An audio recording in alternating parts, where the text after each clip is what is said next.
So let me just go over this. Okay, the next. This is not in the center of Johannesburg, but in the side. No, it's at the periphery. Periphery, okay. It's one of the biggest reception areas and migrant cities. So it's about 25 or 30 kilometers away from. Okay. Okay, so the second chapter is about care and dignity. It's again a placemaking project. And it actually moves us into one of the areas where I showed that the graphic of an urban development framework where we had to reconnect like 5 neighborhoods. They were basically colored neighborhoods mostly.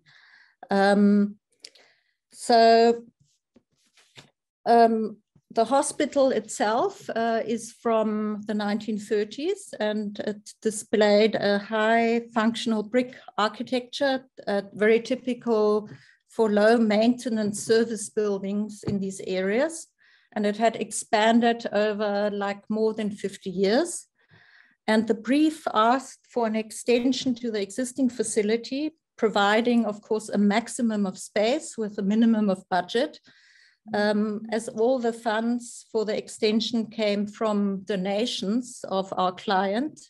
He was a doctor himself, and he had basically fundraised all the funds in the Muslim community.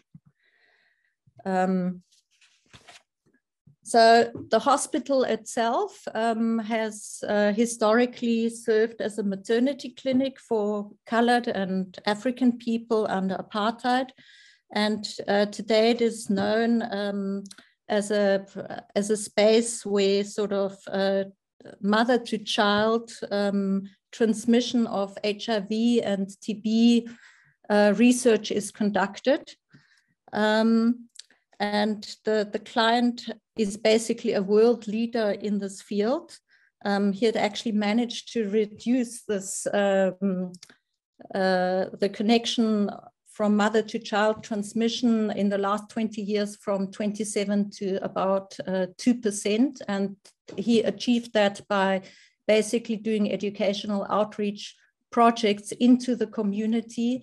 It really reminds me of sort of COVID times where it's actually all about hygiene, but he really had figured that out.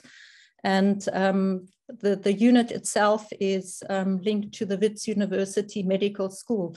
And he had been operating from containers without ventilation and really suddenly had the funds to do an extension.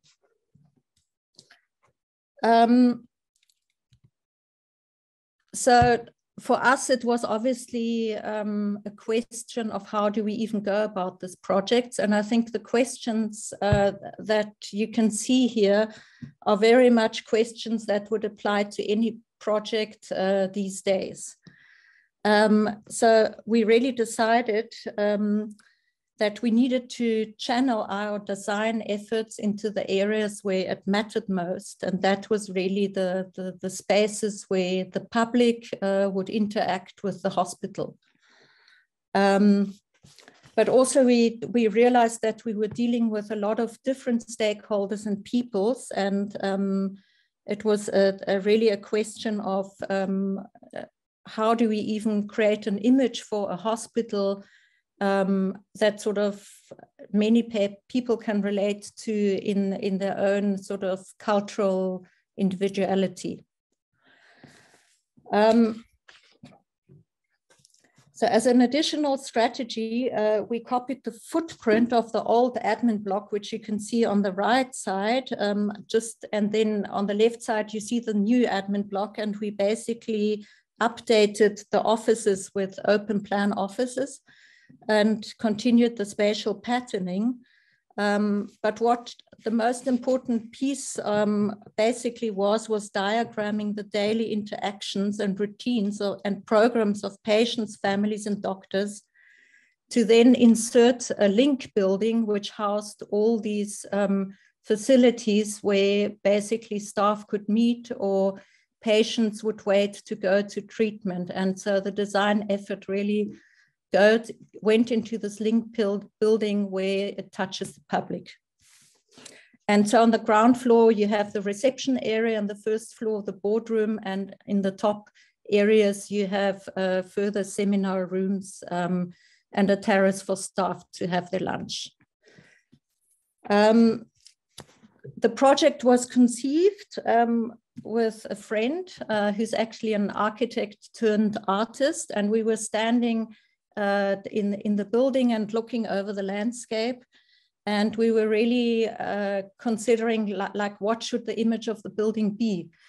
And we came to the conclusion that our inspiration would be the landscape in itself, and that we would work with tiles because tiles are self-cleansing, and we could work within a modular system and actually managed to avoid waste. And we actually did. We looked at the building as a canvas and we drew up every single joint, not wasting a single tile. And here you can see one of the staff members of the hospital, and every staff member actually received his very individual view looking out of the window onto the building. And quite interestingly enough, the building reflects the landscape, and there's a lot of interpretations of basically what the patterning of the building is. It basically goes from, it's an urban map, it's a heartbeat, it's a lifeline, or it's a big puzzle. And one person said it reminds them of a jewel. And I think this is really what we wanted it to be. The last project I would like to talk about is basically, it's about placemaking, the process of engagement and capacity building. I think many models of urbanization have become unsustainable, and in the light of climate crisis, post-pandemic times, the disruption of global economies and food supply shortages, capacity building is required in all spheres of life.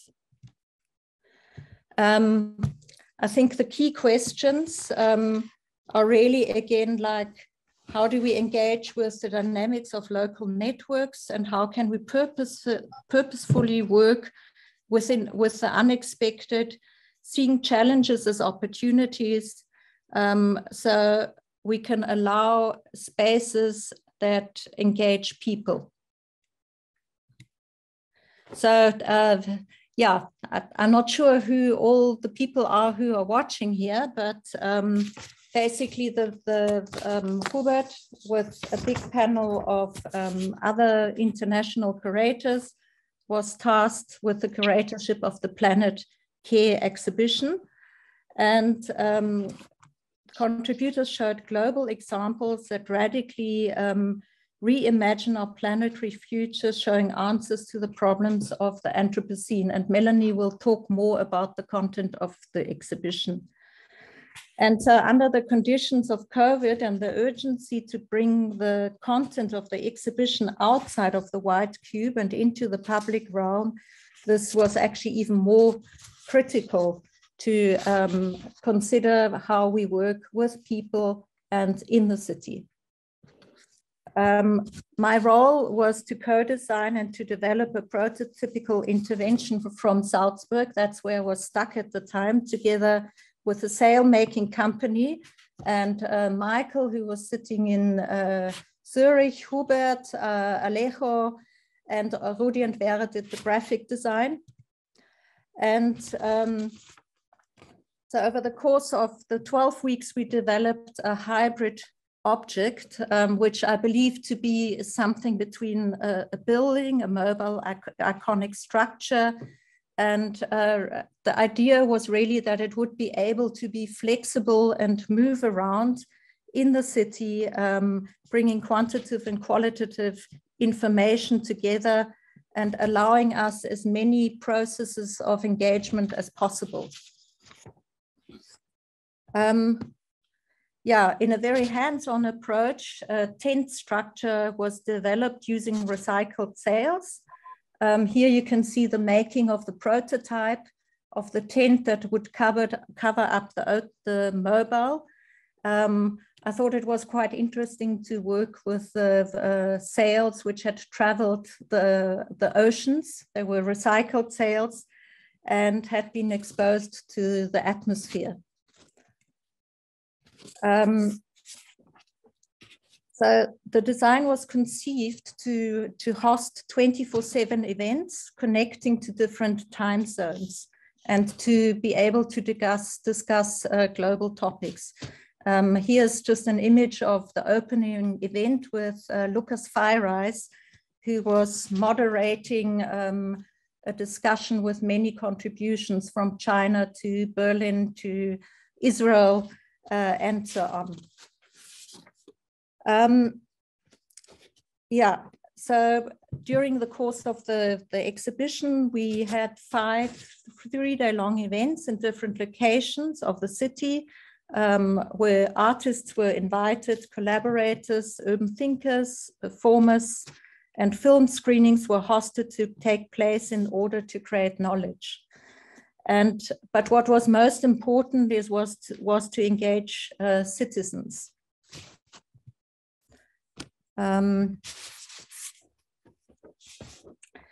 So to end, I would just like to stress the importance of placemaking again, and that has to happen at different scales with as many strategies as possible, working with people as a resource in order to conduct urban transformation. I believe that as spatial practitioners, we need to design places and opportunities for processes of engagement and knowledge building. This is important because we need to stay in touch with the experiences of people, the needs, and everything that is directly linked to the complex relationships and the urban ecologies of life in cities. Thank you. Thank you very much, Hannah. Anne, sorry. Yeah, no, that's fine. I really like these different styles you present us. So the little mobile studio has the same importance as the durability of a hospital or of an urban structure of Johannesburg. And I think this is also a very important way to look at architecture and urban design, to say it's not every time the largest scale who is the most important element. Mm-hmm. And so this aspect of placemaking is really to have with the Studio Mobile at the same time a place where you are teaching, researching, interconnecting, sleeping. So it's really this multi-use of a mobile element, which also brings a completely different logic of city making as a dynamic and open form. And I think this is all the projects you showed, the different logics of time and space use. And I think this is it's very interesting. So we're curious to hear more, but we will have a discussion later, I think. Yes. Thanks a lot, Anne.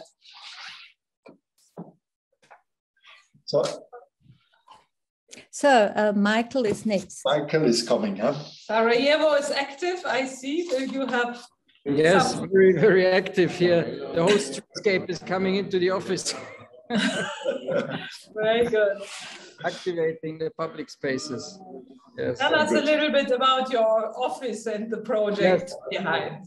Yes, we call the office the public space with a roof. Okay. Very good. The screen.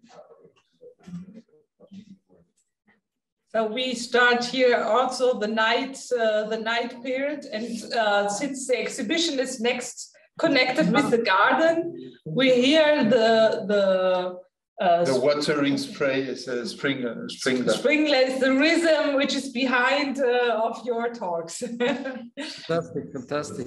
Super, great. So I perfectly connect to Anne's presentation about Studio Mobile.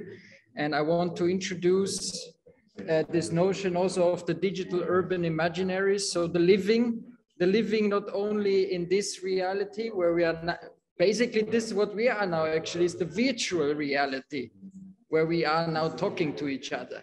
But here, that would be the actual reality. So I think that's interesting that we are living in two realities. I think that's an interesting component to introduce, and I would like to introduce those 5 digital takeout messages for this presentation today. And I would like also to visualize this new approach together with the Studio Mobile, what Anne introduced perfectly. And I want to also introduce, and the Studio Mobile is exactly showing that, this relation between qualitative and quantitative. So qualitative, for example, at Studio Mobile, the pictures you have seen, we are discussing outdoors, topics, ideas, but at the same time, Studio Mobile, I will show pictures later, is actually a vehicle where we can collect data, where we can collect evidence, where we can collect information, and then visualize it, present it, project it on the Studio Mobile to discuss it with people. And here you see, for example, where we had Studio Mobile on a market in Vienna, and you see the diversity of people, the mixity from the museum directors to the local citizens, people coming, living there, people which have market stands there, and all talking about architecture and urban design. And we are at the same time also doing measurements. So the aspect of the quantitative analysis, I think what is interesting. And here, for example, in Sarajevo, where we're then using that information to project, for example, on that vehicle, to then also talk with people, open the debate, open the discussion, being outdoors in the city, here next to the historical museum in Sarajevo. And this is exactly that aspect of the quantitative, what you can see here, that we are really doing measurements, for example, of wind, we are doing measurements of air quality, and then at the same time also visualizing it and communicating it in a way that people can understand it, that people can read it, and people can see what at this specific location in the city is actually happening. And not only that vehicle can collect information on the quality of air, for example, but we are also doing collections on point cloud information. So with that information, we can, what we call the digital twin, so create a copy of reality, of this actual reality in the virtual reality. And why we are actually doing that? Because we want to understand also future development better through scenarios, through what-if scenarios. We call them what-if scenarios, to really see that we don't predict the future, but we say what could be, what scenarios we can introduce, and how do we evaluate those scenarios. And in order to do that, we need all this information. And I think also here you can see the space, our urban design studio Sarajevo, also from the outside, together with the mobile laboratory, this moment where the mobile vehicle delivers, for example, the data to the space. And you can see also in my background, we have a huge physical model here standing in our space, where we are then also projecting all those information on top of this model to make it really accessible and visible what has been collected and can be discussed and talked about. You see exactly this situation here of our Studio Sarajevo. And then I want to introduce a second aspect, is especially in the virtual reality, how do we make those scenarios? And there are two distinct methodologies. There is the system-based thinking and the agent-based thinking. So basically the system-based thinking if I go into the next slide and you see some of those projections onto our model, the system-based is, for example, the road network. So it's a system which is there, which is very hard to change. It is a physical infrastructure, for example, energy networks, water networks, etc. And the agent-based is the people. How do people move through space? How do people behave? Where do they go? Where do they come from? What are they doing? And these agents, how we call them, they're using the system in the city. And you have to distinguish between those two schools of thoughts, basically the system, where it's more clear and more, we understand what are the inputs, what are the outputs, but the agent-based approach is actually, we don't know what the output is, we don't know what the behavior is. And then I would like to also introduce this topic of the actual and virtual, what I was mentioning at the beginning, that we are really operating in our time and age in this two realities, in the actual reality and the virtual reality. And what we are always trying to do is that, of course, we are using the virtual reality to test our design, to test our ideas, but then what is very important, to bring it back into the actual reality, back to people, back to citizens. And that is very important. And I think that's what is so interesting about the Studio Mobile, because the Studio Mobile brings all those evidence which is collected back into the actual reality. It's an interface between those two worlds. I think that is very fascinating. And that interface you can also see here, I think is then interesting because suddenly people can discuss about those topics. Suddenly people can exchange, people understand what it is about. And I think especially in these digital times where there's all these aspects of algorithms and who is actually designing algorithms, who is writing algorithms, to make those processes also more transparent, more understandable, how actually those scenarios were created, how is the algorithm which is running behind those scenarios, that people really know the boundary conditions, why is or how is this system actually working. And that is so important to us, and that's why visualization is so important, to make those processes transparent, to make those processes clear.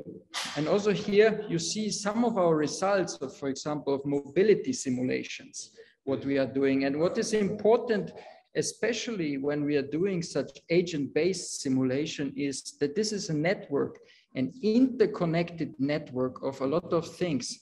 So you cannot look at the city just from a perspective of a city. You have to look at it of a perspective of a continent or even of a whole world. And through computational technology, we can do that. We can do such simulation. We can do such scenarios because for a computer, it doesn't matter the scale. And I also want to introduce this element. And I think it was also very nicely shown that from traditional planning, we are used to two-dimensional documents.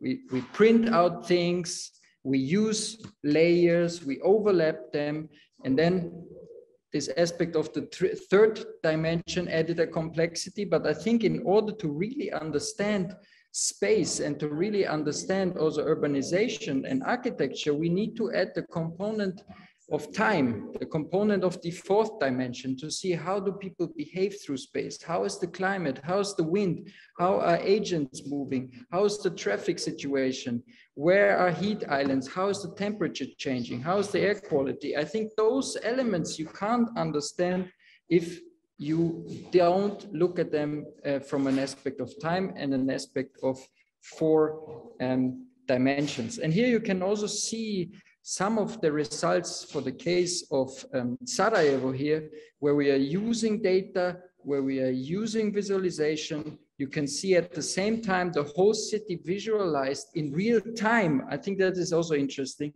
We don't need to pre-compute. We do all of that in real time. So you can navigate to wherever you want. You see the traffic situation, you see the building situation, you see the topography, etc. And also, you can even go in a very hyper-realistic environments. Of course, this is, I think, interesting to mention here is that in the digital environment, we can really have many different ways of how do we want to visualize, how do we want to communicate, and what is actually the correct way to communicate. And I think sometimes a two-dimensional map is perfect fine. Sometimes maybe, and that's I think what is interesting with the digital is that the complexity can be very, very high, but what you visualize is maybe very, very simplified to the if I can cut you, I think will be very interesting to analyze what kind of representation bring what kind of imaginary and what kind of transformation. I think you present us very different style and representations, and I think each will bring us to other imaginary of the city of Sarajevo. Yes, that's really, that's absolutely correct. For my PhD work, I did an analysis in Cape Town about this topic. I did even a survey with 100 people in the informal settlements of Cape Town. And I was using for some simple printed pictures, for some just text explaining the situation, for some VR goggles, and for some a film. And all of the results of the questionnaires were completely different. You know, whatever you were showing in different way, the result of it was always different. I think that was interesting that you also, with the way how you communicate and how you visualize, you can very much steer to the decision you would like to hear. And I think that is very important to understand that, especially when you have static images, you can very much decide towards which direction the people will choose, which option, for example, they would choose. But especially when you use environments where people can even navigate themselves freely and look in every corner and go in certain areas, the decision is much more just by the people's opinion and not by the person which selected a specific picture. Yeah. And here you can just see another example of such a technique, no, to really immerse, for example, in the virtual. So I think it is interesting to look at the digital in a form to be able to, the output can be very diverse. And I think that is, to me, very interesting. And what I would like also to highlight is that for the virtual reality, the scale doesn't matter anymore. So we can zoom in, but also zoom out to the level of a whole country, but then really zoom in on a very, very small scale, for example, where we see every water fountain in a city. But of course, when I go back, but of course, maybe in order to understand certain topics, the visualization needs to then be in those different scales, of course, but for the technology behind, the scale doesn't actually matter. And while speaking about scales, I would also like to say that we as architects, urban designers and planners should also always look at the scale of policy making, at the scale of policies, that with policy recommendations, for example, we can really scale up findings which we maybe discovered in certain areas, certain locations, scale them up to a level of a whole canton, of a whole city, of a whole country. And that's what we did, for example, with this web interface, that all the research we did on policies, we wanted to communicate it in a way that people can really understand what were the findings and how were our recommendations that then could result into policies. So I think as architects and planners, we can really work on those different scales, including policy making. Thank you very much. And Michael, I have one question to come back a little bit about our topic about the presence of the life inside, not only the human life, but plants and animals and all this, and how your tools of representation will change if you say the people are part of this cycles of this constellation of this also of the time of the and I will be very interested to stress a little bit your tools and to say, okay, now we have it, but what can we go over and introduce this way to say we don't take the humans in the center, we take the humans in another way in this construction. Yeah, very, very good questions. And I think what is interesting is that we exactly can put the human in a complex system of a lot of interconnected elements, for example, of the life of nature, the life of water, the life of animals also, that we can see in those simulations, the different interactions between those actors in our environment. And I think that, for example, when we look at the topic of light, that the topic of nighttime has a huge impact, for example, on insects and on the behavior of insects and those topics. But at the same time, maybe on the behavior of humans. How do we walk during night in a city? And those things we can then correlate to each other, that maybe we should switch on or dim certain lights in urban environments, but maybe then the risk of crime, for example, could be higher. And I think when we see and visualize those things, we can then also make trade-offs between those different actors which are operating. But also I think we can look on this on a timeline to really understand from which moments of a day to which moments of a day maybe certain actors in our environment, whatever, insects, humans, animals, etc., are prioritized or are more in the focus. And using digital technology, using agent-based simulations, we can really bring those layers, bring those different layers of actors, nature, vegetation, water, etc., but don't look at them in a silo, but rather look at them horizontally throughout the silos and see what is impacting each other and how. And I think that's how the topic of life is also brought into that, because suddenly we understand those interdependencies. And I think that what is fascinating, that it's not the human being in the center. Yes, but very interesting question. Yes. And if there's no other questions, I would like to give now the word to Melanie.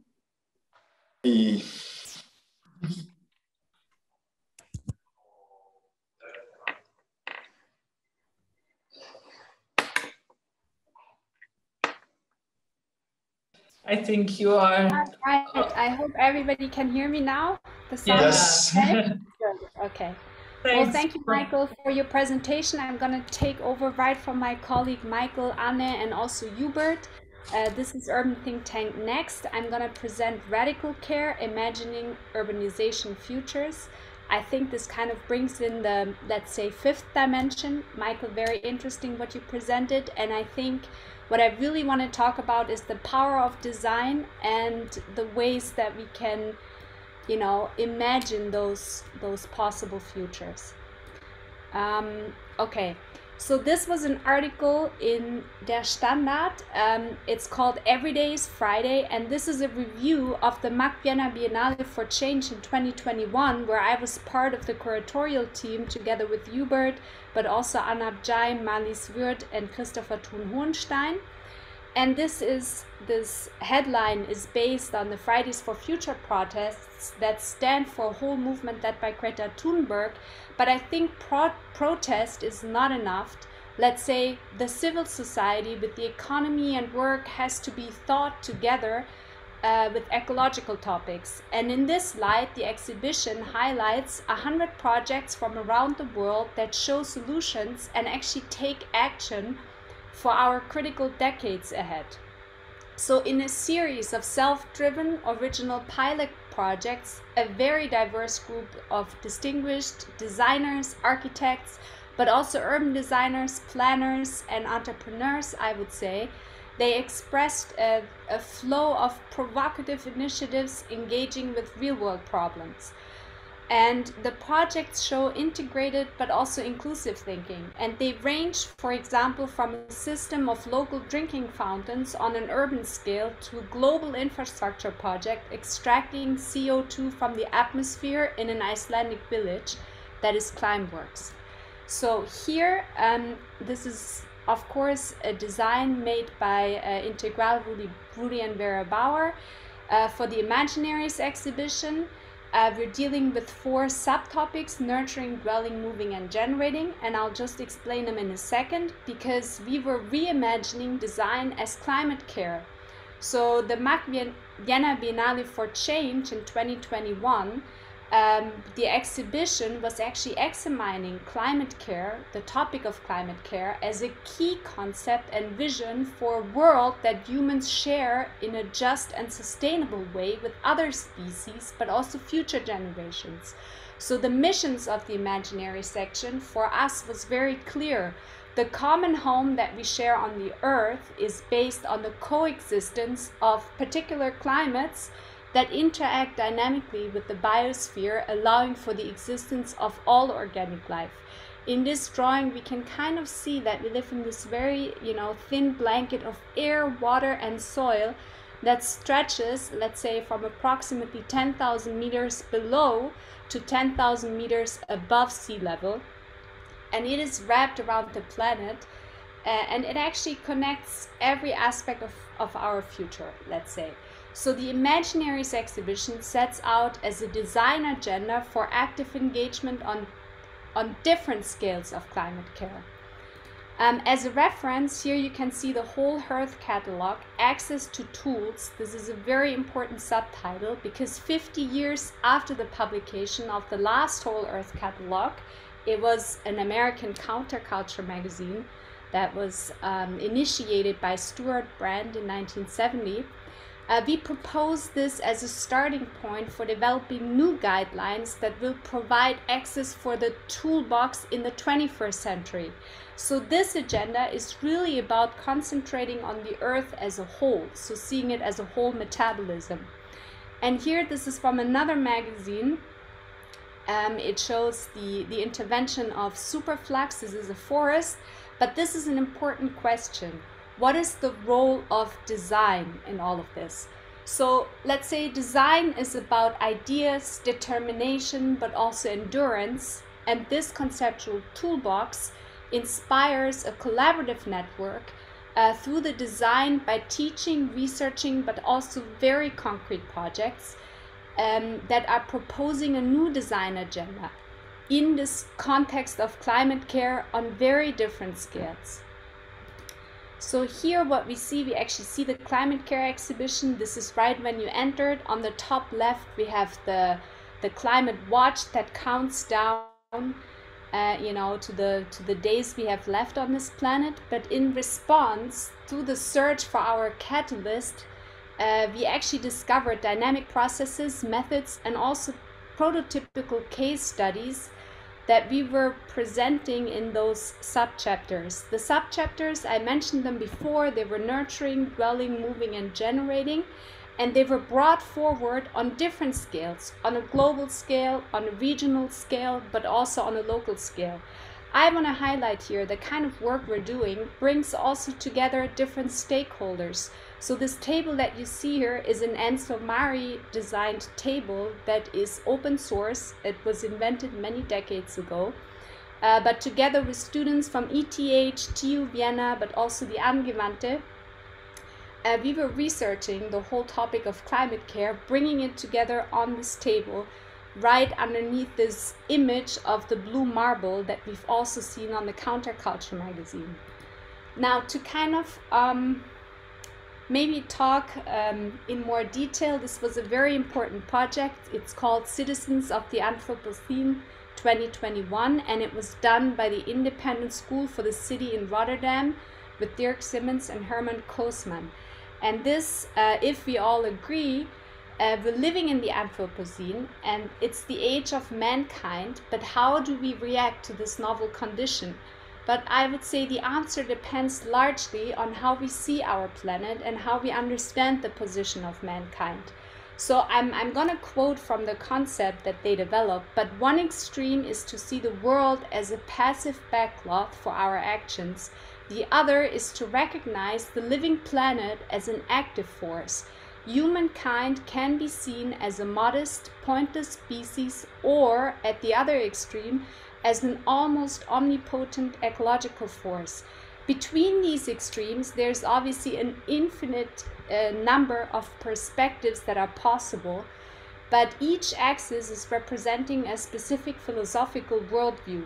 So we have the denialism, the eco-modernism, the post-humanism, and the anthropocentrism 2.0. These axes expose the ideological fault lines of the environmental debate of the 21st century. So all four positions are currently present in our society, and I hope we can discuss them also later, but I think it's a very important worldview that we're seeing here. And I think what I really want to show, because it was really important for the exhibition, is this drawing. Those drawings were done by students. The students interpreted all of the design ideas that were done by these very important stakeholders. And I think Tobias Sandbichler, who was the student of this drawing, he really tried to engage with this topic of the Anthropocene 2.0 in our urbanized environment. So here we see those four phases of the denialism, the post-humanism, the eco-modernism, but also the anthropocentrism 2.0, and how we could imagine the world can go in all of those different directions. Now, I think Hubert showed this project briefly before, but this is a project in the rainforest. This is done as a collaboration-based entity. I think collaboration in the future is vastly important, but this imagines a new indigenous university in the rainforest. So we have Pritzker Prize winner and former ETH professor Anne Lacaton, together with the Swiss artist Ursula Biemann. They developed this Devenir Universidad, and basically this is a project in Colombia that engages with the indigenous people, the Inga people of Colombia, between the Amazon lowlands and the Andes, and they have decided to create a university with the aim to fill the lack of an institution for higher education in the region, but also to perpetuate their specific knowledge and bring it in conversation with the contemporary science and technology. So really, this is where infrastructure meets the forest, and it is also, it kind of brings nature back into the urban fabric. This picture is what we've seen before, very specifically the design studio, also in collaboration with Bogota, the Inga people and their official representative. Here we see Hernando Chindo Chindoy. They brought together students from both universities to meet the Inga, but also to listen to them, to discover their territory, and offer studies, reflections, but also proposals that may be useful for the development of the project by the Inga. Something very different, this concept talks about permaculture. This is the Holzer permaculture solution, and the term permaculture is a contraction of the words permanent, but also agricultural. So it's really, it goes from nature to culture, and it is based on the diverse, complex, but also productive interrelations and patterns found in nature. And it actually tries to develop practicable and also durable solutions for the agricultural use of land. So the idea is that you can deploy permaculture in any climate and actually make use of very specific local conditions. So this really means that there are no limitations in cultivating your land.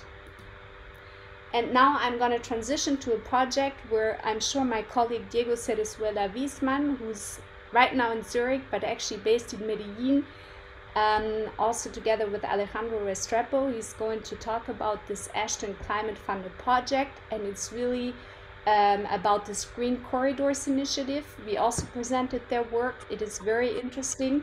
It is really in response to the deterioration of the state of the environment, but also the global warming.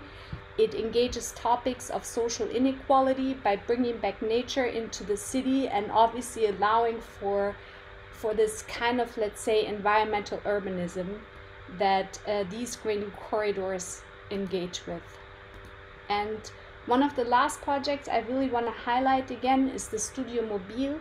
We've now seen it from Anne Grautner, but also from Michael Walczak. And I think there's a direct correlation between the urbanized environment and the need to directly interact with the subject matter, also, let's say, in urban design education.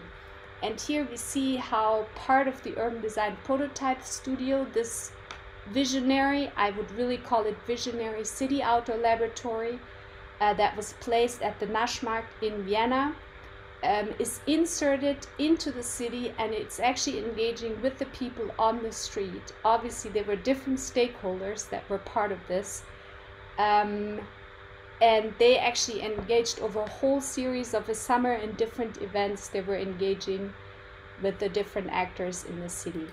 So to kind of wrap up my presentation, I'm going to call for design for climate care. So this call is inseparable, I would say, from design thinking that connects all disciplines, but also schools of thought. And at the core of this, of all those actions, actually stands the idea of, I said it before, collaboration, let's say, instead of competition, also to engage with the future of our climate. And I would say we have to act now, and I'm also excited for my other colleagues to show more projects that actually engage with this topic. Thanks a lot, Melanie. I think it's very interesting to see again this climate care exhibition in Vienna, who not so many persons see because it was in the COVID time and was not so easy to travel to Vienna.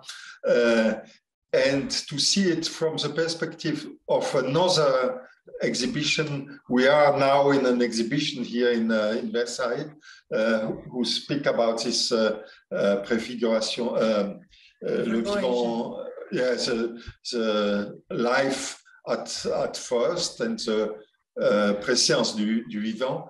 And we see from the same topics two aspects, and it's really the aspect a little bit more of architects and a little bit more of landscape designers. And I think it's very, very important to bring this to look on the city, to look on our life together.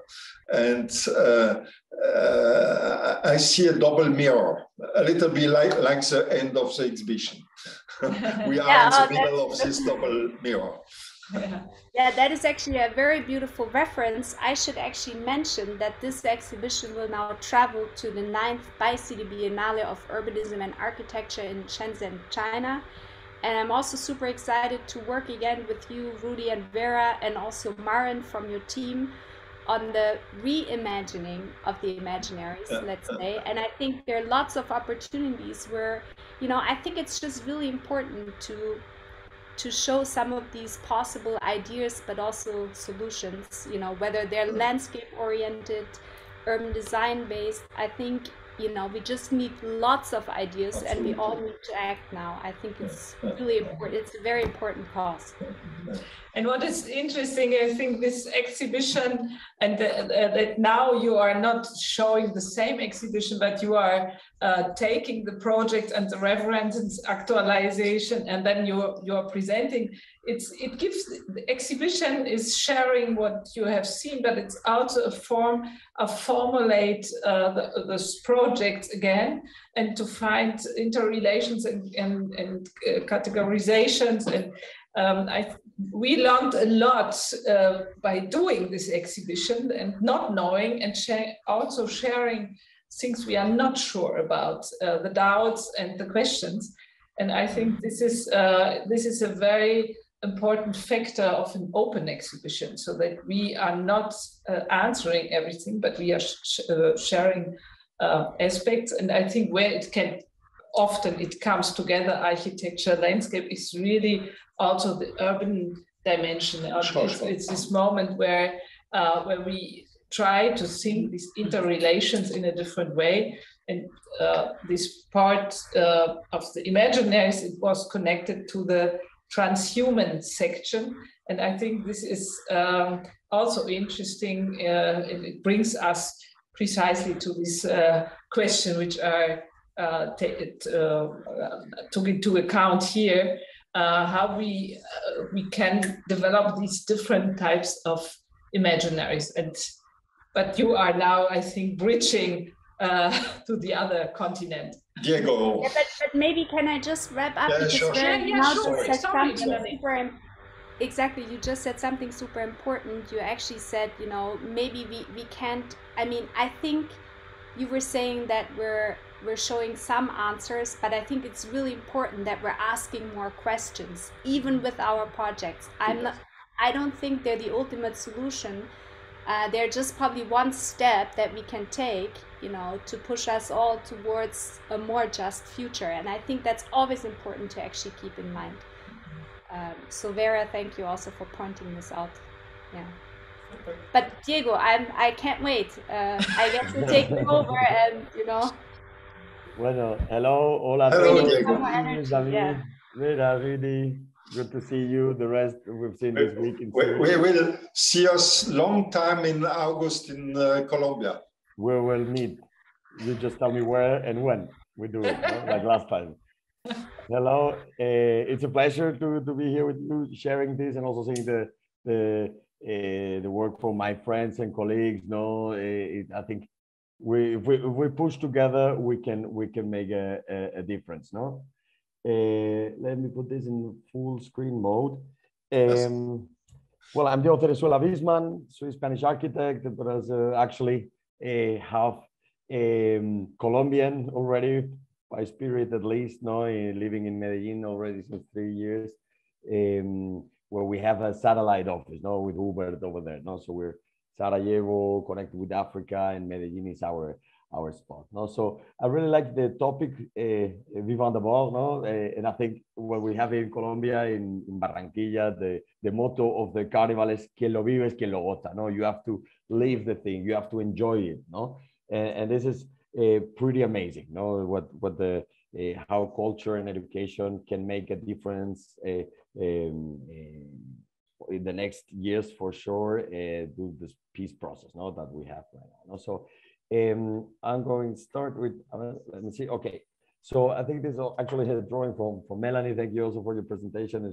I think we're getting, no, and so I might repeat a few things, but it's because we all work and push together, no. Of course there is a researching, but what is very interesting, and I think also what we really want to push also is for the making, no, for the prototyping, for going out there. No, Melanie was saying about we have to do questions, of course, questions, and also proposals and solutions, and sometimes they will fail, some of them, and then we learn for the next iteration. No, that's part of the game, but we have to be exposed to that, no, by making, no. So a few topics on the methodology is to really, I mean, we are translators, no, facilitators as architects also, no, like what we're doing in Colombia, no, we can sit down with the mayor in the morning and then go to un barrio and and design a table of work, no? And if we have the mayor and someone from the barrio, and we as a as these facilitators,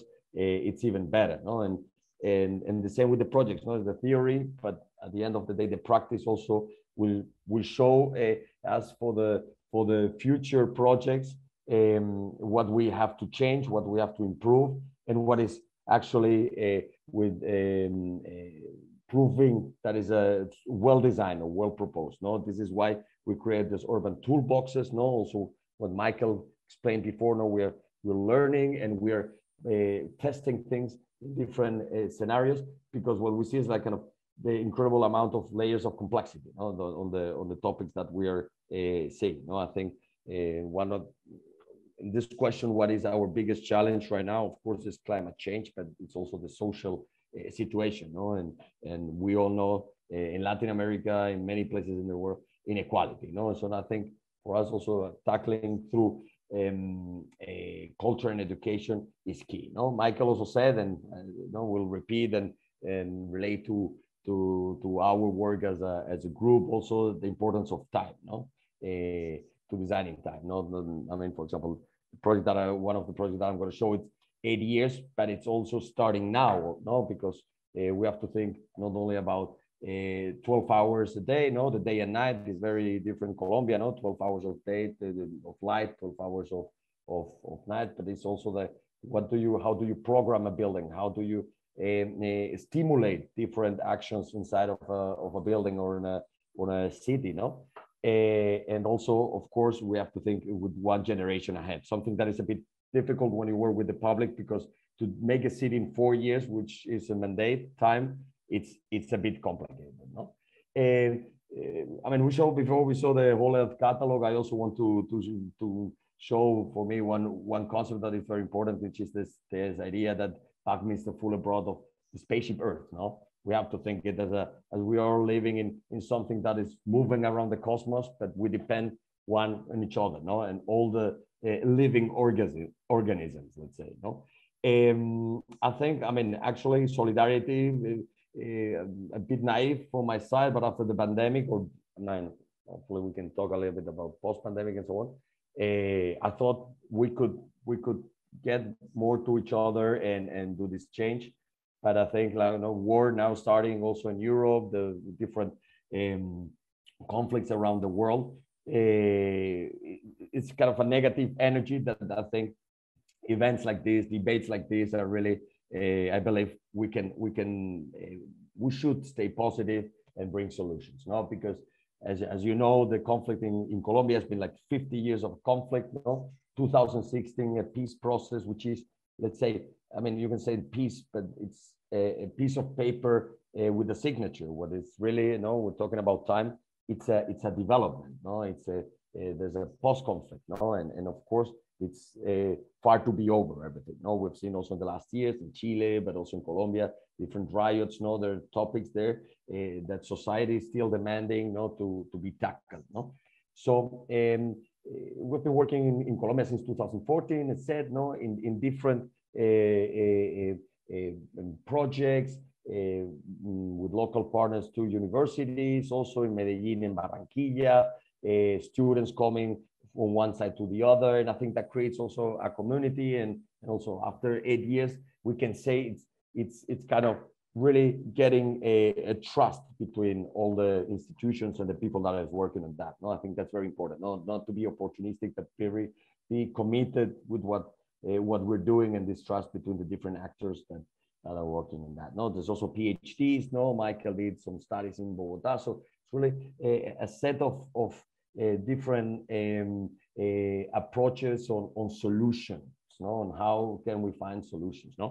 And one of the most fantastic, and this is about life, is the Carnival. It's a UNESCO World Heritage, in material. It's fantastic. In Barranquilla, is the second biggest of the world after Rio de Janeiro. And through that, we entered since 2014 in different ways, also figuring out what is the project with the Fábrica de Cultura, which is the project that we just finished. Just to have a little bit of an idea, we're in the Caribbean. Our office is here in Medellin, and Barranquilla is in the coastal zone. And it's what we really believe also it's about makers. It's a transition from a society, a consumer society oriented to a producer. You know? And there you can see, and we can learn a lot. You know? I think we also have to change this idea that the North is telling things to the South. I mean, we're seeing cases in Medellin and fantastic developments in the last 20, 30 years. So it's really a moment to cross-reference all those learning things, no, that we're seeing. No? So makers is for us very important. No? This is the idea of the building behind. It's 11,500 square meters built, no? And it's not a museum. I mean, we have nothing against the typology of museum, of course, but we thought it's more important to do a school, no? A place where you really can learn, you can exchange, but also do we can create jobs, no? That's also, no, they call it economía naranja, orange economy, but I think it's more to say like, this is not the power, the artistic power and the creativity in Barranquilla deserves also a space for that, no? So the building, it's a new construction, a renovation of an existing building through a big square, no? Because in Barranquilla, there's a lack of public spaces, 0.6 square meters per person, which is very small. Then the program was co-created with the coordinators of the different areas, no, of 12 disciplines, and they're adding more disciplines related to the carnival, but also with contemporary expressions, no. And we were working on the spaces they need, their needs, no, to bring them into a program, no. Sometimes we think, no, you can structure the project, where to put it, is the vulnerable community, what is inside, how will be that used, no? It gives way more of a depth and a way to appropriate later on the building by the users, no? Which is, at the end of the day, is what we're doing. We're doing this for them, no?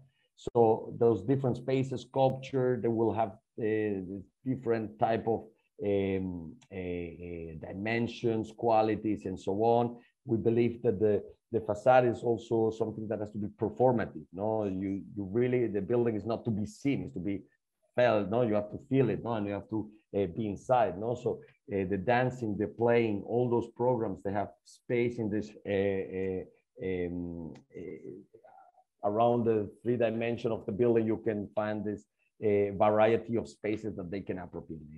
So as we're talking about the public space, La Plaza is very important. No, we know, and this is on the street. I mean, the collective intelligence is bigger than the development of a city. If we think as a living organism, and also, so we were creating this square here that you can almost shortcut also through the building to create more, let's say, urban scape, no? In this kind of barrio bajo, no, with many industrial buildings and so on.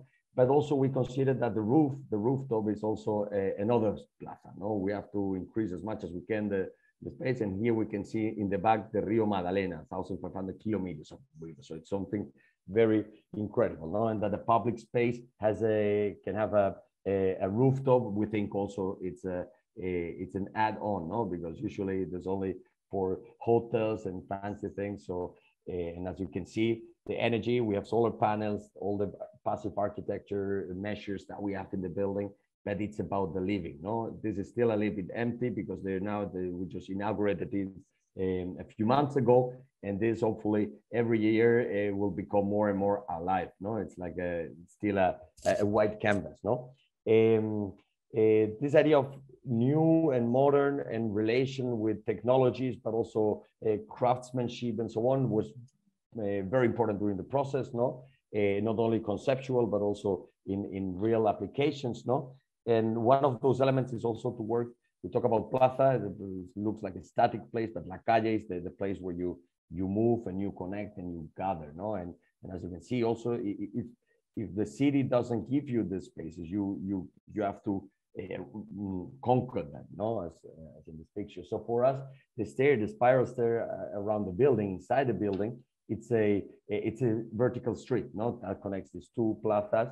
and it's actually to see almost like in a cinematographic way the making of the different disciplines. No, you can see cross-reference dancing with painting, with sculpture, so that this becomes really a understanding the making of and the connections between the different people that are going to live the building. Also, combining high tech and low tech. The stairways done with the state-of-the-art software, but also we work on the railing as something that it's more from this craftsman, almost like una cesta, and typical things, and how to communicate that. We were talking before with Michael also, how do we do that? For example, there were a lot of iterations during the design. So we have 5,000 documents, different documents to be able to do those iterations, from the users to the technicians. This is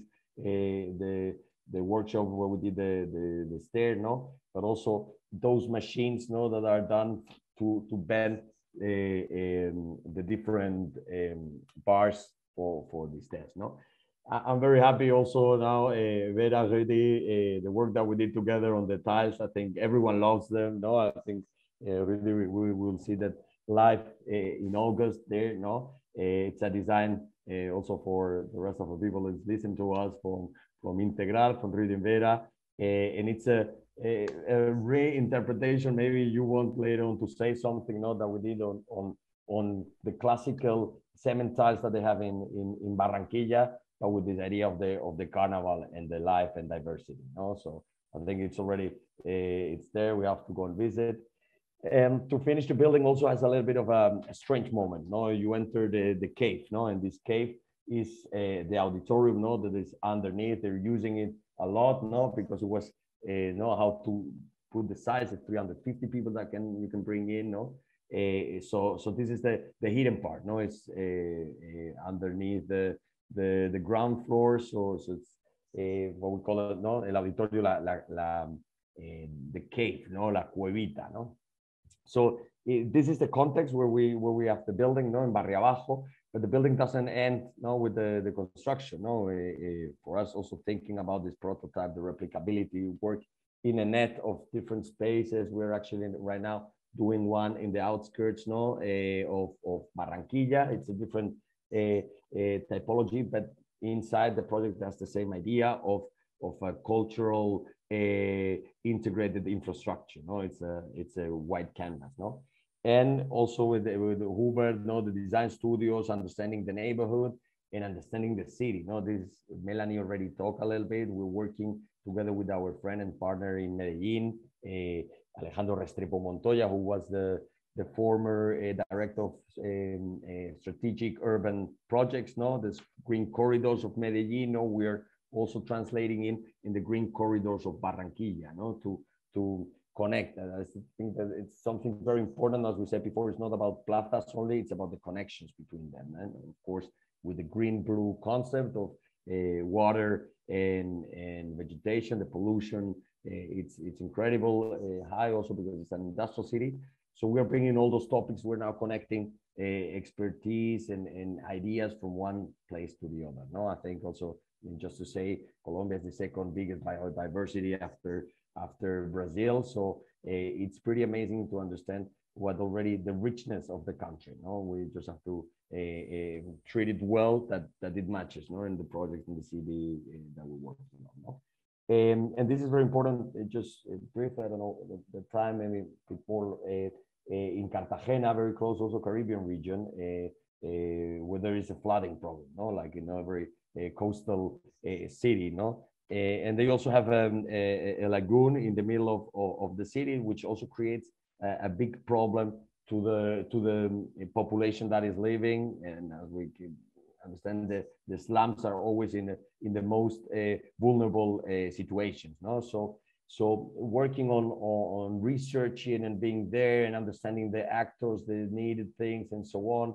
We understood that what it needs is kind of to think the city around this lagoon, protected, really the mangroves that can hold this rising sea levels. But also, if we work somewhere, we have to work on a safe spot. On 8 meters above sea level is already considered safe. And then we're working on schools, no, because as we said, education, culture, and education, I think it's key also for this peace process. And actually, they need 3,000 schools in the whole Colombia. So we're also together with the Foundation of Shakira, with the Ministry of Education, also working on this kit of parts, no, that we can assemble. No, in this particular site, it's a triangle. It's a bit weird, but it's all about the module that you can add, you can do in different stages and continue and readapt during the life and the lifespan of the building. No, so these concepts, everything that we're seeing, just to start closing the thing is, we have to make things. No, we have to try it. We have to ask. We have to know. I think that, and if we can do it all together, that will give even more things. So. This last project is a small intervention that we did at the Migro Museum here in Zurich, no, learning also from, no, bringing ideas, no, and also I can remember the Chariot also in the Pompidou, no, that you did, no. I think it's also, if we do an event inside, that as much as we can bring it outside, no, and we can do something and we can intervene and we can have the debates, no. So I think this also what makes it relevant, our work. No? So, and I really believe that design, those proposals, solutions, questions, like Melanie said, really makes us to be part of this. No, Hubert was saying the image of the future. No, we can all have a cyberpunk as an image for the future. No, which is kind of Blade Runner style. But I believe more in something that's called solar punk. No? Something that we're really in a place in the future where we want to live. So this idea of going back to the street, to talk to the people, to put the gloves and the boots and go to the side. It's a real pleasure to be involved with all of you building up this future that we want to see. So thank you. Thank you very much, Diego. I will introduce later on. I mean, I don't know if there's any question or comment. My colleague, Maria Gabriela Sarmiento. I think it's very important to look at this situation of Colombia, whose the nature is very, very strong also. It's not the same as, we are not in the fragility of any places. We have a kind of also afraidness of the nature in Colombia. We know it, but in the same time we need it also. So we know we have very high difference of climate also in Colombia, and is a really change of spirit we have to bring to say we go from this afraidness to we need it. That's and on the other hand to work with these elements in a way which are more symbiotic. So I think the buildings, you are thinking buildings which are which can be open and closed due to climate situation. In when you have winds, all these, and there it's very, and it comes back to the digital competence. That you have, you can analyze the wind flow, and then you start to that almost your building is kind of reacting to the climate context. And I think this is very interesting. It's a other concept of a kind of or almost dermatological way to think and to react on external factors, and it's another logic of fighting against these components, and more to say to work with, and that the building also is an open structure. And I think maybe this was absolutely, I remember, on the start of the project. Huh? And maybe you can speak a little bit, because the school, for example, is an example where you really thought about the climate situation and how to learn, how this contextual reflexivity is part of your architectural proposals. Okay, no, fantastic, and I think this idea of performance, no, the building, first of all, in the technical part, no, besides this idea of the program inside the aspirational, no, there has to be stimulated, no, you have to be motivated to be in the building. It has to perform, no, and this we can measure, no. We saw Michael what it means also to do digital models to measure the wind speed, the temperature, the decibels, no, a lot of different, let's say the scientific application on them through a city, but also to a building. No, we are doing this, no, in completely different scales. But then also in the spaces that we call integrated infrastructure, that is open enough to be completely rethought through use. No, there's also, we don't have to be afraid. The other way, we have to be very positive on that. No, I hope the building it's better, more alive in 5 years. No, that I think at some point, no, we have to leave the canvas open, no, to adjustments, no, to new users. No? Yeah, and the other aspect is also that I think this is the building becomes almost systemic, but it's also systemic, as you said, in the urban area. So it's almost a kind of acupuncture, urban acupuncture, to revitalize the flow, for example, in a special area of a city, that one building can catalyze and can reinforce, and then it becomes really, you know, some new motivation. No, I think that's very important. No? Yeah. Yeah. Okay, so thank you. Thank you very much. A lot, and as I said, pleasure to be here, and we'll introduce again doctora María Gabriela Sarmiento. ¿Qué tal, Gaby? Buenas tardes, noches. Adelante. Gabriela. Thank you. Thank you so much. Thank you. Bye bye. So good to see you again, Gabriela. And I think too that you will bring in some aspects of the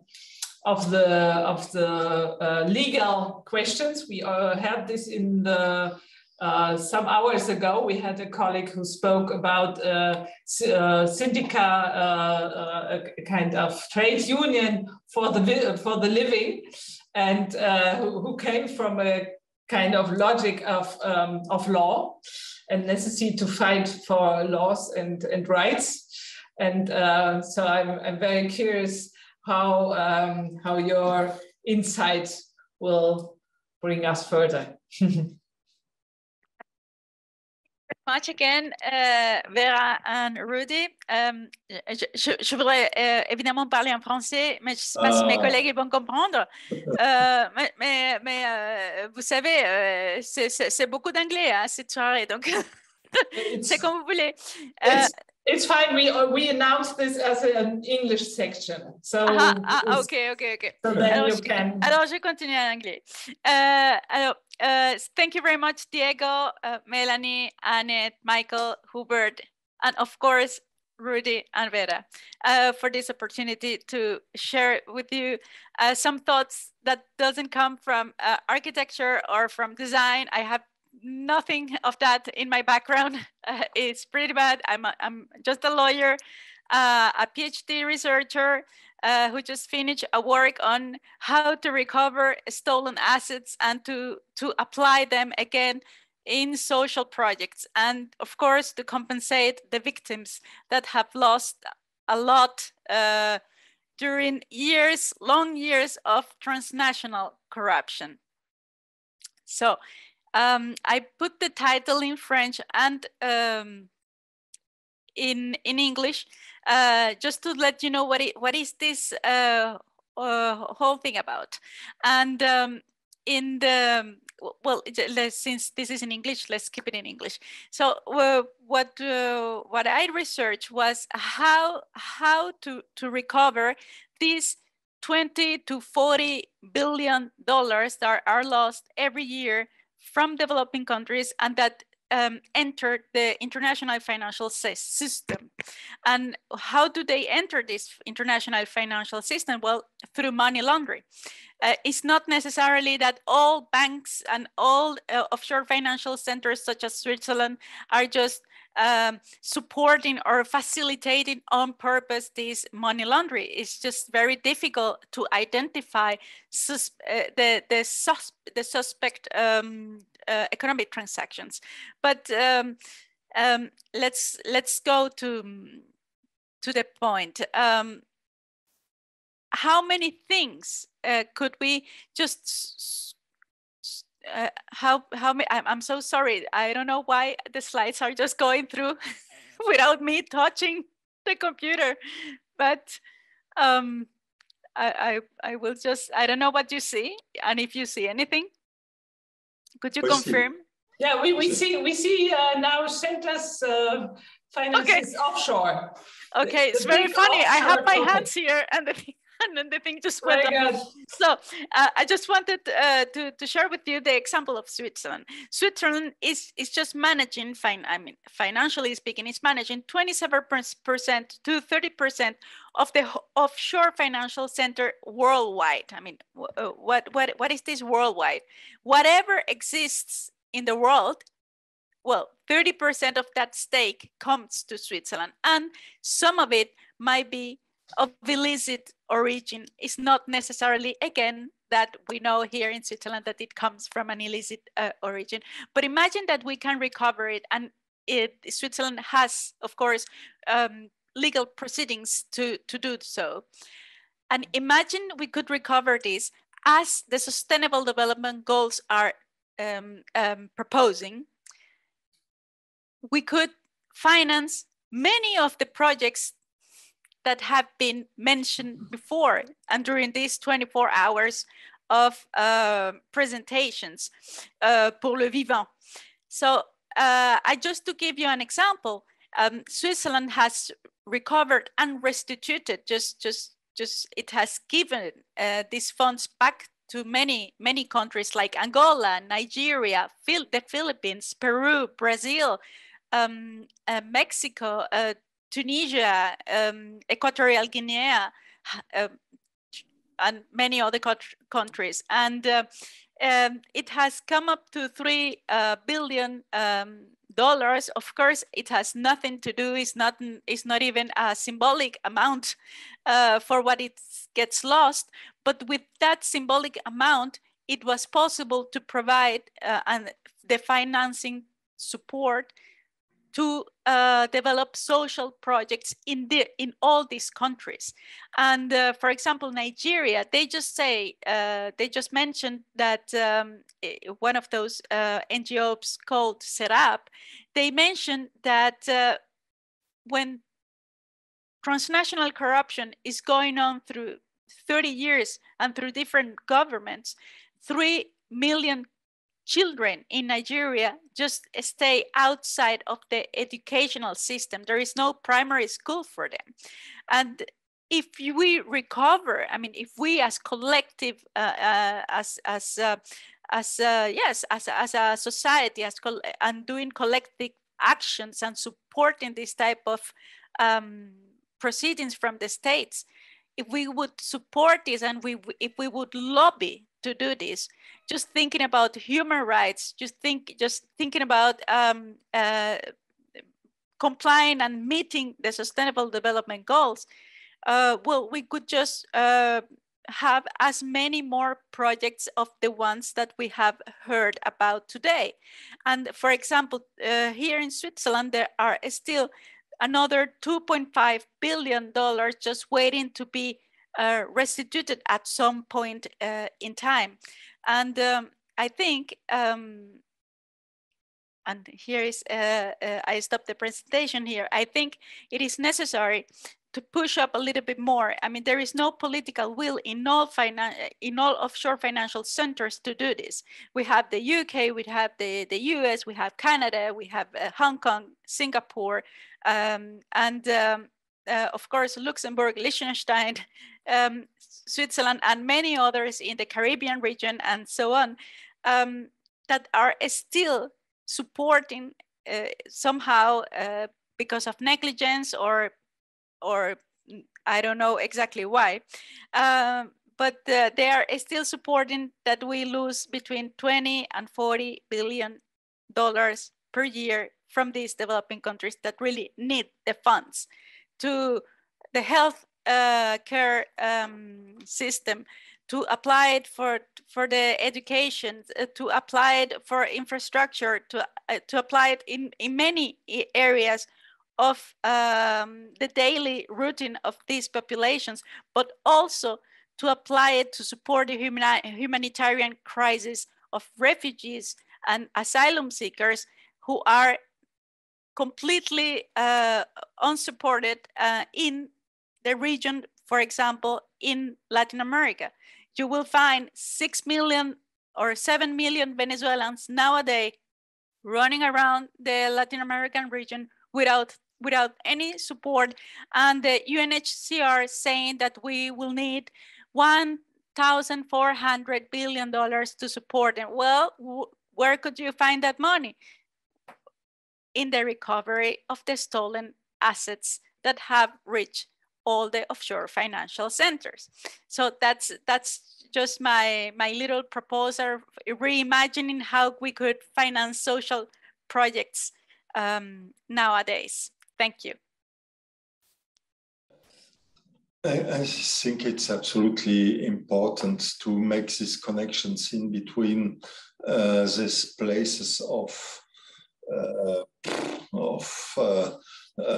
too much and these places of nothing.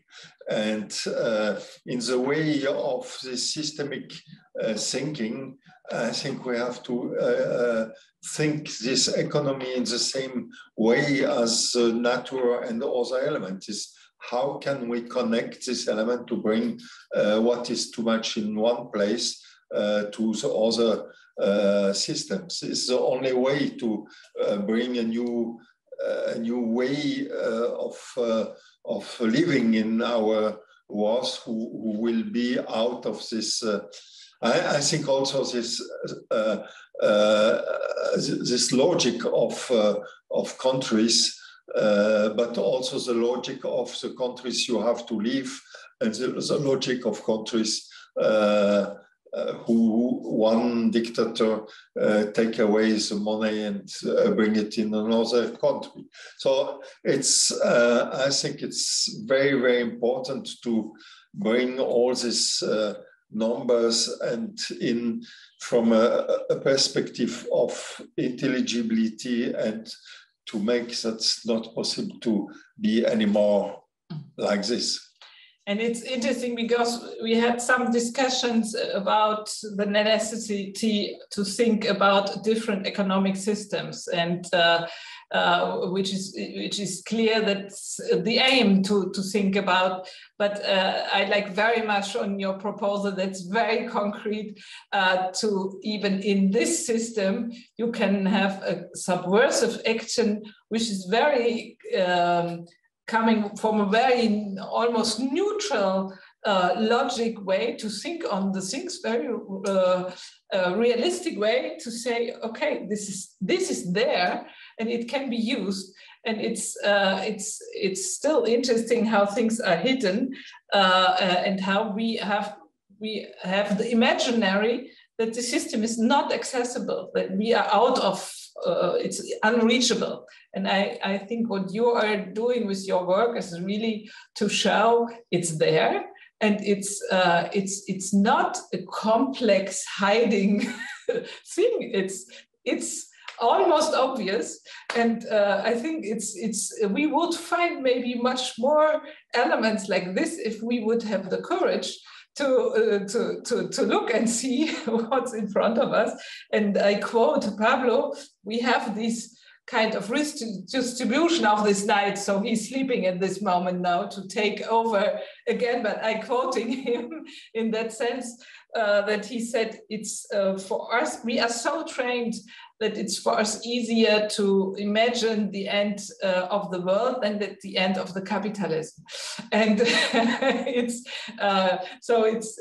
it's interesting that we start to hack system or to work with this system in a way of very concrete way. So that's I like very much, and I think it's a very important contribution, not to come to action, as other colleagues said earlier, in a Hannah Arendt's logic, to be active, to deconstruct the system, and don't be afraid to touch it, because it has created such strong, untouchable imaginary. With that said, I think we come to the discussion session. Hubert, I give back to you in Sarajevo. I see our colleague in the back sitting in your exhibition space. And yeah, maybe yes. you, So, yeah. Am I on again? Yeah, you're on again. Okay, but now here we go. Yes, I'm sharing with you here in representation of what's coming. Always a good thing to end with what's next.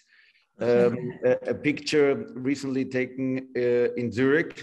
It's in a Chinese restaurant, but it's not in China. But we brought together here, so it's not an accident. We went there to simulate and celebrate a bit the current invitation of the Shenzhen Biennale to present the imaginary section of our work we did together with Integral, and a lot of colleagues across the board, from students and doctoral in their doctoral studies up to the dean of Harvard University. So we have a cross section of people who have relevant contributions to make. Here in the picture, Momoyo Kajima from Studio Baubau, Michael Walczak, who you already met today, myself, Rudi, who you met over the last 20-something hours. I don't know when you're hitting the 24, but you look pretty fresh there. I see. Melanie, who you also met talking about this exhibition, and John Lin from Rural Urban Framework. Taiwanese architect working actually in mainland China, who happened to be also in Zurich at the time. And I still think it's interesting also in the context of these presentations that we heard today, to see how we are using publications and exhibitions as projects, but also for building our theory, so that this is not, from my point of view, not so much made in the teaching in the university, which absorbs a lot of time, but this theory making happens also in projects, and not only in this exhibition and book projects, and we're having another one upcoming on Colombia with you guys and Integral, but it also happens in those projects. And again, we saw those with Anne Graupner, Melanie, Diego, Michael, and a whole list of people that just presented, finalized with Maria Gabriela with a not only theoretical, but I would say with a legal opinion on how to finance that. And I would say that it's a question for probably all of us. How do we actually get such projects done? Because in our case, we're looking ourselves for financing this work. This is not somebody hiring us. It's a sort of a process that takes a lot of time. But how to upscale that is certainly a question, not only for us, but probably for many of the people that you had as guests today, because I think this sort of testing and prototyping in terms of running such an operation is also rather tiring and complicated. And I still work a lot in making the contracts, making the framework of making such projects possible. And I think we probably have to concentrate a bit more on these legal and economic issues also. not to make this as a question on the edge, but also make this a main topic of how we work. We cannot do this only on the fringes. I think we have to go also, like Gabriela showed, for support that is serious, long-lasting, and brings a certain stability in this sort of projects. So I'm just putting this here at the disposition whoever who wants to take it on. I think we are in a time who any forces are changing, and it's absolutely possible that also we see it a little bit in America, how any forces start to support very progressive project, because they know if they don't go in this way, this will be a catastrophe. So I think we can also probably in the next years think a kind of change of goals, and to don't only think that the politicians has the best role. And I'm kind of optimistic also about this possibilities for the future, because we are really so near of the catastrophes that many persons understand it more and more, and will change a little bit the project. We say today that we still we will be optimistic today. Yeah. Also because we don't the lawyers say we cannot be politic today because we have tomorrow elections. So we still in a neutrality before the election, and we just speak about the future, but without directly topics. I have no fear to speak about politics. If it's my last talk, then it's my last talk. But I think what would be, Hubert wants to react, I see it in the eyes, but I would also be interested, because since we are in the landscape architecture, we are next to a landscape architecture school, and in an exhibition who's thematizing it. And I know that the share is also part of a network where landscape architecture plays a role, that we maybe can bring in this question again also in our discussion and exchange. Yes, obviously we saw also the exhibition in Paris like 3 weeks or so ago, which was very much an opportunity also to bring us back into the frame of the Imaginaries show in Vienna, because somehow it dealt with similar topics, also although in a very different language, but there was an observation of the globe. I think we discussed also today this trans-scalar view that we can very quickly look at the world and Earth as a whole, but then also in concrete ways at an individual project. I think that is also something that is usually not taught at school. This is something that comes more from the engagement of work, of engaging in the real world. And obviously, landscape architecture is not an opposite. It has entered in many ways, I would say, almost as a glue, the area of planning, the area of architecture, the area of design. It's suddenly there.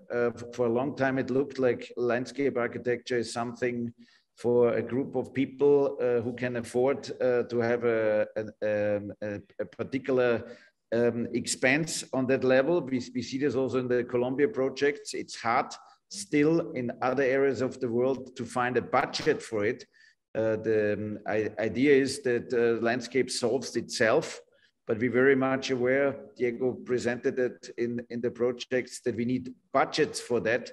And also we saw some of the projects that landscape is actually part of our urban environment, that plants and trees and the water and the atmosphere and the soil, not only the land, but the cross-section are part of the way we are designing and building our cities. And if we don't have the trees in front of the window, Anne showed the hospital project where she looks out on this pavilion, which I thought was very beautiful and interesting. But then there's also the air, the daylight, the plants that we also need.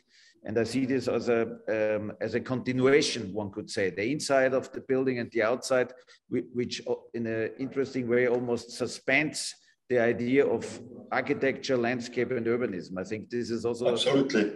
And I think when I see your teaching, there is really this point. So last jury we had in Zurich at your studio was about this situation of water in Barranquilla. No, in Chile. No, in Cartagena. Yeah, Cartagena and Chile. But water in Cartagena and the rubbish in Chile. So these two projects and many other of your projects are thinking architecture with the point of view of new climate situation or landscape problematic. And I think this is probably more present as what you present this night in your teaching work. Huh? No, but what comes also out, for instance, in what Michael showed, to bring this also in an example, what you asked earlier, how to bring this sort of abstraction of the digital model back into the real world. In many cities, we still don't understand enough the natural infrastructure that already exists. We basically are entering in a somehow perfect environment.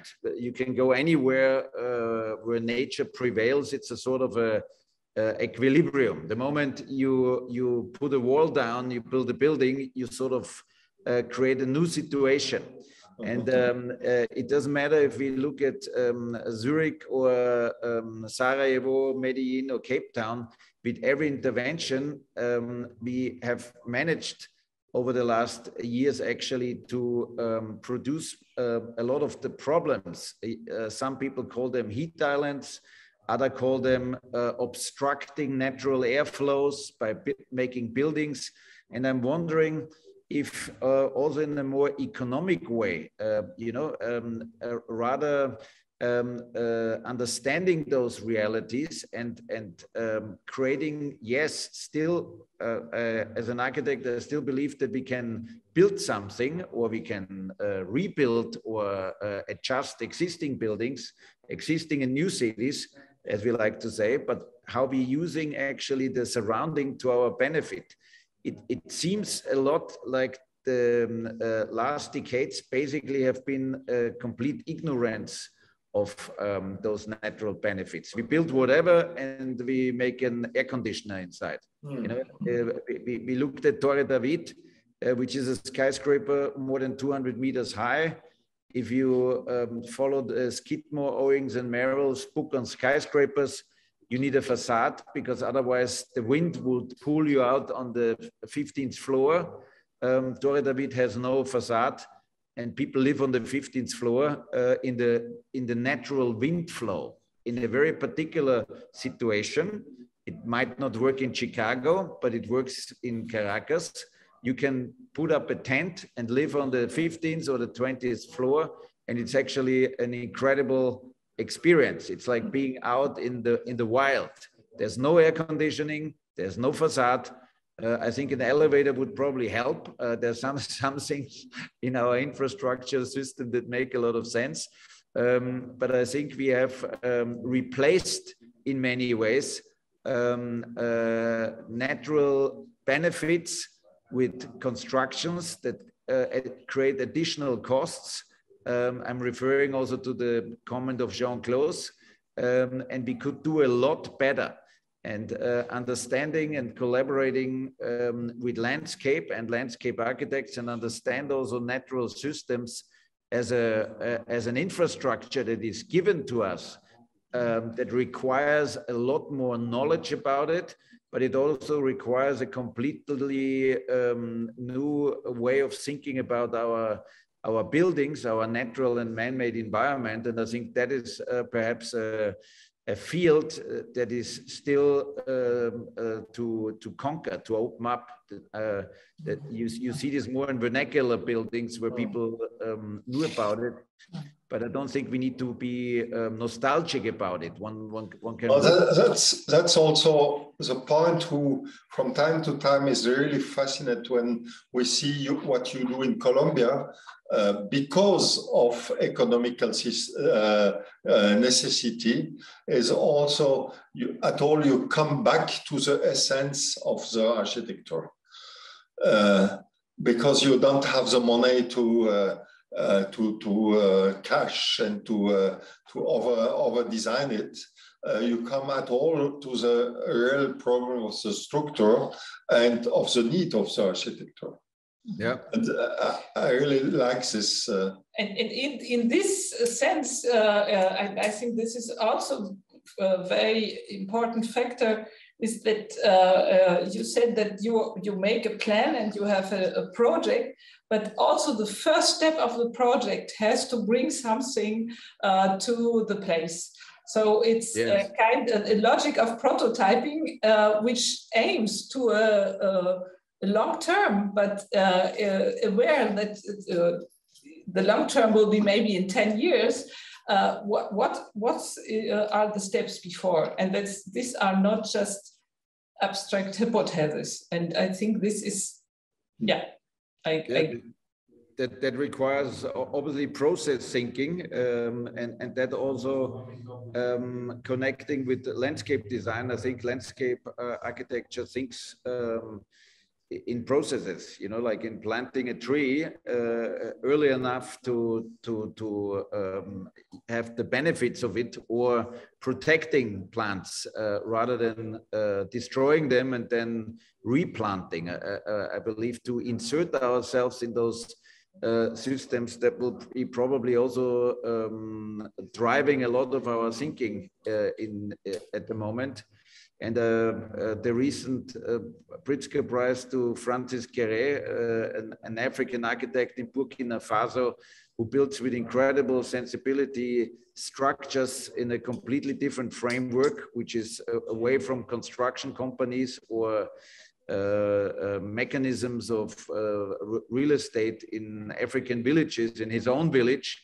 That also shows you that there are alternatives how projects can be done, but they require also probably new settings. To insert that in the existing structures will be very complicated, and I'm thinking about Gabriela's presentation also, it requires a sort of a civil society which is activated, because politicians are not going to move that status quo. They actually, in reality, and I think we discussed this also in Paris at our meeting the other week, that they actually benefit from it. They have no motivation to change that. I think we need to realize that also. There's a system, it has beneficiaries, and to change that needs probably. But in the same time, Robert, in the same time we see. And the honest book is very important for this. You see that from time to time you have a very strong system, and some persons can change it and bring it in a new way. That's one point. Who are for me is a lesson of Johannes' book. And the second is how this architecture can work on reparation. To not be only in this energy of innovation, of new, of bigger, of larger, but only on this situation of reparation, and say, here is the story, bring us to to a situation who we have to change. And I think what you do in Sarajevo has also to do with this. Yeah. The narration of the micro revolutions. And this is very interesting because I really think in design, we every time say the design was changing in 65 or 68. Before we was in reconstruction, we was in essential element. And at one time we come to this overconsume and how can we bring that people buy what they don't will at all, what not the essential elements. And how can we come back to this essential element? I think this has also to do with ecology and with and essential can be very happy. Essential can be a fest. Essential can be yeah. Quality also. Yeah. Well, I would say to finish our round, perhaps we bring in with the last sentence, the last statement, the remaining people of the group. Just a sort of I would ask everybody just to give a comment. If you're still here, I see some are switched off.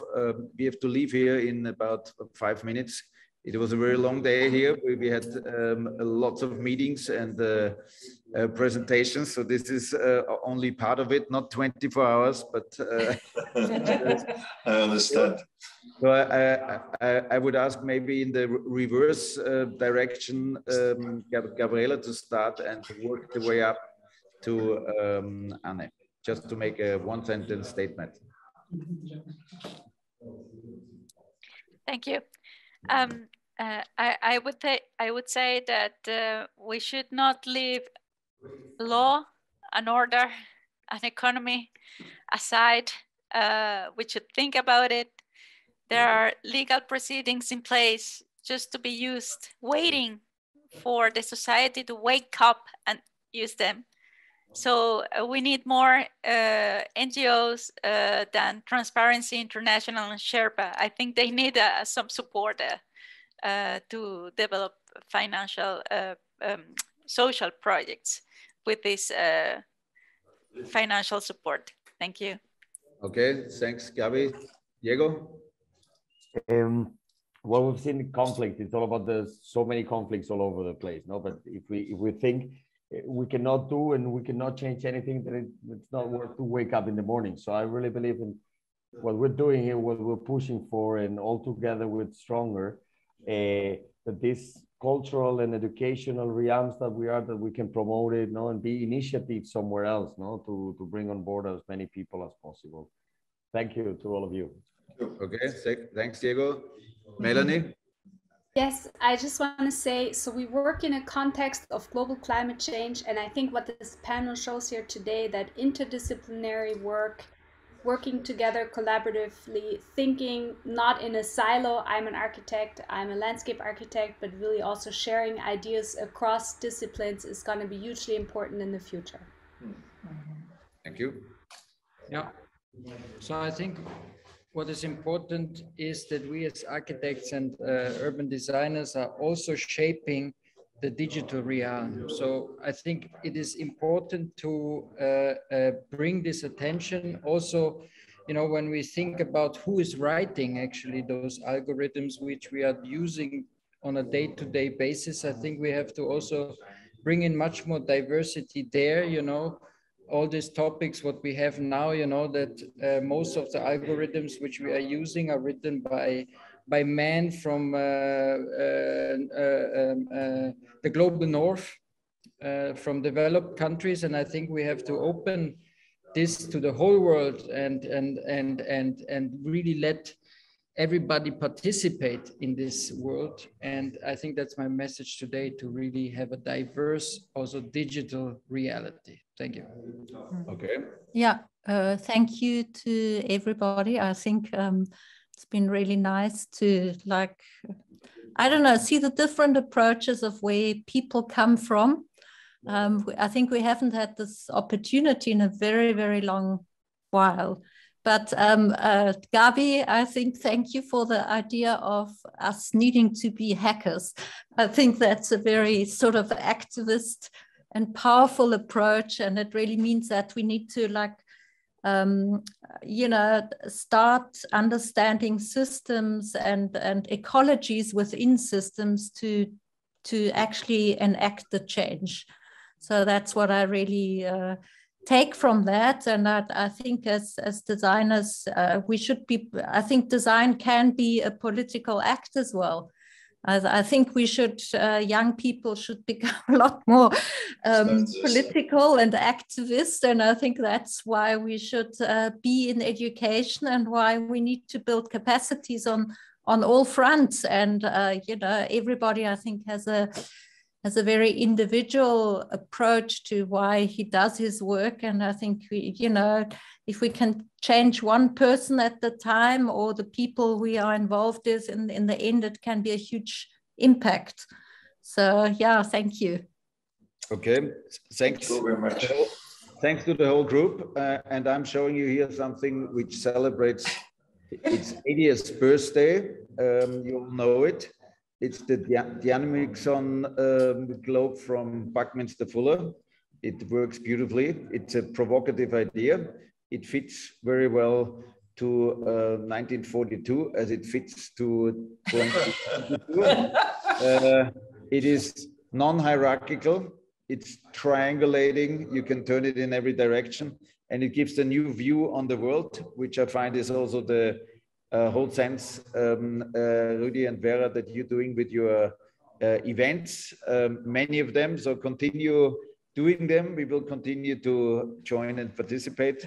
And I'm very curious to see more of the work that we are doing and also to discuss this with you. Thank you so much. Thank you so much. Super, thanks a lot of this 2 hours, or I don't remember how long it was, but it was so short and so intensively. You are a super team. Yeah. Thanks a lot. Thanks a lot. It was really good insight. Bye-bye. Thank you so much. Good and night. We go now to a next colleague, Michael Wang, who's hopefully already with us on air. Yeah, Hello. very good. And you are an architect and artist, and you are joining us with a topic which is called ex situ, and this is interesting. On va même changer de langue, hein, si je comprends bien. On parle français ou anglais? I'll speak in English. Okay. So it's a mistake in the program. So I think it's interesting because it's about displacement, if I understood right.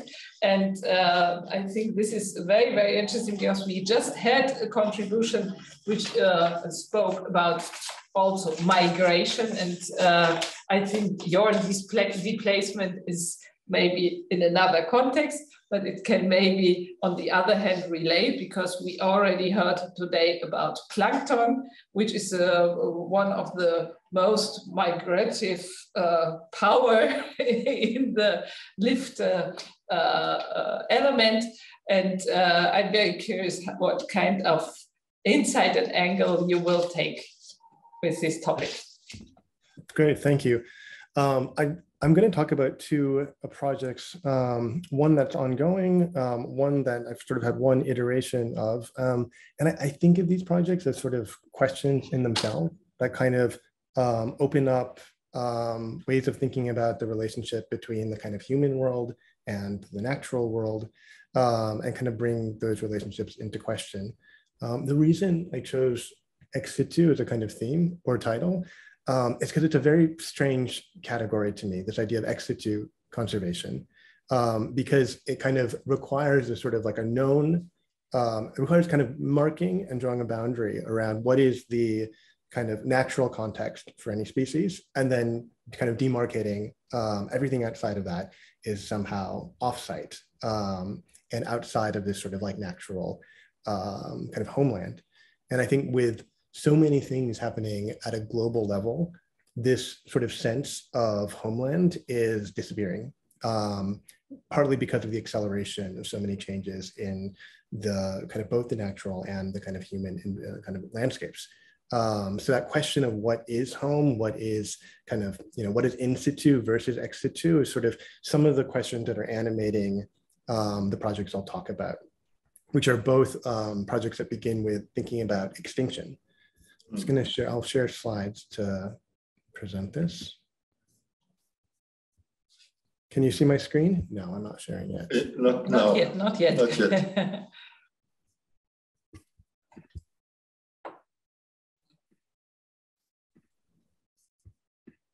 From where are you speaking? I have, it fits to your topic that it's on the placement, but you are in? Yeah, I'm based just outside New York City. So just beyond the boundary of the city, about 25 miles away from the city limits. Exit 2. So the first project I'll talk about, sort of ongoing, I've been working on this for at least the last 10 years, this category of things that are extinct in the wild.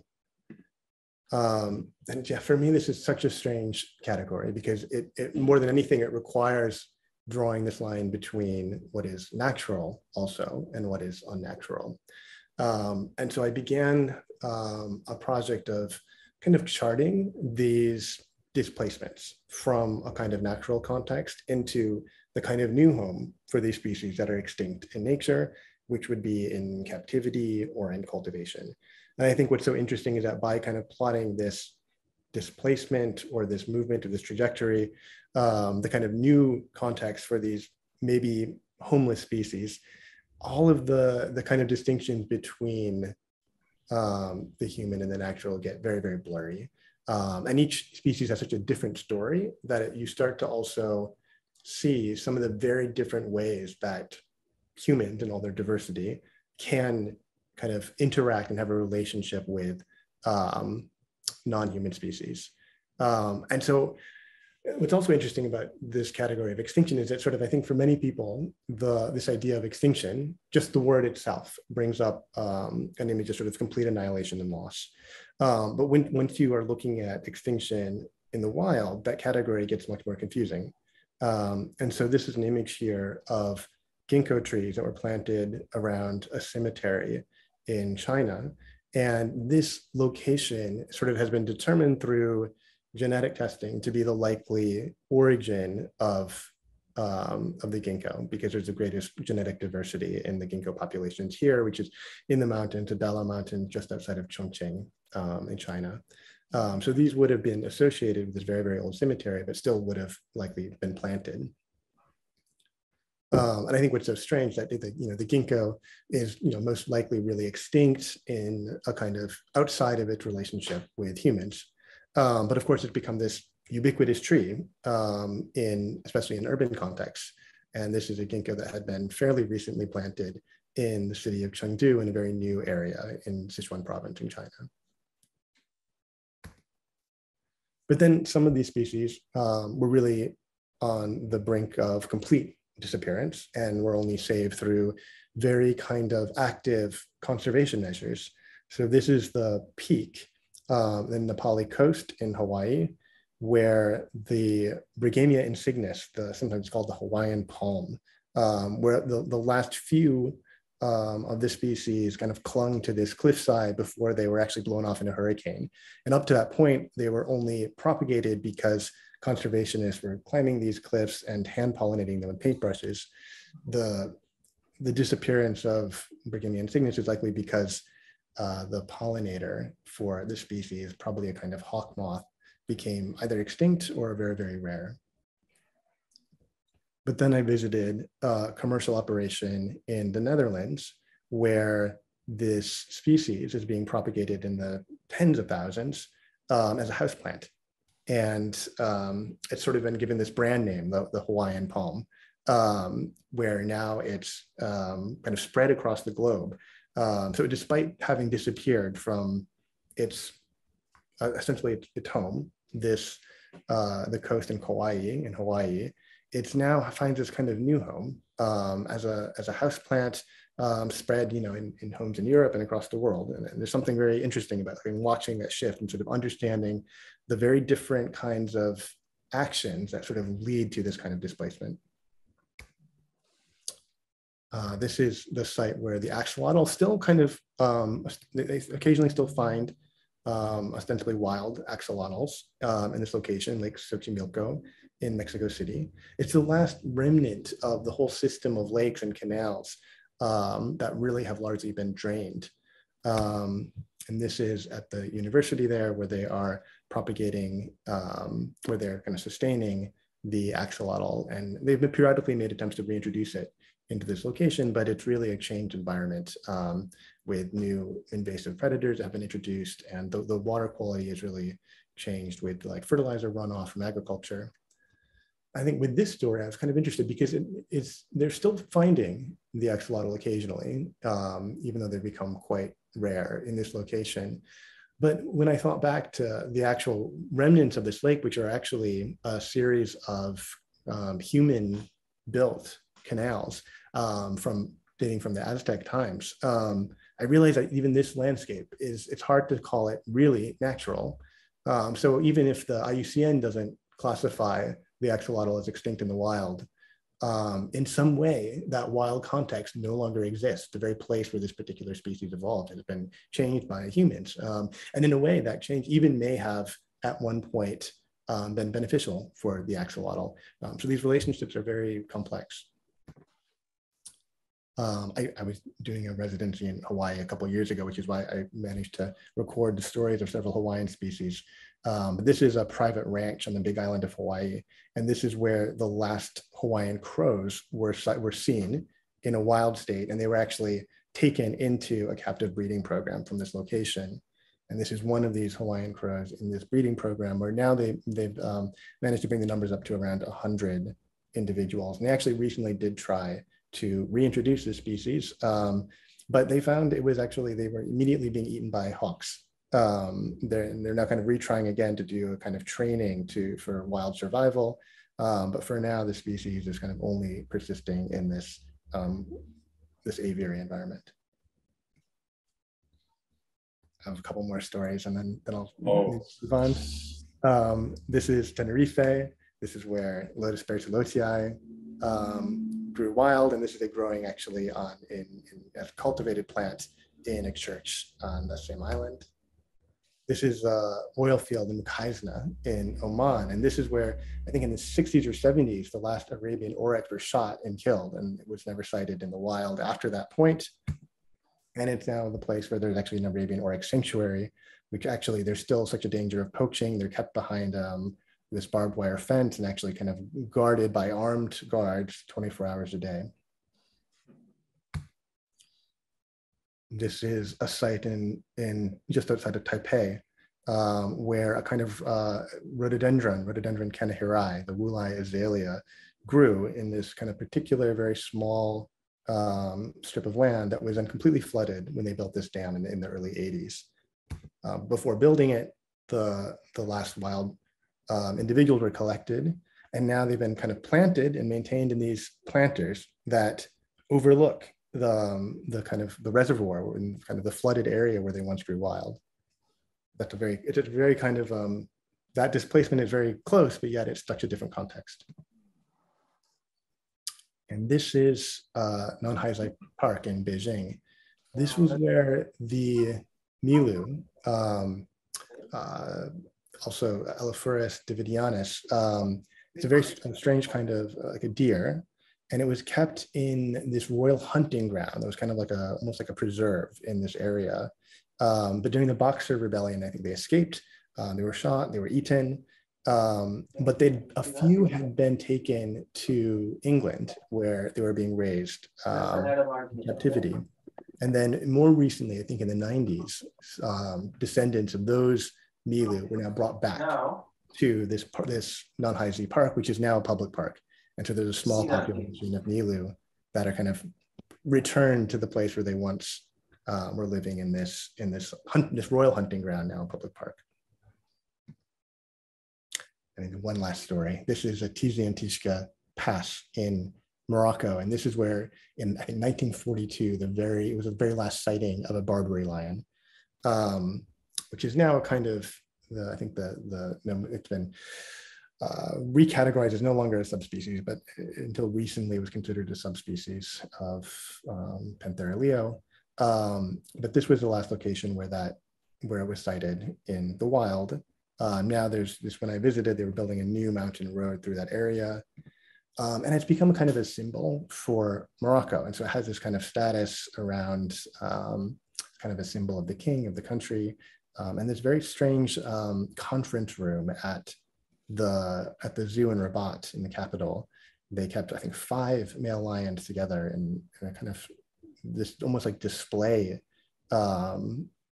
exhibition that would join a conference room, which also had a big picture of the king up. And so it was kind of a conference room reserved for special events at the zoo. And that's where I kind of documented that they've been, these lions supposedly trace some of their ancestry back to the collections of Barbary lions that were kept in royal menageries by Moroccan kings. I think its genetic testing has shown that I think the percentage of actually North African Atlas lion, Barbary lion in these individuals is not so pure, but they still do have maintained some of that ancestry. I think maybe I'm telling too many stories, but one more from Hawaii. This is the Pia Valley, and this is where there's a kind of there used to be a huge diversity of terrestrial snails in Hawaii, and mostly due to predation by invasive carnivorous snails and rats. Their numbers have really plummeted, and most of the species have disappeared.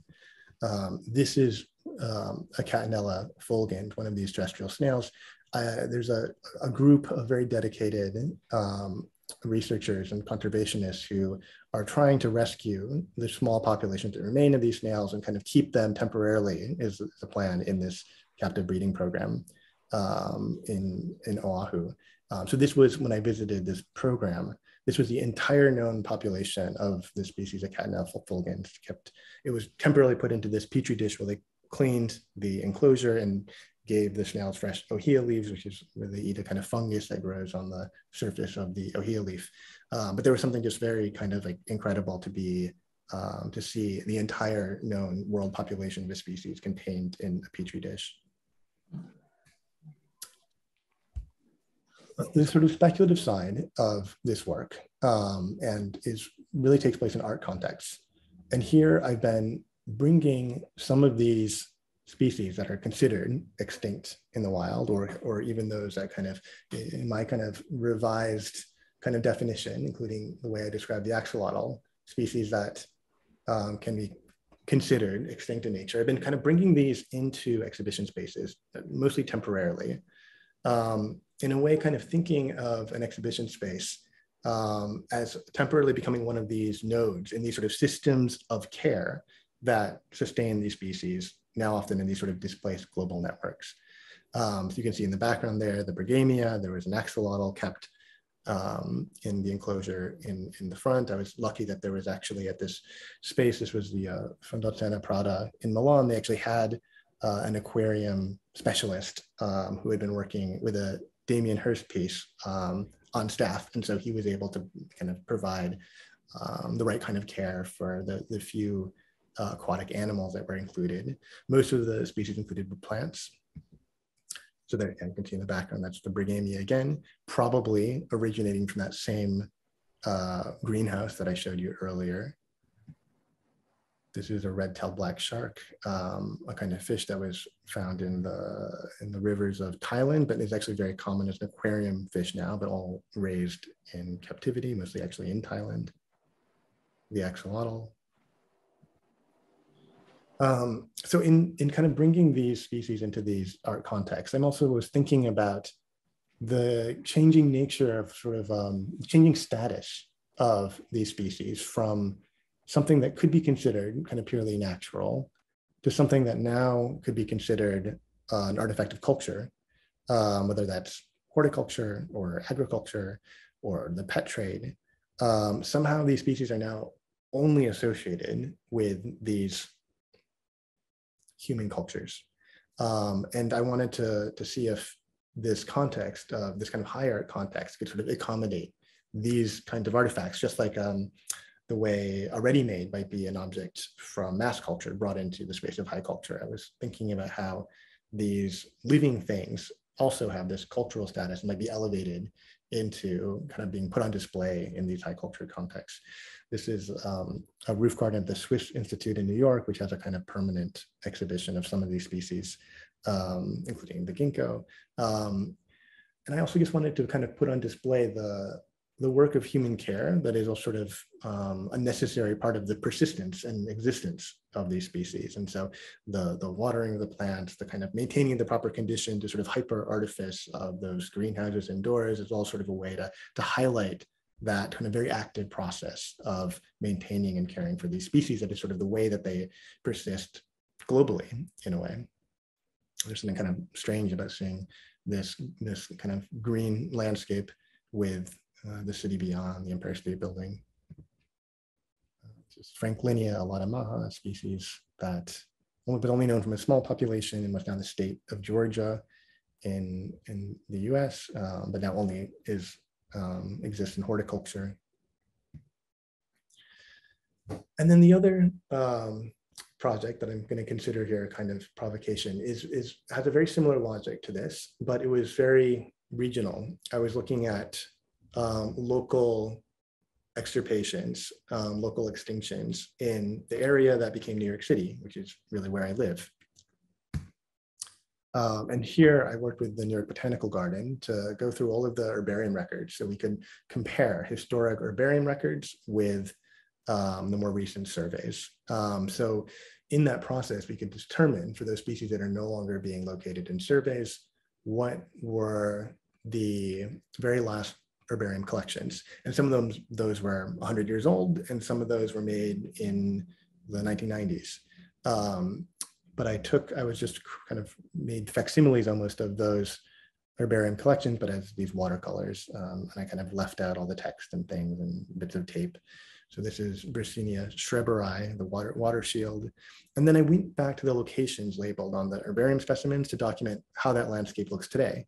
And it's a way of sort of maybe envisioning what that change to the landscape is. And again, it's sort of going back to my initial thoughts about what it means to be ex situ. And in some ways, these locations, these specific locations where a species was formerly found have really changed. In other cases, that change may be more invisible, things like changes to air quality or water quality, kind of competition from invasive species, kind of changes to the kind of ecological makeup of the site, are all things that may not be immediately apparent if it's a green space.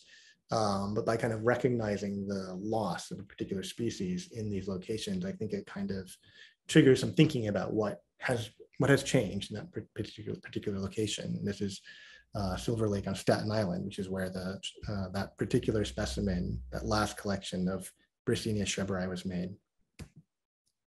Helianthus angustifolius. And this was last collected it was labeled in the specimen New York Avenue in Brooklyn, and this is New York Avenue as it was today, a couple of years ago, actually. Clematis ochroluca, which usually grows on serpentine soils, and it was found on these cliffs in Staten Island, which now have these McMansions today. Solidago omifolia, which was last seen in Bronx Park.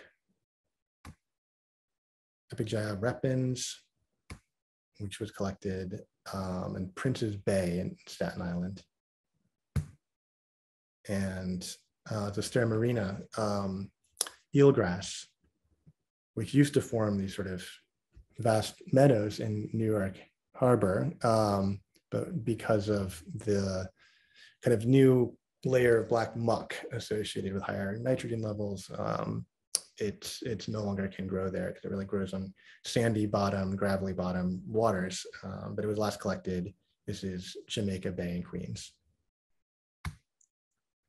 I was growing some of these species at my studio just outside the city, kind of documenting them as they came into flower, or kind of these sort of ephemeral moments in the life cycle of these plants.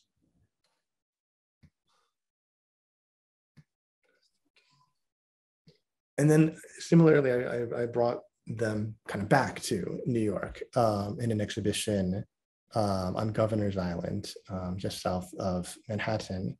And this was a temporary exhibition, sort of a way to kind of put on display this kind of lost natural inheritance of the city, and also kind of revealing some aspect of its kind of natural foundations. But also kind of put on display how the only way they can return now is on this sort of system of life support. So again, that's sort of for me, the role of these greenhouses and the artificial lights and all of the kind of intensely kind of technological interventions that are kind of like almost kind of heightened in this particular exhibition in this space. They're there to kind of show how there's no kind of easy homecoming now for these species, that the environment in which they were found in New York City has so dramatically changed because of urbanization, industrialization. They only can return under this sort of like intensive kind of, with all of this sort of, almost like a system of life support, like some kind of prosthesis that supports them in this location.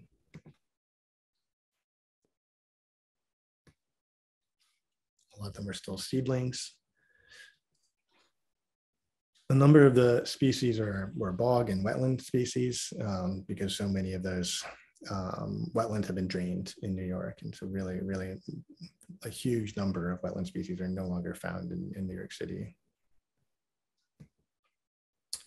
And this is, they're sort of the large lichens that were known historically in New York are no longer found here. That coincides with introducing coal as fuel source in New York, because these large lichens are so sensitive to air quality. But actually, the lichenologist I spoke with spoke of other changes that are kind of harder to record and kind of document as accurately as the pollutants from coal. He had read that historically there were these morning fogs that would come in across New York every morning, and that kind of climatic conditions to help support some of these large lichens and mosses. And that doesn't happen anymore. And he thinks that maybe part of the reason for that is just that the disappearance of these forests and even the disappearance of these lichens and mosses from New York has really kind of changed the kind of water retention in the atmosphere in New York, and kind of changed that the kind of microclimate of the region. This is the eelgrass growing in a tank. This is one of the macroalgae. This is Sargassum philippindulum, but these macroalgae, many of them disappeared from New York Harbor when the new reservoirs were opened up, bringing fresh water into the city, and then flushing out into the bay. Really kind of changed the chemical composition of the water, and a lot of these larger algae disappeared. And just some images from inside these latrines.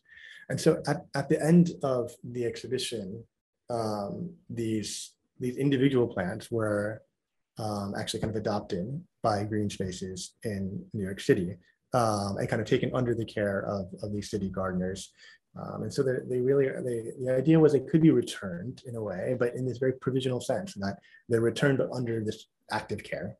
And in this case, it sort of maybe kind of confuses this idea of ex situ, in that this is still within their native range, and they were found originally in New York City. But I think the environment has changed so much beyond recognition of the way it would have been 300 years ago, that it is actually a change space. And to think of these species kind of appearing spontaneously in the city is now in many cases impossible. And it really requires this kind of human effort to sustain them here again. Thanks a lot of this museum, artistic and same time archive and analyze. I think it's very, very strong. And I will be very interested about publication. I suppose you have some books about your work, and if you can send bibliography, will be very interesting about to bring it a little bit larger also in it's a common discussion, because you bring really this symbolic element in a very high point, and I think it's fantastic. Thank you. Yeah, I would love someday to create actually a book around each of these projects that helps kind of make that, helps trace the story around each of these species and their displacement. It's interesting, and it's interesting it brings back this question of conservation and also rituals of conservation. We worked in a university city in Germany, and there's an old archive of algae. This was a crazy researcher who took during the war in one suitcase some algae and started you have to reproduce them every 6 weeks, and this is done for 150 years now. Every 6 weeks, this algae has to and it's just a little container where they are living in, but there's all this ritual, and as you said, this kind of system of life support, and it's interesting of this kind of cohabitation, that the plant is giving life support to the human being, and as we heard today, often very generous, often even if we are not conscious that plants are doing this life support. If not, if we wouldn't be part of all this metabolism, we wouldn't live.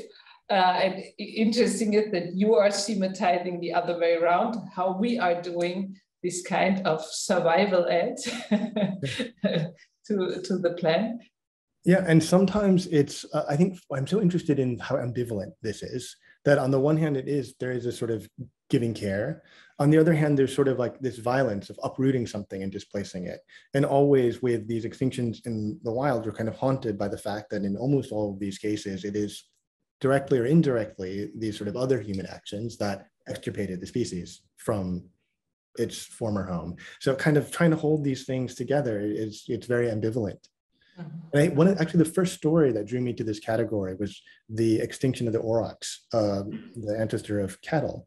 And to me, that was almost really highlighted this sort of double-edged nature that this category of extinct in the wild brings up, that cattle were extirpated in nature. It was actually the first recorded extinction in the 17th century in what's now Poland. And then because of the kind of value of cattle for humans, for consumption, really, they're probably the most numerous large mammal on the planet. And the strangeness of that kind of disconnect between its extinction and its sort of really almost overpopulation. What is in the moment so fascinating is that in any case you find examples of living animals and plants who you think it was extended many years ago. So you have also this phenomenon to say of reappearance of elements, and this is very fascinating. Yeah. And it's I think was one thing we discussed. Miguel is part of the team again, so we have the hand is there. He's coming. He's coming. So since we are working here in time schedules, we will leave now, and Miguel is taking over. But we spoke in an interview together about also protected zones and the gestion and how to deal with this protected areas and the wilds to conserve the original, the wild, and how to work with this. Are you already on board We have time. We don't have time. We have to go to the next is a very hard agenda. Sorry. We will speak about these items a little bit further with the other point of view, also with the conservation, people who work with conservation in Guatemala, in France. So this question of what we conserve and what is the reference time of conservation is very interesting. Very interesting, of something which is the living and which is on permanent mutation. So what is in which state we conserve and which way. So thanks a lot for your input. And beautiful nice pictures also. Huh? Yeah, very interesting. Very interesting. Thank you. Thanks. Thanks a lot. And we go now to Bordeaux. To Bordeaux. Bordeaux et Benjamin, you sleep? Non, Benjamin. We don't let you sleep. Bonjour. Bonjour et pardon de vous faire subir cet exercice pas une contrainte. infernal de la nuit, des discussions nocturnes. Tout va bien. Donc nous repassons en français, je crois pour un long moment d'ailleurs.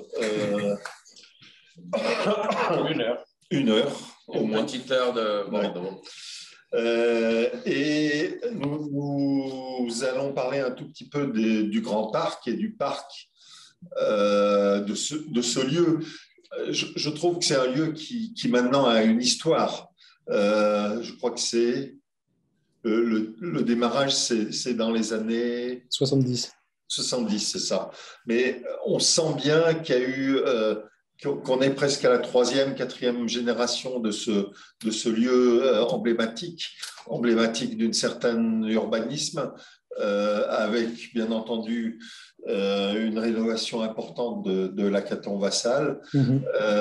Et je dirais c'est très intéressant de se dire que ce lieu qui, disons, a cultivé très vite son espace vert, qui à l'époque était quand même assez modeste dans son expression végétale, et essaye aujourd'hui de se penser autrement et de se penser en fonction peut-être beaucoup plus fortement des citoyens qui y habitent dans ces bars. Benjamin, on va un tout petit peu, nous on est fatigués là, hein, on va un tout petit peu... Je suis en pleine forme, Benjamin. Voilà, Miguel a dormi, donc on va vous suivre dans l'état où nous sommes. Très bien. Bon, alors, merci pour l'invitation déjà à tous. L'idée, c'était que je puisse faire intervenir justement la maîtrise d'œuvre sur le projet du parc, du Grand Parc, et puis également aller vers un autre projet qui soit toujours dans la même région, mais qui là aussi parle d'une forme d'architecture organique et qui est aussi une histoire de génération. Et donc c'est pour ça que Marion est là également, qui est architecte et qui fait partie du cabinet de Christophe Hutin et qui travaille depuis pas mal d'années avec les habitants de cette cité qui est à Mérignac. Donc c'est finalement deux projets qui ne sont pas similaires, mais qui communiquent assez largement. Et du coup, j'ai demandé donc à Guillaume, qui est paysagiste pour le projet du Parc du Grand Parc, de parler de ce projet-là. Et ensuite, on passera à Marion. Et puis, voilà, l'idée, c'est de pouvoir un peu croiser ensuite les points de vue. Je t'entends pas, Rudy.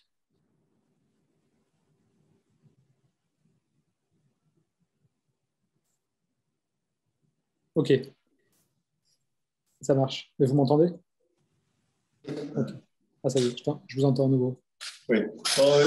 Je disais, comme probablement nous n'allons pas faire les 24 heures sur la participation, on en profite pendant une heure aussi de parler un peu de cette dimension-là. Oui, parce que sur le parc, enfin, Guillaume va en parler. L'idée, c'est de rendre vivant ce parc aussi et de voir quelles erreurs ont été faites par le passé, comment c'est l'idée de revenir à quelque chose de beaucoup plus pensé.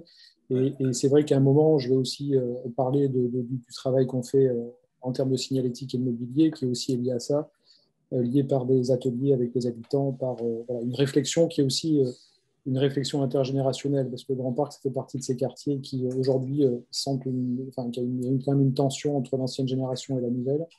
Et il y a beaucoup de choses qui sont faites au niveau des centres sociaux, etc., mais des centres d'animation. Mais on est quand même dans une problématique de communication et on essaie par un projet là, qui est en train de naître de ressouder un peu tout ça. Voilà. Donc, je vais laisser la parole à Guillaume et puis après, on enchaînera. Vas-y, Guillaume. Ouais. Bonsoir à tous. Bonsoir. Bonsoir. Et merci aussi de l'invitation. Avec grand plaisir et pardon de cet horaire terrible. Non, mais écoutez, c'est vendredi soir. En été. Boum.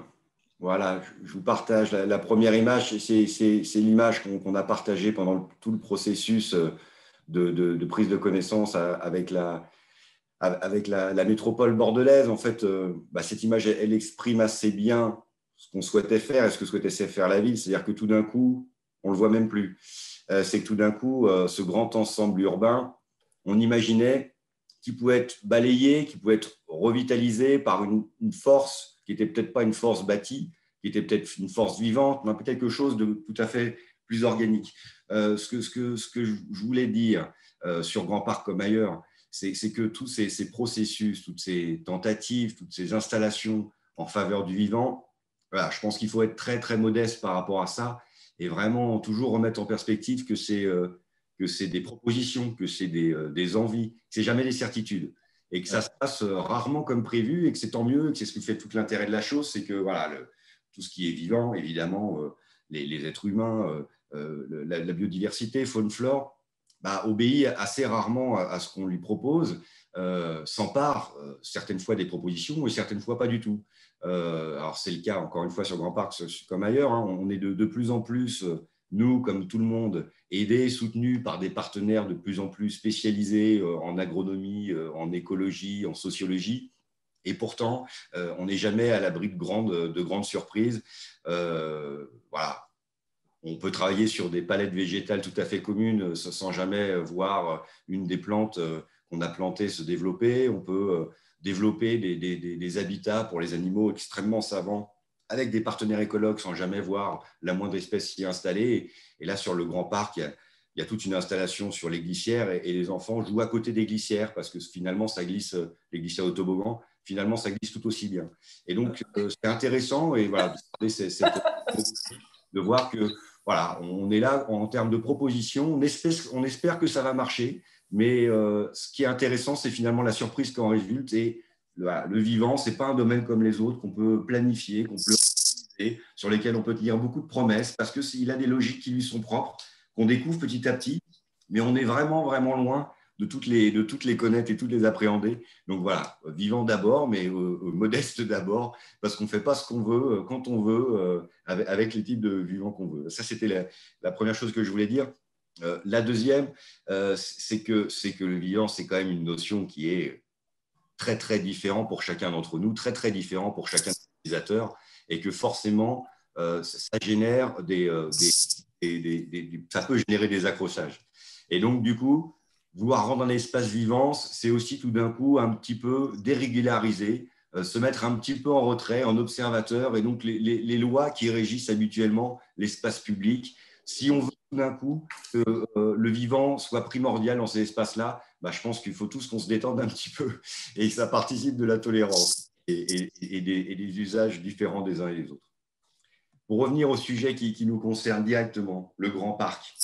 Le Grand Parc, donc Benjamin disait années 70. Benjamin, tu me coupes hein, dès que tu veux. Oui. Année 52, hein, première date de construction pour les rapatriés d'Algérie. Un cadre bâti évidemment assez magnifique avec l'eau et le gaz à tous les étages. Et quand même, pour construire ce quartier rêvé, un remblai sur 4 mètres. Hein, on est sur d'anciens marais dont le cours d'eau a déjà été détourné. Et après, on a été mettre toutes les poubelles de la métropole de l'époque pour pouvoir gagner ces 4 mètres de hauteur. Il y a des légendes comme quoi il y aurait des bus à 3 mètres de profondeur. Voilà. Il y a vraiment absolument tout et n'importe quoi. Oui, il était planté, on le voit, mais ça restait quand même un jardin d'apparat. Hein. Évidemment, on n'avait pas à cette époque-là la nécessité et l'usage des espaces extérieurs qu'on a aujourd'hui. Quand même, ce qui est important, c'est que si on a aujourd'hui, donc c'est 16 hectares, hein, le Grand Parc, c'est 16 hectares, c'est le 3e plus grand espace planté de Bordeaux. Et si on a encore cet espace-là disponible, c'est bien parce qu'il y a eu ce grand ensemble-là. Ça ferait longtemps qu'on aurait densifié cet espace-là si ce n'était pas une propriété communale. Donc ça, il faut quand même souligner que c'est un héritage dont les grands ensembles partout en France nous font hériter aujourd'hui. Et ce Grand Parc, qui a connu des années de gloire à sa construction, qui après a été évidemment décrié comme tout grand ensemble, finalement aujourd'hui, par les transformations que tu évoquais de la hécatombe Vassal, et en deuxième temps, c'est important que d'abord on s'occupe de logement, et dans un deuxième temps, le parc, c'est en train de devenir un espace assez prisé. Voilà, donc 4 mètres de sol de remblai, tout et n'importe quoi, pas mal de pollution, pas mal de strates anthropocènes. Et nous, ce qu'on a découvert en arrivant, c'est ce cadre bâti hyper présent. C'est aussi quand même, hein, c'est un sol de tout et n'importe quoi, mais avec un réseau d'arrosage, il y a des arbres qui se sont bien développés. Là, on voit, hein, il n'y a pas une multitude de situations ouvertes, mais on bénéficie comme ça. On a fait quand même un parc sur un parc, ce qui est quand même, une situation rêvée. Et on a bénéficié comme ça des espaces créés par ces vieux arbres. Voilà. Dès aujourd'hui, on en profite. Beaucoup sont morts depuis, mais sont morts depuis parce qu'avec le temps, ils se sont fragilisés. Mais voilà, il y a quand même des sujets absolument remarquables qui ont été évidemment la base de la géométrie du projet proposé.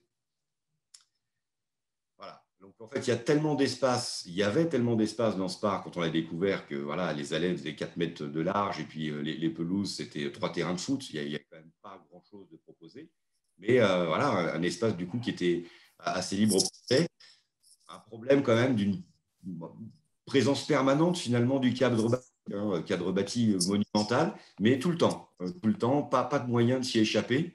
Et donc, ce qu'on a souhaité faire dans un premier temps, comme par exemple ici, dans un premier temps, une des pistes du projet, c'était de vouloir créer des premiers plans qui nous permettent d'échapper à ces monuments architecturaux. C'est-à-dire qu'on imaginait que le visiteur peut-être souhaitait pas toujours avoir ce vis-à-vis frontal avec ces bâtiments-là, mais que certaines fois, c'était bien aussi qu'il en échappe. Alors, ça veut beaucoup pouvoir installer des volumes très importants, par exemple ici pour les jeux. Voilà, donc ça, c'est une deuxième photo. Donc on voit, par exemple, les glissières sont utilisées, mais à côté, ça l'est pas mal. Et ça nous permet aussi tout d'un coup de donner un premier plan de vue aux perspectives sur le parc.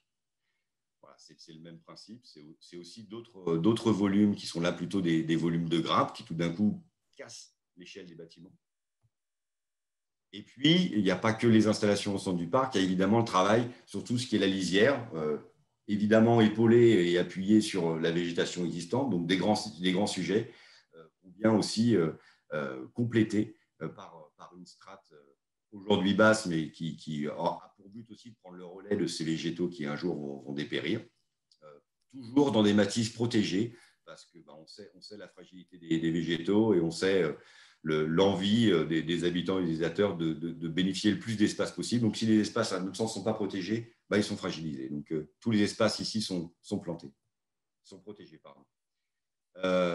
Une autre intervention pour animer ce grand parc, on a proposé, voilà, il y a plusieurs types d'installations, plusieurs typologies, mais on a repris une typologie qui est propre au sud-ouest, qui s'appelle les jouales. Ici, on voit, donc c'est une association de fruitiers avec des plants de campagne et au centre, une culture potagère.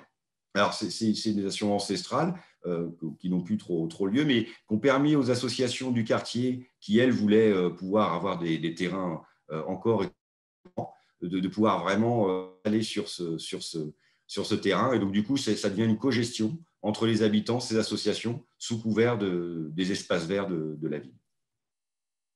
Voilà, on revoit ce type d'association. Ça, c'est une photo directement du Conservatoire végétal d'Aquitaine, où voilà, il y a un complément d'une strate arbustive avec une strate arborée plus haute. À gauche, que vous voyez, les grilles, c'est ce qu'on appelle les fourrés. C'est-à-dire qu'en fait, il y a une contradiction dans les espaces publics qui fait que quand les arbres sont fragilisés, sont mourants, très rapidement, on est amené à les abattre, tout simplement pour protéger les utilisateurs. Alors que d'un point de vue biologique, c'est quand ils sont fatigués, quand ils sont vieux, qu'ils accueillent le plus de faune et flore. Donc, on a décidé de faire ces refuges qui, pour le coup, sont complètement inaccessibles aux visiteurs, pour protéger les arbres, d'abord, pour aussi protéger les visiteurs éventuellement de la chute des arbres. Et ça nous permet de faire des enclos dans lesquels aussi on va planter des jeunes sujets. Et on propose ici une gestion complètement différente. Ce n'est plus du tout une gestion jardinée, mais c'est plutôt une gestion spontanée. On va régulièrement enlever les invasives, mais on va développer là des typologies végétales complètement entremêlées, complètement brouillonnes, qui sont plus proches de celles du bois. Et on trouve que c'est intéressant d'avoir aussi dans les parcs et jardins contemporains des espaces où la végétation et l'espace de la végétation se développent comme elle seule sait le faire, c'est-à-dire sans gestion humaine, et développe du coup des formes et des qualités sensorielles qui y sont propres. Alors, il y a aussi évidemment tout un travail pour pouvoir habiter ces lieux sur le mobilier. Alors, se pose sur ce parc de 16 hectares toujours la question des échelles. C'est-à-dire que quand on installe une table, évidemment, elle ne fait pas 2 mètres de long. Quand on installe un banc, il n'est pas en carton. On a des éléments qui sont à l'échelle des bâtiments, de grande longueur, pour accueillir des groupes et pas des individus. Peut-être, Benjamin, tu veux dire quelque chose là-dessus ou plus tard? Ça, c'est un peu le travail qu'on a mené au tout début là, sur la question de la signalétique et du mobilier. Alors, ça a donné lieu justement à des ateliers au préalable, notamment des réflexions sur ce qui était toponymie des lieux.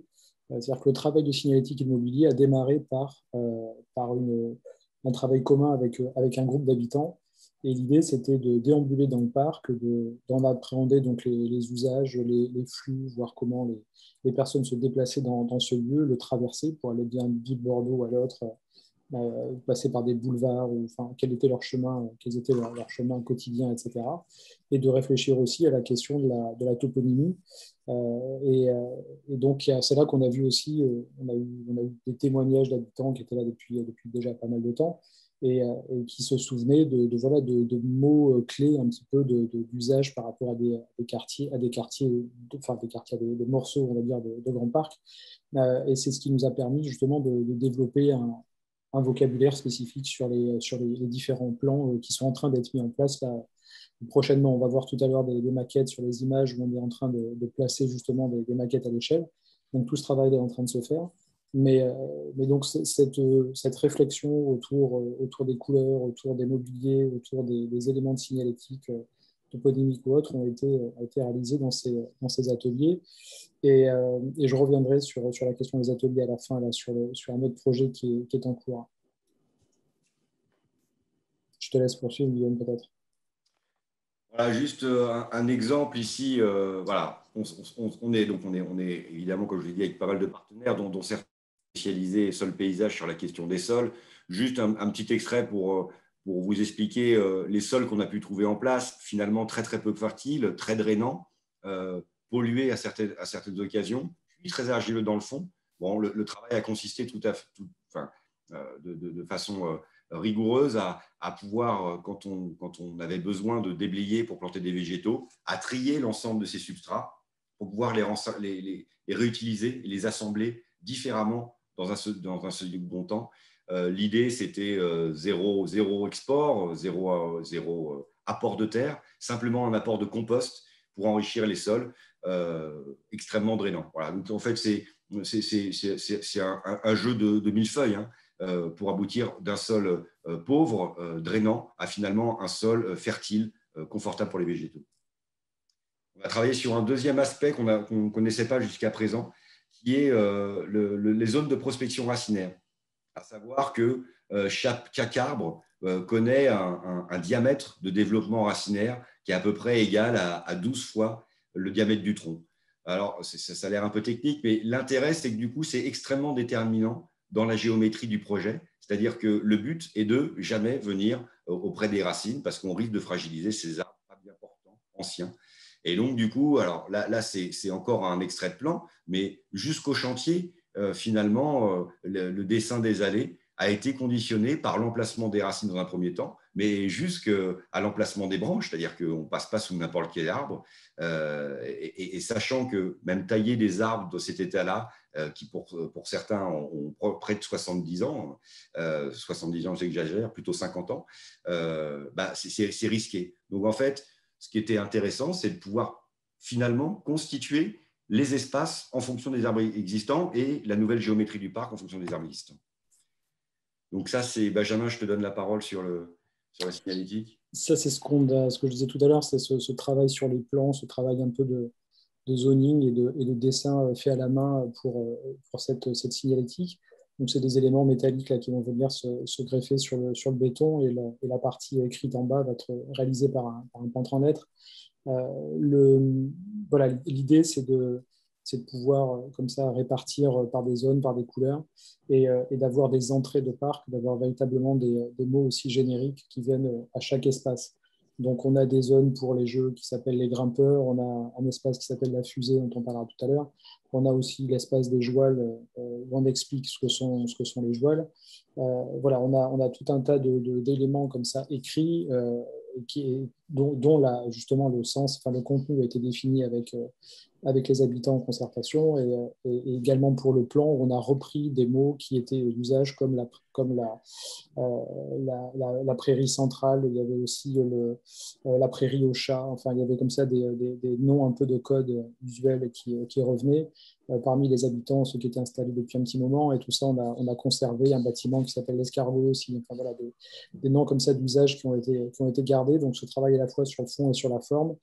Là, on a par exemple les éléments de signalétique pour les fourrés, pour expliquer ce que sont ces fourrés. Voilà, une signalétique aussi à but pédagogique qui va venir accompagner les différents éléments de mobilier. Également, il y a des assises qu'on voit ici devant l'école Schweitzer. Alors, tout ça est tout neuf et encore très neuf en cours d'installation. Par les couleurs, mais il est évident qu'après un an ou deux, ça s'intégrera beaucoup plus dans le matériau gris sur lequel ils viennent se poser. Hein. Oui, puis on est sur 4 phases en tout, donc il faudrait que Guillaume, tu me rappelles les dates que j'ai oubliées, mais enfin on démarre la phase 2. Il y a quand même 4 phases, donc ça court peut-être jusqu'en 2026, je ne sais plus. Mais, à 3, on démarre la deuxième phase de chantier en septembre là, et il y a une troisième phase plutôt pour septembre 2024. Voilà. Et on voyait sur une image quelque chose d'intéressant. Ce qui est marrant, c'est que malgré tout ce travail sur les typonymies a quand même conduit à appeler ce parc le parc du Grand Parc, qui est quand même un nom un petit peu bizarre. Mais c'est la façon dont les gens l'ont appelé. Et on a beau expliquer que c'était quand même pas très caractéristique, pas très identifiant. C'est quand même le nom du parc. Donc il s'appellera toujours le parc du Grand Parc. Donc voilà, d'autres installations de mobilier. Voilà. Je voulais vous juste montrer cette photo. Alors là, on n'est plus au Grand Parc, on est en périphérie. Et là, c'est là que ça devient intéressant. Si on parle de vivant, voilà, moi, je trouve que c'est pertinent. C'est-à-dire que là, tout d'un coup, il y a un effet de tache d'huile. C'est-à-dire qu'on est sur un équipement sportif aussi, mais un équipement sportif que la métropole nous a demandé de venir conjuguer au projet de Grand Parc. Donc, ça veut dire que tout d'un coup, on y retrouve des logiques de circulation, des logiques de plantation, des logiques d'espèces. Et on espère encore, je disais que rien n'est garanti en introduction, on espère encore que voilà, le développement en termes de biodiversité va pouvoir passer d'une partie à l'autre. Mais voilà, il y a, à mon sens, un projet de territoire se construit quand finalement on échappe de la parcelle et qu'on peut d'une parcelle sauter de l'une à l'autre. C'est ce que nous a proposé de faire la métropole aussi. Et voilà, on espère que cette tache d'huile va grandir de plus en plus. Alors, image iconique du quartier, ça c'est un jeu qui a été, pour le coup là je ne vais pas me tromper dans les dates, c'était bien les années 70 qu'on avait cette fusée qui était sur l'aire de jeu. On a trouvé qu'une seule image en fait de ce mobilier. L'idée dans le nouveau projet était d'en créer une nouvelle. Finalement ça n'a pas fonctionné comme étant à nouveau une fusée, un jeu pour les enfants, donc ce projet-là est abandonné, mais par contre on a été mandaté pour réfléchir sur un espace Alors, si tu peux juste passer l'image d'après, je pense que c'est celle où on voit à peu près l'espace, voilà, sur cette superficie de 400 et quelques mètres carrés. L'idée, c'est justement de repenser cette symbolique de la fusée. Donc, on a réfléchi un peu de notre côté et en même temps pratiqué à pas mal d'ateliers avec à la fois des anciens du quartier, les jeunes générations du centre d'animation. Et c'est ce qu'on est en train de faire encore aujourd'hui. Et on va en parler lors d'un parlement mobile la semaine prochaine sur Bordeaux. L'idée, c'est en 2 temps, à nouveau de réfléchir à un usage que pourrait être cette fusée. Voilà, de quoi on parle? Est-ce que c'est une micro-architecture? Est-ce que c'est juste un espace ouvert? Qu'est-ce que c'est? Donc ça, cette première réflexion a été menée. L'idée, c'est donc de créer un lieu intergénérationnel et ensuite, petit à petit, de lui trouver sa forme. Et là, on est en plein dedans. Donc voilà, on a commencé le projet par des ateliers. On le poursuit ici sur cette phase 1 par à nouveau les ateliers sur la création vraiment complète de ce lieu qui va s'appeler la fusée.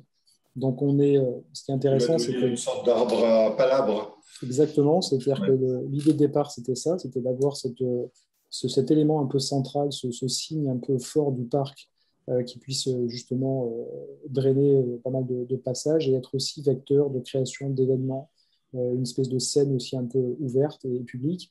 Et plus on avance dans les ateliers, et plus on se rend compte qu'à la fois les plus jeunes comme les plus anciens ont envie pas forcément de coller d'une façon trop didactique à cette fusée, à sa forme, mais plus d'évoquer un peu tout ce que cette idée de fusée, de voyage, d'espace, etc.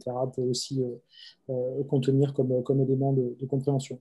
Donc voilà, on progresse là-dedans et c'est assez intéressant aussi de voir justement ces générations qui discutent des mêmes sujets, qui se retrouvent sur pas mal de sujets d'ailleurs.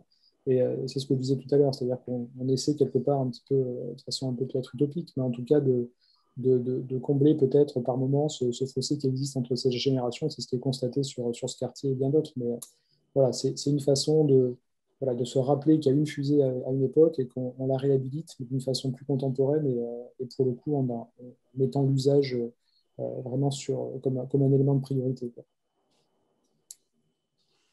Ouais, je voulais juste peut-être terminer, on a fini, oui, terminer, voilà, tout ça est créateur d'emplois.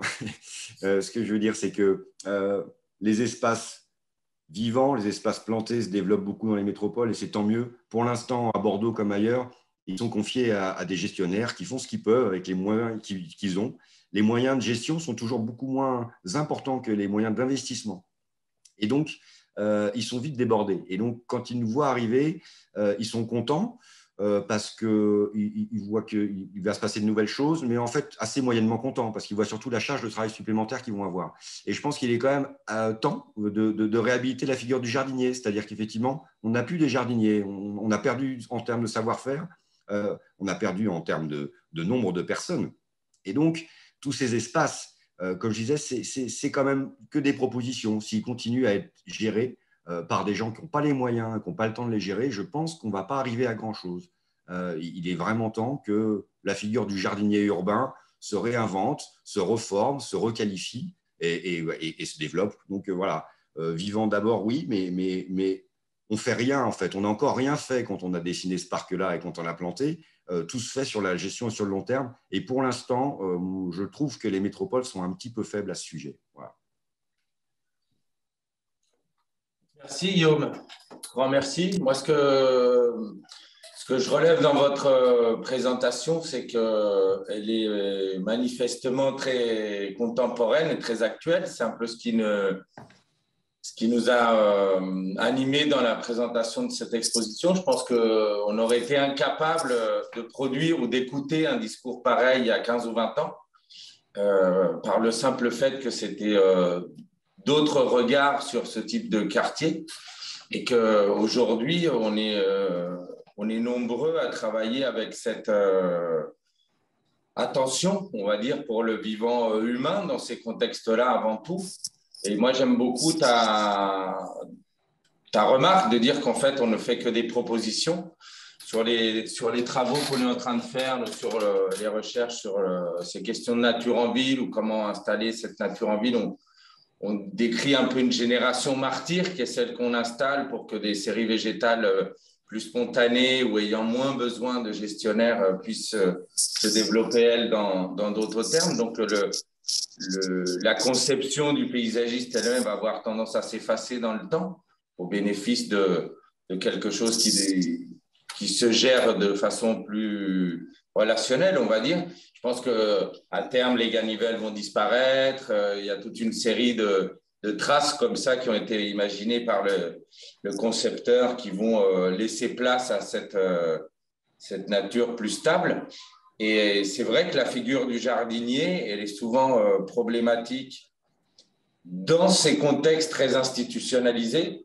Nous, on a eu la chance ou l'opportunité de faire un projet en Sicile dans lequel la figure du jardinier dans ces quartiers-là n'existe pas. Il n'y a pas d'entretien public, on a essayé de générer. Et du coup, on a aussi émis l'hypothèse dans notre conception qu'il n'allait pas être du tout géré. Et quand les gens nous demandaient, mais qu'est-ce qui va devenir ce projet, je leur disais, ça dépend, on ne sait pas. Ça dépend du jardinier, ça dépend du non-jardinage, ça dépend de son évolution. Et je trouve que ta remarque, elle est très à propos dans le sens de créer des choses qui sont susceptibles d'être reprises ou interprétées par les jardiniers successifs qui s'occupent de ces lieux-là, et où tu as raison de dire qu'ils sont peut-être, je ne sais pas si dire de moins en moins compétents, mais en tout cas la figure du jardinier, de la noblesse de ce métier-là, elle a eu tendance à disparaître. Je crois que ça change quand même récemment, et puis de confondre un peu toute cette question du vivant d'abord, aussi bien par le vivant qu'on installe de façon plus volontariste, plantée, mais aussi avec cette image qu'on a derrière nos écrans dans lesquels le projet est vivant lui-même. Et je pense que le fait de le partager avec autant de personnes le rend vivant à son tour, et où on est, vous avez été des sortes d'interprètes de ce qui se dit dans ces échanges-là, pour pouvoir dessiner après des éléments concrets. Moi, je pense que c'est des sujets d'ailleurs que je trouve très importants d'être vus à l'échelle internationale, c'est-à-dire que c'est quand même des fonctionnements très localisés. Tu parlais de la métropole et de comment cette confiance, elle s'étend, elle déborde de la parcelle, et je pense que c'est vrai que c'est ça la réussite d'un projet, c'est quand il déborde de son contenant premier.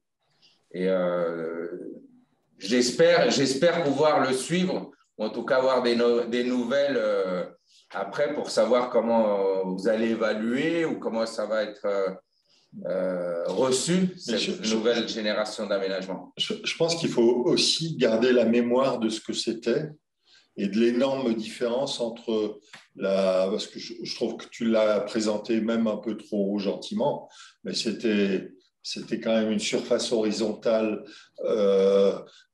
gazonnée et coupée régulièrement, mais donc moi j'ai jamais vu une personne vivre cet espace.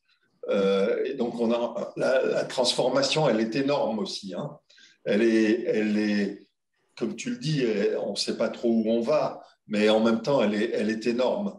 Elle est énorme dans la capacité que doivent avoir, je pense, les populations à venir se retrouver maintenant dans ce lieu, alors qu'elles ne le faisaient pas auparavant. Et ça, je crois qu'il faut aussi ne pas l'oublier, quoi. Bien sûr. Cette mutation. Eh bien, écoutez, on vous tient au courant de la suite des événements, mais effectivement, c'est ces gros projets qui certaines fois peuvent être un petit peu exténuants, parce que c'est long tout ça, hein, vous le savez, tout le monde le sait. Et effectivement, ça permet de faire ce que dit Miguel, c'est-à-dire que on est dans un rapport de plus en plus partenariat avec la métropole. Et ces questions de gestion, dont tu disais, Miguel, que peut-être aussi c'est un autre jardinage et c'est peut-être pas de jardinage du tout. Du coup, quand on est sur cette échelle de temps, c'est aussi des choses dont on peut discuter avec la métropole, d'aller jusque-là, ce qu'on devrait tous faire en fait. Enfin, ça veut dire ce qui devrait être inscrit dans notre contrat. On devrait tous être un petit peu contraint d'expliquer comment est-ce que ces espaces vivent dans le temps. Aujourd'hui, on les livre et voilà, et après on part. Voilà, quand on a des échelles de temps, bah voilà, on ne part pas puisqu'il y a une deuxième phase. Ça permet d'avoir cet échange un peu plus fait sur la gestion.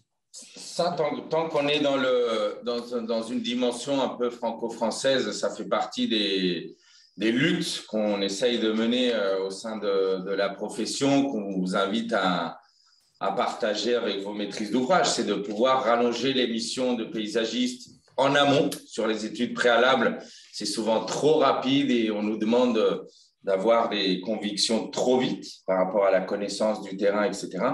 Et puis de laisser quelque chose, de laisser un document ou même de revenir fréquemment. Le projet le plus abouti, je trouve, de Gilles Clément, c'est les jardins du Réaillol, sur lesquels il y retourne 2 fois par an depuis 20 ou 30 ans, et sur lesquels, justement, cette proposition de base qu'a fait le concepteur à l'époque, donc lui et Philippe Delio, il est réévalué avec les jardiniers à chaque saison, et on décide un peu ce qu'on va faire ensemble, en étant une sorte de référence par rapport à laquelle les travaux de jardinage se font, parce que c'est pas qu'ils savent pas jardiner, c'est que souvent le projet d'origine, ils le connaissent même pas, les jardiniers. On va peut-être passer au deuxième projet. Merci. Ouais. Guillaume. Merci. Merci, Guillaume. Tu peux enlever le partage, Guillaume? Absolument. S'il te plaît. Comme ça, Marion va pouvoir prendre la main. Bonjour. Bonjour. Vous m'entendez? Ouais, super. Oui, parfait. Alors, on va faire partage d'écran.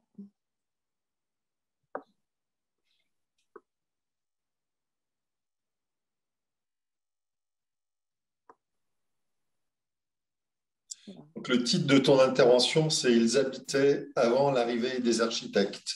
Ouais. Vous voyez mon écran partagé? C'est parfait. Ouais. Tout à fait, c'est parfait. On voit une dame avec un magnifique jardin. Ouais, alors je vais faire le lien directement avec le projet du Grand Parc parce qu'en fait, moi je m'appelle Marion Hova, je travaille avec Christophe Hutin et on était associés à l'hackathon et Versailles pour la transformation des bâtiments GHI du coup que vous avez mentionné tout à l'heure. Donc on est dans la continuité de ces démarches processuelles en architecture et d'augmentation des capacités existantes des milieux. Donc voilà, je vais vous parler du projet de Beutre à Mérignac, qui est du coup une ancienne cité de transit. Je ne sais pas si vous avez déjà entendu parler de ces dispositifs, mais en fait, c'est des cités qui ont été construites dans les années 60, des cités d'urgence en fait, qui ont servi très rapidement à loger les étrangers qui venaient des post-colonies et les réfugiés. Donc, en fait, on a construit des cités d'urgence pour eux qui étaient censées être temporaires. Et en fait, finalement, comme beaucoup de cités d'urgence, elles ont été définitives, quoi. Elles sont restées en place. Donc, la cité de Beutre, c'est un de ces dispositifs-là. C'est très méconnu en France. En fait, on connaît beaucoup les grands ensembles, mais on connaît très peu les cités de transit. Il en reste très peu parce qu'elles ont été quasiment toutes démolies, mais Beutre fait partie d'une des dernières encore sur pied. Et donc, du coup, on y travaille avec Christophe Hutin depuis 2019 pour un projet de réhabilitation. Et donc, je voulais donc vous présenter le travail. Du coup, je commence toujours mes présentations par des portraits des habitants devant leur maison. Du coup, ces habitants-là habitent Beutre depuis 4 générations. Et voilà, donc ils sont tous, malgré, disons, l'architecture un peu systématique des cités d'urgence, qui est un peu une architecture de camp, on a du coup des personnes très différentes qui ont des histoires de vie extraordinaires et des trajectoires du coup, dont témoignent les maisons en elles-mêmes. Voilà, donc je continue le défilé des portraits. Et puis, je vous amène aussi sur des photos d'archives. En fait, on voit que la cité n'a pas bougé et les personnes que vous voyez à l'écran, en fait, sont les mêmes personnes que vous avez vues tout à l'heure. Mais Il y a, voilà, bon, elles ont vieilli, et puis aujourd'hui, les maisons sont habitées du coup par les oncles, les tantes, voilà, les maisons, en fait, les générations occupent plusieurs maisons d'une même famille. Donc, on est sur des choses, du coup, des logiques de solidarité très importantes dans le quartier et avec une dynamique, disons, de vie de communauté habitante très dense et qui participe du coup de la caractéristique de ce quartier-là. Donc, de face, aujourd'hui, les maisons, elles ont l'air assez systématiques. Et dès qu'on va derrière, en fait, on se rend compte du coup d'une logique complètement différente. Et pendant 50 ans, depuis 50 ans, les habitants, en fait, les habitants ont été, disons, laissés pour compte par le bailleur social. Il n'y a eu aucune intervention et ils ont tout transformé par eux-mêmes. C'est-à-dire que quand on passe de l'autre côté, quand on va dans les jardins et quand on va dans les intérieurs, on se rend compte de la diversité des constructions. Et en fait, en réalité, la transformation informelle de l'architecture, c'est une réalité. Donc, nous, quand on arrive à Beutre, on se rend compte de la diversité, de l'hétérogénéité, de la complexité des processus de transformation habitante. Donc, on se retrouve avec des jardins de très, très différents, des jardins d'ivrier, jardins d'apparat, une multitude de rapports, disons, une multitude de relations avec l'environnement. Alors, cette axonométrie montre en orange, en fait, toutes les constructions qui ont été réalisées spontanément par les habitants. Donc, en fait, on se retrouve avec, disons, en emprise au sol, ça correspond à la moitié des constructions. Et donc là, par exemple, sur cette photo, vous voyez, donc c'est la famille Maya qui est dans l'une des premières maisons à l'entrée de la cité. À gauche, on a la maison d'origine. Et à droite, une autre maison qui a été construite. Et la famille vit sur les deux maisons. Et la maison de gauche, en fait, sert à la partie nuit. Et la maison de droite, c'est le séjour, la cuisine, l'arrière-cuisine, etc. Et du coup, quand on arrive sur place, on fait une enquête. On travaille le projet par l'enquête et on essaye très précisément de redessiner l'architecture telle qu'elle est. Et du coup, voilà, ça c'est le relevé habité de la maison que je vous ai montré tout à l'heure, avec à gauche la partie nuit et à droite la partie autoconstruite jour. Et la famille vit dans ces deux espaces et puis a développé un jardin magnifique en prolongation. Voilà, en coupe avec les deux maisons et Madame Maya au milieu dans le patio. Alors, quand on redessine tout ça à l'échelle du coup des bâtiments, vous avez vu que c'était des maisons en bande avec plusieurs logements qui sont mitoyens. En fait, ça nous donne finalement des documents extrêmement organiques du coup qui montrent les logiques d'extension et d'appropriation et qui sont allées, disons, aussi loin qu'elles ont pu. Voilà encore un autre exemple.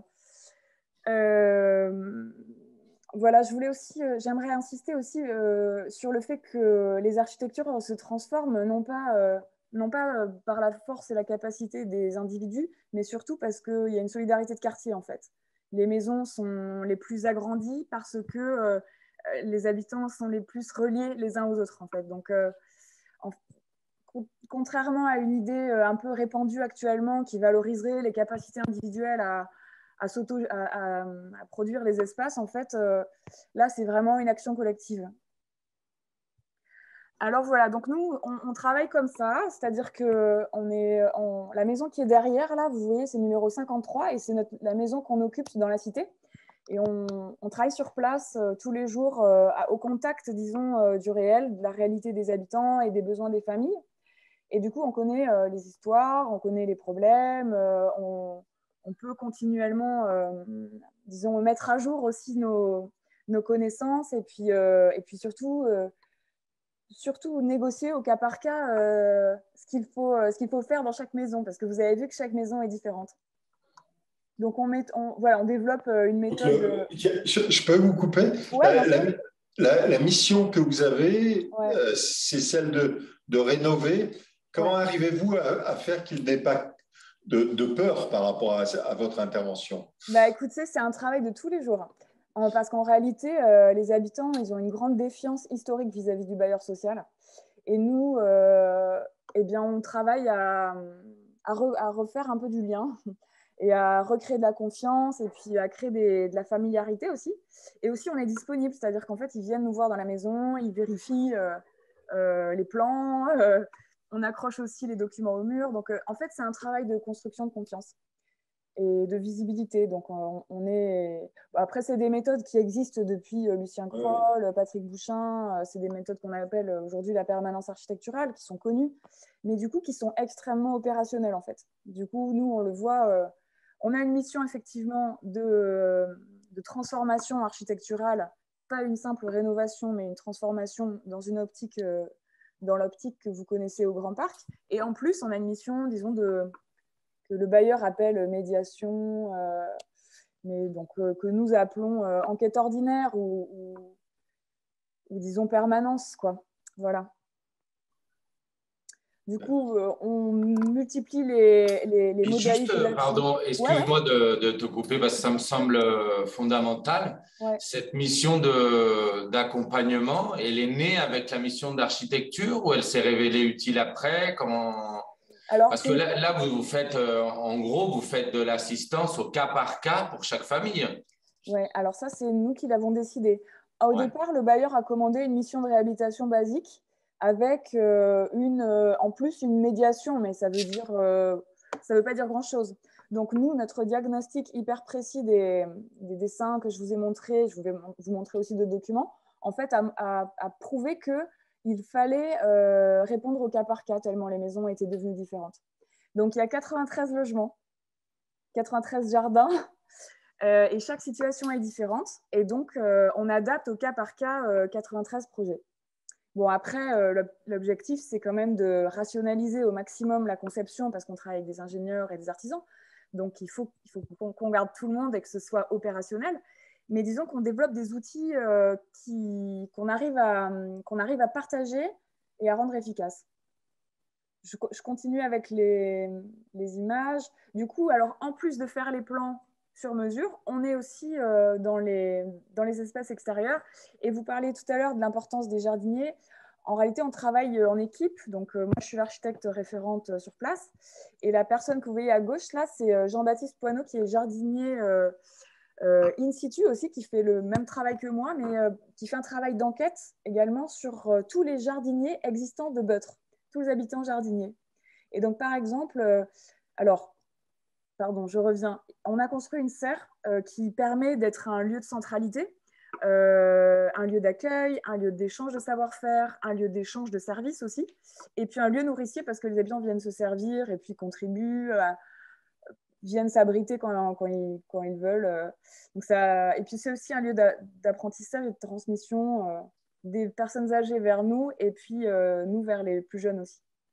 Et donc Jean-Baptiste fait un travail extrêmement précis d'inventaire. Donc on travaille beaucoup les inventaires sur toutes les espèces qui ont du sens pour les habitants, qui sont jardinées et cultivées dans les jardins.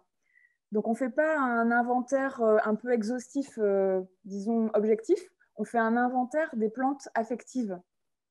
C'est-à-dire que de toutes les plantes qui ont du sens. Et à partir de cet inventaire des ressources existantes, en réalité, on peut développer encore plus les jardins en extérieur, créer des réseaux aussi de jardiniers entre eux. On a des groupes de boutureurs, voilà. Et je voulais aussi vous montrer cette carte qui est en fait une carte des liens qu'on a dessinée. Alors, donc, vous voyez les bâtiments et entre les bâtiments, il y a on a fait des lignes qui réunissent qui montrent les liens de famille, les liens d'amitié et les liens de service. Et puis aussi, vous voyez, vous ne voyez pas, mais il y a la serre qui est ici et qui développe aussi, qui contribue au renforcement des liens à l'intérieur du quartier. Voilà, donc je vous disais qu'on travaille les inventaires. Ça, c'est un plan du quartier aussi avec des diagrammes extrêmement précis concernant l'état des maisons. On travaille le diagramme, en fait, comme outil pour gérer la complexité d'une intervention. Donc, ça donne des graphiques un peu comme ça, c'est-à-dire où on voit à la fois le détail et à la fois la complexité du global.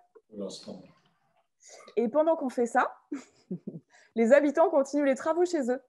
Alors que nous, le chantier officiel n'a pas commencé. En réalité, ça, c'est la maison donc de Gilles Clément, que vous reverrez après sur d'autres photos. Mais voilà, il a décidé de continuer les travaux chez eux. Là, il ouvre le séjour, il a refait la cuisine. Donc, ça, c'est un autre habitant. Là, on se situe dans son autoconstruction. Donc, pendant le confinement, il a construit une extension, une prolongation de sa maison qui fait 2 fois la surface de la maison existante. Donc, voilà, ils sont très organisés. C'est tellement grand que sa compagne peut avoir une activité d'onglerie dans le séjour. C'est comme un open space. Donc, vraiment, voilà, on est sur des... Voilà. Et ça, c'est un plan de projet pour montrer un peu comment on fait du cas par cas. C'est toutes les interventions spécifiques qu'on fait au cas par cas avec les maisons, dans chaque maison. Donc, on a des interventions très différentes sur les menuiseries, par exemple. Parfois, on ouvre les baies vitrées au maximum sur le séjour. Parfois, on ajoute des espaces extérieurs. Parfois, on fait des portes-fenêtres. Tout dépend de la maison, comment elle est déjà... si une maison est déjà parfaitement transformée et à l'image de l'habitant qui s'y reconnaît à l'intérieur, en fait, on n'a rien à faire. Par contre, il y a des cas d'insalubrité très, très importantes et très avancées. Et dans ces cas-là, on met le maximum de travaux à l'intérieur d'une maison. Voilà, je vous montre encore d'autres photos de nos manières de travailler. On essaye, autour de ce projet, de constituer un réseau un peu de chercheurs et de praticiens. Donc ça, c'est un jardin qui est à côté de la Brède, qui est le jardin de Monsieur Lespinasse, qui est un spécialiste du pommier que vous connaissez peut-être, et qui nous aide du coup sur la conception des bacs potagers en extérieur. Donc chez lui, il a fait une serre qui est très productive à l'intérieur d'une piscine. On travaille avec Emmanuel Bourguignon, qui est un microbiologiste des sols, pour connaître les capacités des sols extérieurs. On organise des conférences un peu spontanées comme ça, avec les moyens du bord. Voilà, on est inspiré des méthodes de la pédagogie, des pédagogies ouvertes. Bon, on essaye de faire des choses un peu expérimentales dans ce projet. Et là, par exemple, on a constitué un groupe de femmes dans la cité. On donne des réunions en non-mixité. Bon, ça me fait rire parce que c'est aussi des expériences qu'on mène et qui finalement sont très positives, même si on ne sait pas trop ce qu'on fait. Mais en fait, on avance avec comme ça en aventure, quoi. Bon, je pourrais vous en parler des heures, mais on travaille aussi avec des artistes qui travaillent aussi en permanence qui font un travail parallèle à nous et qui aussi travaillent avec les récits des habitants et qui constituent des spectacles avec les musiques que les personnes demandent. Enfin, il y a toute une histoire aussi sur la culture musicale. Et ces artistes-là ont un chapiteau qui nous a permis de faire des réunions collectives, des anniversaires, des fêtes sur l'espace central. Donc voilà, on essaye de multiplier un petit peu tout ça. Est-ce que tu peux, Marion, parler peut-être de l'apport d'Éric Chauvier et également de Christopher Dell, que voilà. Voilà. Donc par exemple, Christopher Dell, exactement, qui nous inspire énormément.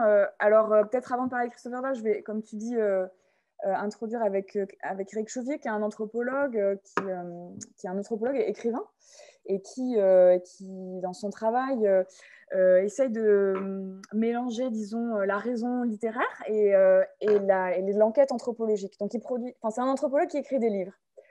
Et donc on l'a fait venir à Beutre et il a une mission du coup qu'on a proposée au bailleur social d'écrire les récits de vie des habitants. Donc, on travaille en parallèle avec lui et il produit des textes qui nous enseignent énormément sur la manière dont les habitants vivent.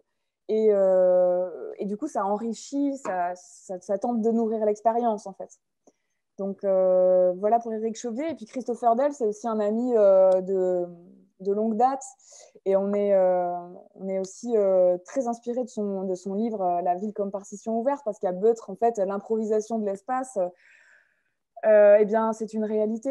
Et puis aussi, nous, dans notre mode d'action, dans notre mode de conception, on essaye de trouver les dispositifs et les outils techniques qui nous permettent de gérer un projet improvisationnel avec que du sur-mesure ou bien parfois une singularisation, parfois un dézoom sur le système.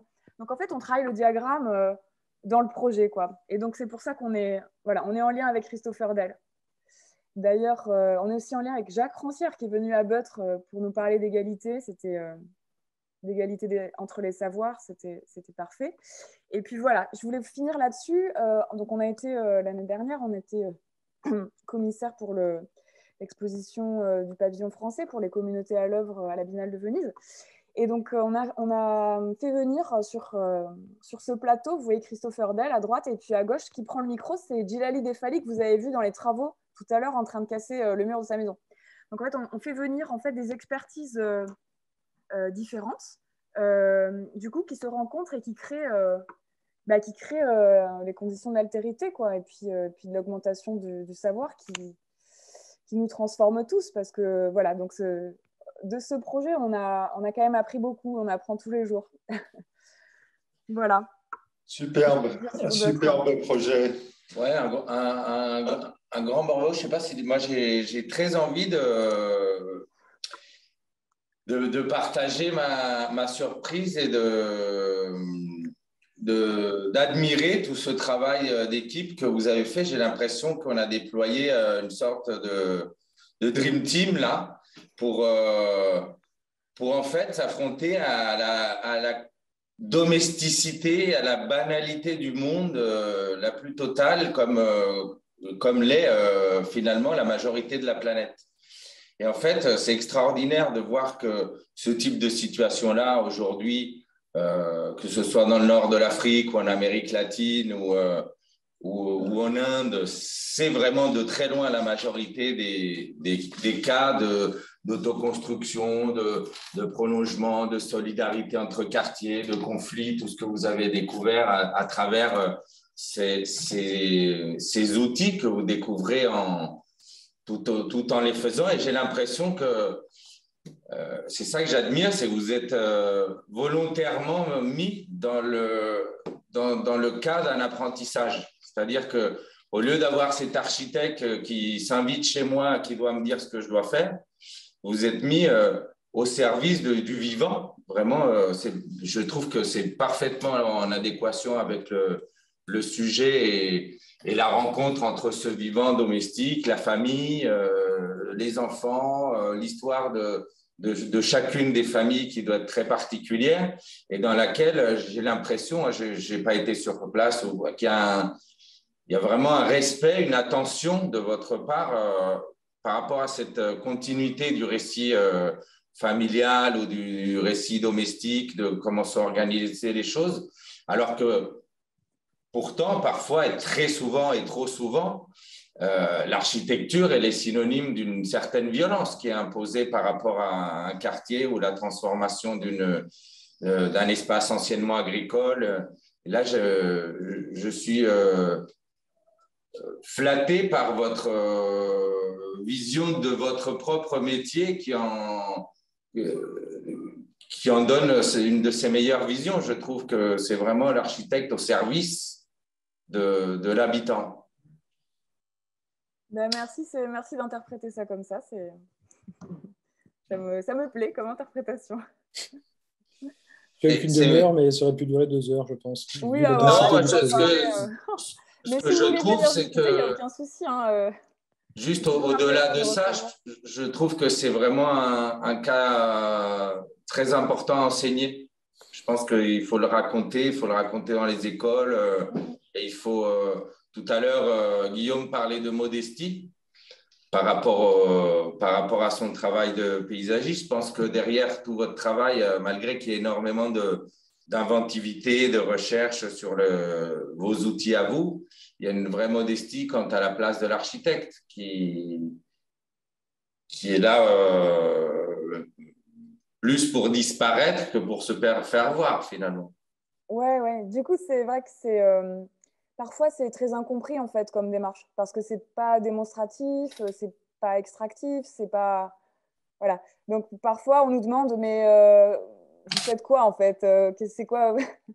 Vous faites pas de projet, en fait, les architectes. On vient nous tacler un peu là-dessus. Ouais, c'est vrai que c'est souvent c'est assez marginal.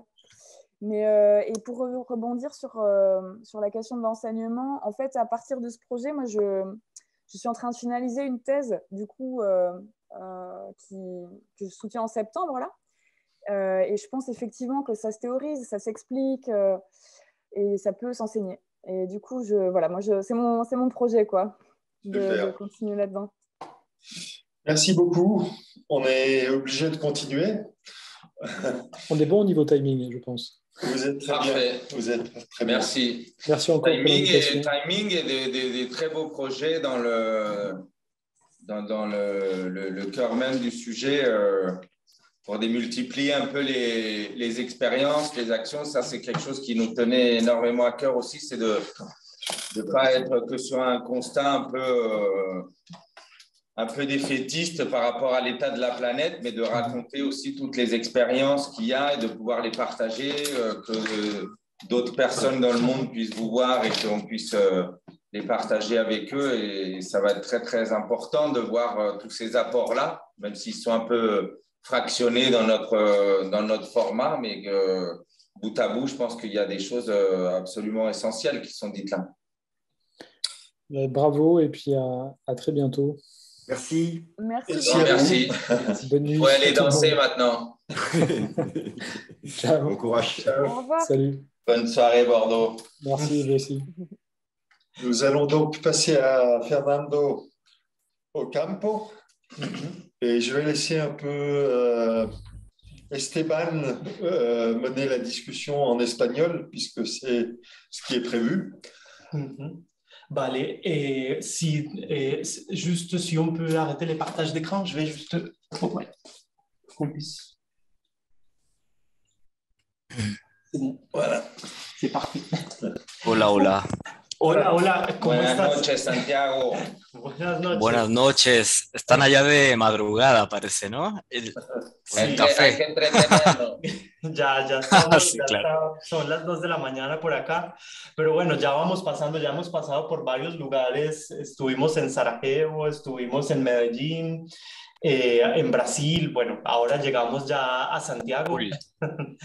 Buenísimo, bienvenidos.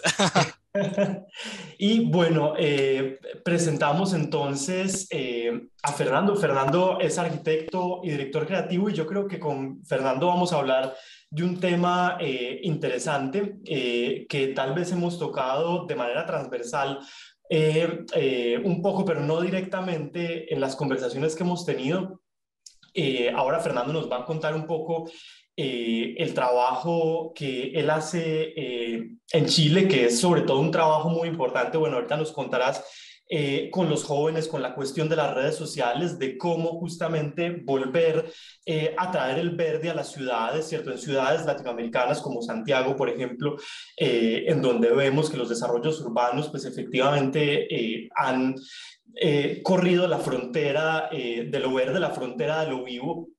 Y en el trabajo que hace Fernando y en el trabajo pedagógico que hace Fernando, pues vemos que hay un esfuerzo muy grande con los invernaderos urbanos, por ejemplo, con la pedagogía por las plantas, por el amor de las plantas en los jóvenes, para volver a invertir un poco esa tendencia ¿cierto? De lo gris que corre la frontera de lo verde, ¿cierto? Entonces, si quieres, claro. Fernando, nos puedes contar un poquito, presentar brevemente, bueno, a ti y a tu trabajo. Sí, claro, sí, claro. Sí, sobre todo, como decías, en Santiago, que tenemos un clima bastante cálido, bastante desértico, donde el verde realmente no es algo que se vea por todos lados, ¿no? ¿Me escuchan ahí? Creo que está apagado el micrófono. Sí. Ah, está bien, no, buenísimo. Está bien. Bueno, yo soy mexicano, pero vivo en Santiago de Chile hace muchos años. Soy de profesión arquitecto y tengo estudios de posgrado en dirección teatral. Entonces, todos los proyectos que realizo a nivel de creatividad y de interacción, digamos, con públicos, que es es más que nada desde el aspecto teatral, desde la teoría teatral, digamos, ¿no? Entonces es muy interesante, yo veía ahora las charlas durante el día y es interesante ver cómo, por ejemplo, se aborda el tema de las comunidades, ¿no? Vemos muchas imágenes de lo que están haciendo diferentes comunidades en el mundo a través de los procesos digamos, de sostenibilidad, creatividad, espacio público.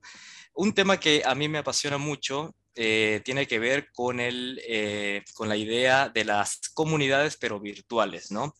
Creo que hay un motor, hay un área muy importante para poder hablar sobre el tema de sostenibilidad, porque evidentemente la sostenibilidad, más allá de los proyectos que hagamos sobre el territorio, también hay un territorio que está expandiendo, ¿cierto? Que es también el espacio virtual, ¿no?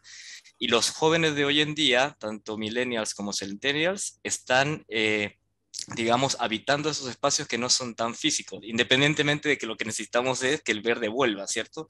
Pero las redes sociales como digamos, como un dispositivo de representación, como un dispositivo como de comunicación, ¿cierto? De masas, de medios, no se puede quedar atrás y evidentemente estamos viendo en redes sociales una tendencia muy grande hacia el hablar de la naturaleza desde la representación. Esto quiere decir las comunidades virtuales de plant lovers. Yo tengo un proyecto que es un emprendimiento que se llama The Plant Store, que además de ser una tienda de plantas, digamos, es una comunidad de amantes de las plantas, en donde desarrollamos diferentes actividades para poder formar a jóvenes, para poder hablar sobre el cuidado de las plantas y de alguna manera también lo que hace The Plant Store es precisamente profesar un poco el amor por la naturaleza. Como les decía, por ejemplo, desde mi área, que es la parte más teatral, digamos, de la representación, hay un concepto muy interesante que es la teatralidad. La teatralidad entendida como una mirada que se le otorga a algo o a una persona, a un objeto, a una cosa, mientras está teniendo un acto o un juego de engaño o fingimiento. Eso es como la definición de lo que es la teatralidad, ¿cierto? Cuando vemos a alguien que está actuando, en este caso, ¿no? Y es interesante poder hablar de la teatralidad en la gente joven porque de alguna manera está dando un mensaje. No es tan evidente, pero digamos, como esta pequeña tesis que hago sobre las redes sociales y sobre la representación de personas con plantas, podemos entender un poco esa dinámica como de decir, sí, hay algo ahí del acto de representación que pareciera ser un tema urgente. Hay algo intrínseco en esa necesidad de representación del verde, ¿cierto? De la necesidad de mostrarte con plantas, mostrar los entornos con plantas que se hace muy evidente. Les voy a mostrar algunas diapositivas solamente para graficar un poco el tema de las comunidades virtuales de plant lovers que están creciendo mucho en el mundo, ¿no? Deja ver si puedo por acá irme a la presentación. Por ahí. ¿Me ves ahí, cierto? Está perfecto. Súper, ok. Esto es, bueno, el fondo es un meme que se usa mucho digamos, en el entorno de las comunidades virtuales de plant lovers. Y el hashtag que nosotros usamos es el locos por las plantas, haciendo alusión obviamente a esta locura por que el verde regrese, por tener contacto con la naturaleza. Esta comunidad de plant lovers nace como digamos, como una reacción al estilo de vida urbano y al mundo digital, ¿no? Como al principio les decía, o sea, hay algo que ver ahí con los entornos virtuales en donde estamos habitando y esa comunicación. Hay un grupo que es muy probable que conozcan, que se llama Urban Jungle Bloggers, digamos, que son una pareja que es Igor y Judith, muy famosa en el mundo de las comunidades virtuales, porque ellos crearon esta comunidad con la publicación de hasta ahora 2 libros que hablan sobre el estilo de plantas en los departamentos, el cómo la gente joven, por ejemplo, puede decorar su casa con plantas, con elementos de diseño, muy enfocados sobre todo a la decoración y al estilo de vida. Hablan de un estilo de vida a través de las plantas que te proporciona, digamos, bienestar, ¿cierto? Cierto tipo como de estilo de vida y también se proyecta en algún punto la identidad de las personas, ¿no? Entonces la gente joven empezó a hacer digamos, bastante activa en esa comunidad, sobre todo en redes sociales, y empezó a publicar muchas fotos sobre cómo era el estilo de vida que ellos tenían a partir de las plantas, ¿no? Y ahí podríamos ver, digamos, como muchos aspectos de lo que eran los departamentos en medio de las ciudades. Lo interesante de esto para mí es que evidentemente el verde se toma, digamos, la fotografía, se toma el espectro de la imagen de la representación, y evidentemente empiezas a ver a gente muy joven trabajando con plantas, que eso no estaba tan habituado. Cuando estábamos, digamos, antes uno asociaba las plantas a las abuelas, ¿cierto? Al trabajo como más de gente más paciente, de generaciones más antigua, digamos, ¿no? Pero era interesante pensar cómo la gente joven está teniendo el contacto con la naturaleza de alguna manera, ¿no? Y aquí podemos ver, por ejemplo, espacios muy reducidos, urbanos, en donde en el living ya no ves muebles, sino más bien ves plantas, y los muebles pasan a ser una segunda categoría. Y eso dice mucho de esta generación, que son principalmente los millennials, porque son generaciones que evidentemente también no tienen un poder adquisitivo tan grande, y usan los recursos, por ejemplo, los estudiantes, la gente más joven, usa sus recursos para poder generar un entorno verde a través de las plantas, ¿cierto?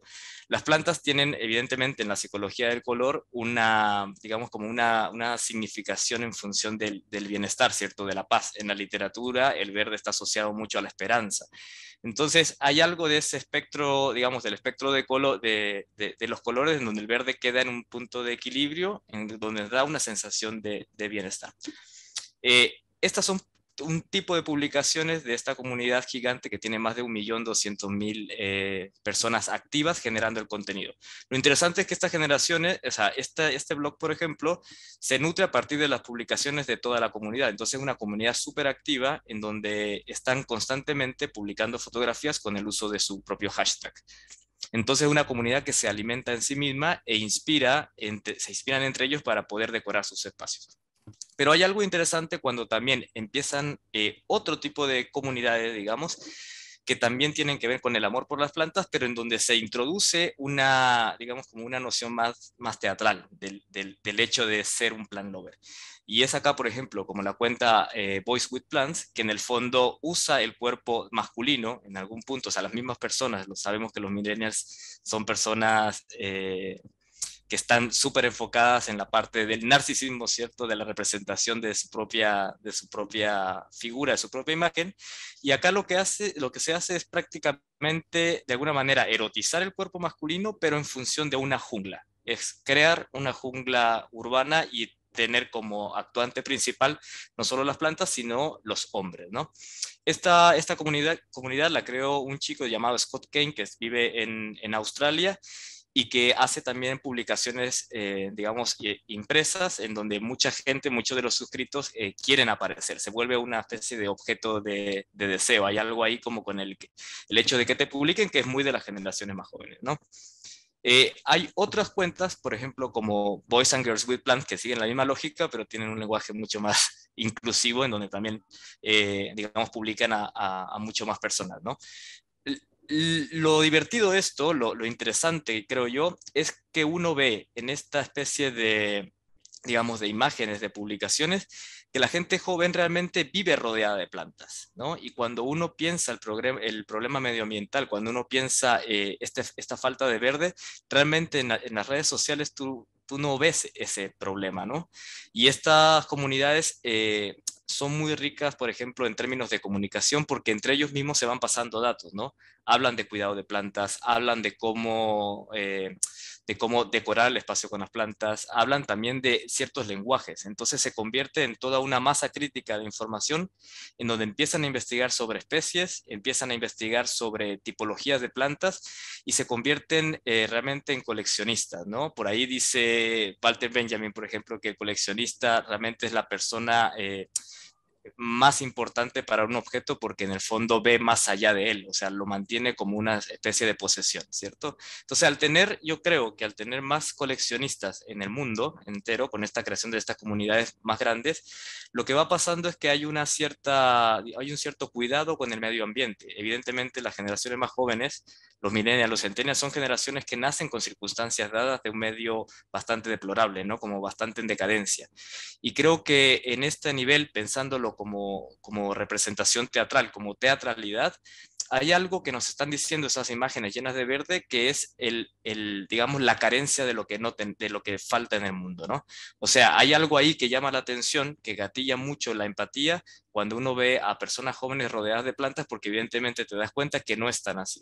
Y creo que verlo desde el punto de vista de la teatralidad puede ser interesante, sobre todo porque podemos, digamos, usar a esta gente que está creando contenido como embajadores para hacer otras prácticas, ¿no? Como veíamos antes en las otras exposiciones de estas participaciones de creación de comunidades in situ, de huertos, de hablar de ciertos temas de desarrollo, por ejemplo, de diseño urbano, usando plantas y todo ese tema. Creo que pueden ser, creo que es importante ponerle ojo porque son comunidades con mucho potencial creativo, comunidades que están creciendo rápidamente en el correr de los años, digamos, y sobre todo en pandemia, que digamos en un punto en el que todos también tuvimos un contacto súper virtual y de alguna manera la comunicación nunca se agotó, digamos, no se agota por tanto.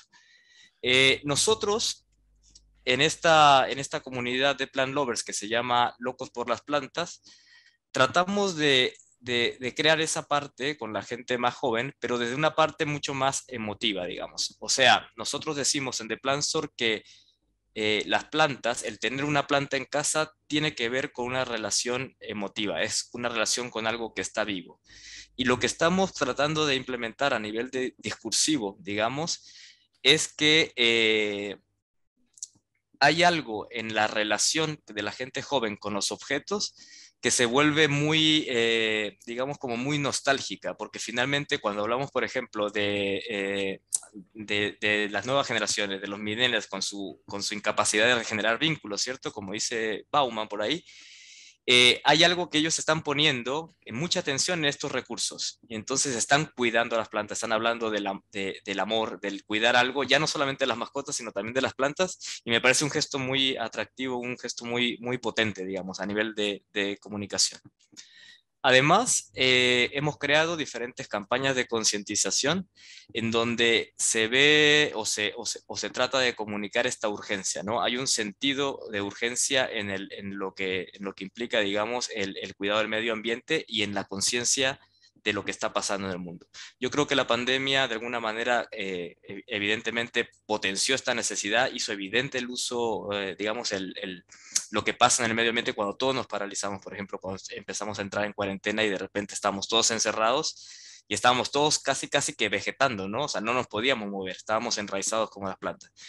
Y también es interesante cómo ese fenómeno de quedarse quietos, como es el mundo vegetal, que están arraigados en un solo lugar, también activa otra capacidad que es otra necesidad que sería el tomar contacto con las personas. O sea, estamos intentando comunicarnos constantemente y eso se vio en la evolución de toda, digamos, de toda la parte tecnológica, ¿no? En el comercio, en las relaciones, en las redes sociales sobre todo.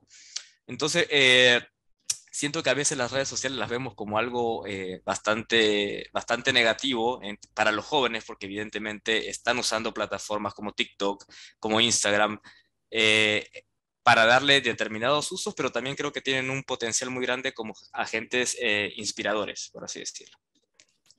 Este es un trabajo de investigación que hice en un diplomado, en donde se hacía alusión, digamos, al uso de la mascarilla, la necesidad de respirar, de la necesidad de oxígeno y la falta, digamos, del caos que hay en las ciudades hoy en día, ¿no? Una imagen alegórica que hemos visto en diferentes, digamos, representaciones, en ilustraciones, en obras de teatro, y yo trato como de replicarla en función de crear campañas de concientización. Hemos hecho activaciones en espacios públicos y hemos hecho también participaciones en espacios teatrales. Por ejemplo, esta era una lectura dramatizada de un texto de Jules Chulhan que se llama Aló a la Tierra, que es uno de los textos más personales de Jules Chulhan, donde explica ese amor por la naturaleza que él tiene, ¿no? Entonces es muy interesante ver cómo sus ensayos son tan breves, hablan siempre de este tema de redes sociales, de las generaciones más jóvenes, digamos, de la importancia de la tecnología y los efectos de la tecnología en las relaciones, pero también tiene un lado súper soft, que es el lado del contacto que él tiene con la naturaleza en un jardín de invierno. Y entonces me parece interesante cómo usar esa idea, esa imagen alegórica de la planta versus digamos, la mascarilla, como para poder concientizar de alguna manera, ¿no?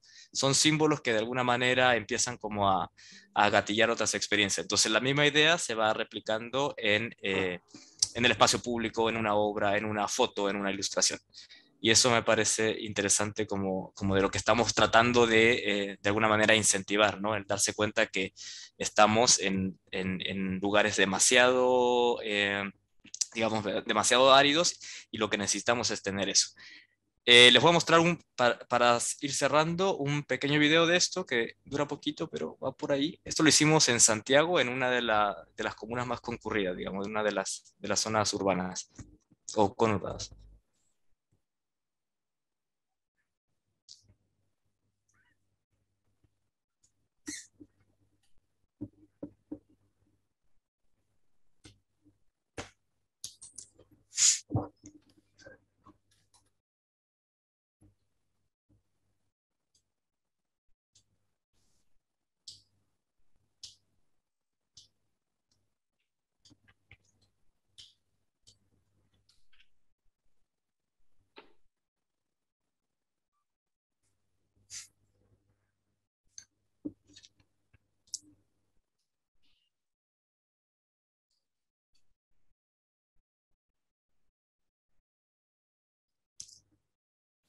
Mil gracias, por ahí Fernando. estoy.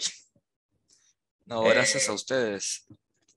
Me parece sumamente importante tu intervención, hablando de lo que, primero, de la juventud, porque creo que lamentablemente en el mundo que nos toca hoy hay poca referencia a la decisión, sea política, sea a otros llamados que vengan de parte de la juventud, que obviamente es la que vive de forma más crítica el cambio climático, y sobre todo la que tendrá que encontrar soluciones, como lo dice muy bien Greta y sus colegas. Lo que me parece muy interesante también es entender y explicar la teatralidad de la planta en su situación. Inclusive te pusiste muy bien en escena con esas plantas verdísimas. Estoy escenificado.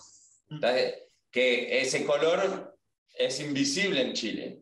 Y me parece muy importante una cosa que es casi paradójica en tu presentación, que es esas fotos de las personas, cada una con su amigo, y se puede tratar directamente de un amigo, y cuando uno los ve dentro de esas macetas parece realmente una reunión de familia, y creo que hasta las pueden llamar con un nombre propio, porque es esa planta y no otra las que les trae esa afectividad y esa necesidad de relacionarse con otros seres vivos.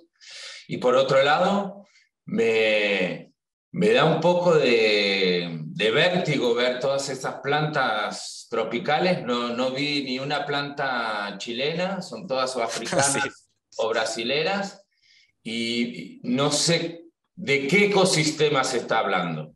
¿Cuál es el ecosistema más allá del afectivo, que tiene todo su valor y todo su alcance en esas imágenes? Y cuando hablas de 1.200.000 followers, me parece algo absolutamente increíble. Y por otro lado, me llama la atención entender cómo al final es un escenario más de distancia con la realidad del medio ambiente vivo. Y acá estamos exponiendo el proyecto de Cerros Islas en este momento acá en la Bienal, y es cierto que ese paisaje de matorrales amarillos. O sea, mi pregunta sería, ¿cuál sería el paso siguiente para pasar del amor de su familia vegetal en su departamento a una conciencia ecológica real, más en un país como Chile, claro,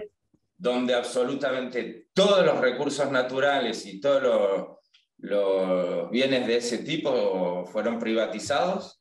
La mínima gota de agua, la mínima parcela de tierra está en manos de alguien, y esa sensación de un mundo en común y de una naturaleza en común, a pesar de su peso, es muy fuerte. ¿Qué opinan los jóvenes que respiran en esa magia? A mí me impactó muchísimo esa teatralidad, ese sentido que tiene a nivel simbólico también. Sí, claro, claro. Sí, o sea... Dime. ¿Qué se te ocurre que pueden hacer después de haber amado esas plantas que tienen? ¿Cómo te parece que puede ser el rebote o el paso hacia una conciencia ecológica, planetaria, global, y con un papel del individuo distinto, de mis plantas, mis amigos, y les muestro mis amigos? Sí, correcto. Sí, entiendo perfecto.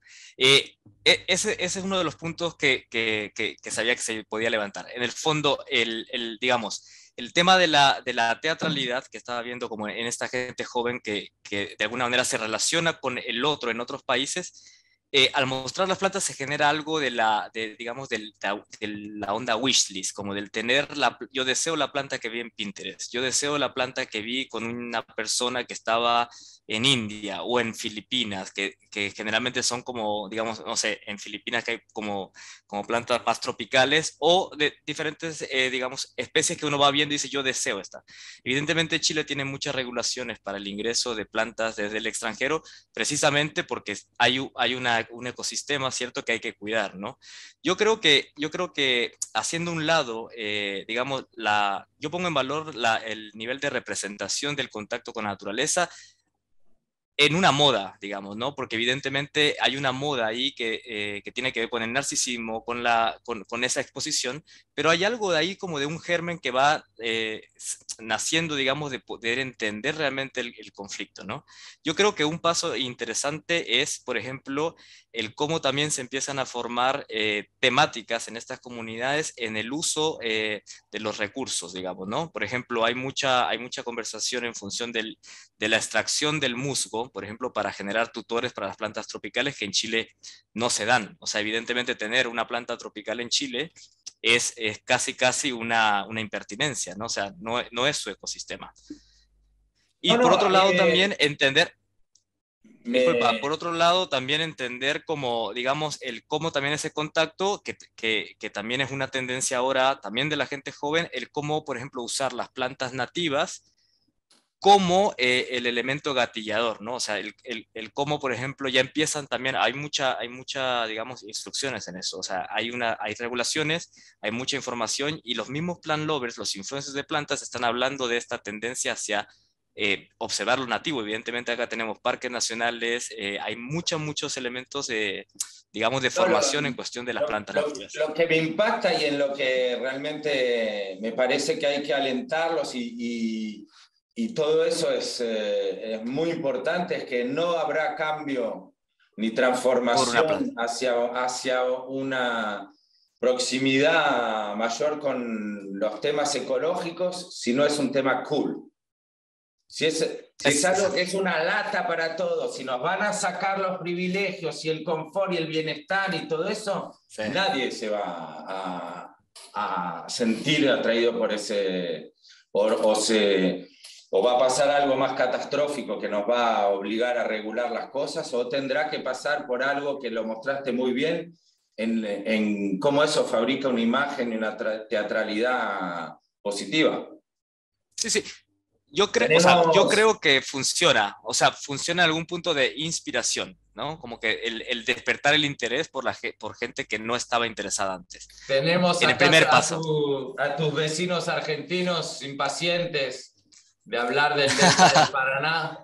Muchísimas gracias, Fernando, por toda gracias a ustedes. Presentación y la originalidad también en el marco de lo que se presentó hoy, de ir más allá del tema y de lo que se explicó.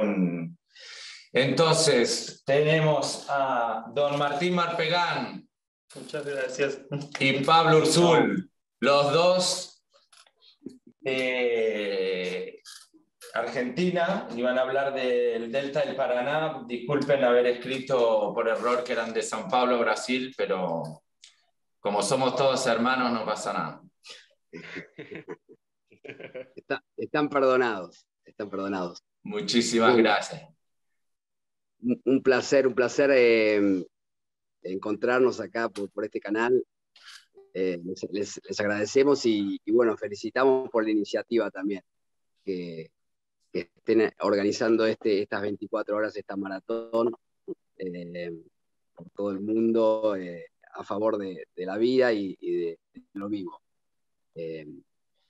Estoy acá junto con Pablo y queremos hacerle una aclaración que es un tanto atípico. Igual, ¿no? Estamos a un par de kilómetros, ¿no?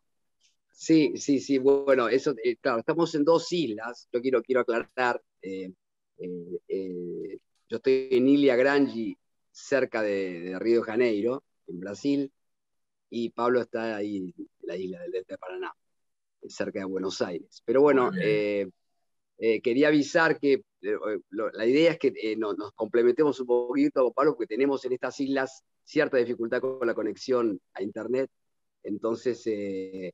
digamos, si se le complica a uno, si alguno se congela y se traba, el otro sigue. Pues estamos no importa, si no en proyectos conjuntos y muy hermanados. Así que bueno, yo me presento un poquito. Mi nombre es Martín Marpegán, trabajo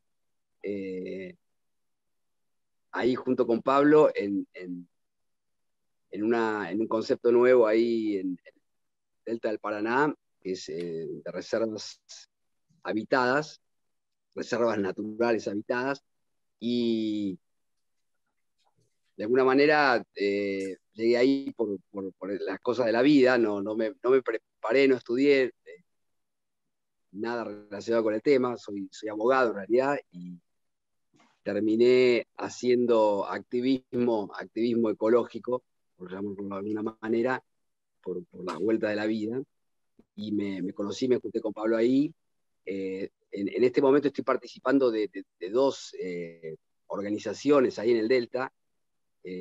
Una es la Asamblea Río de la Plata Cuenca Internacional, que es una asamblea autoconvocada de comunidades isleñas que están, bueno, siendo desplazadas a lo largo del Delta. El Delta es una zona muy amplia, es un delta gigantesco que comprende 3 provincias, y desemboca en el Río de la Plata, que es el río más ancho del mundo, ¿no? Es casi un mar que separa Argentina de Uruguay, y forma la cuenca del Río de la Plata, este río Paraná, junto con el río Uruguay, y genera este delta formado por cientos de islas. En una de estas islas, que es la más cercana a la ciudad de Buenos Aires, la capital de Argentina, estamos ahí con Pablo con este proyecto. Entonces, la asamblea esta autoconvocada es una asamblea netamente de defensa del territorio. Después participamos de una ONG que se llama Delta Sustentable, que digamos, implementa y lleva adelante diferentes iniciativas así para generar un hábitat sustentable, una habitabilidad sustentable del territorio.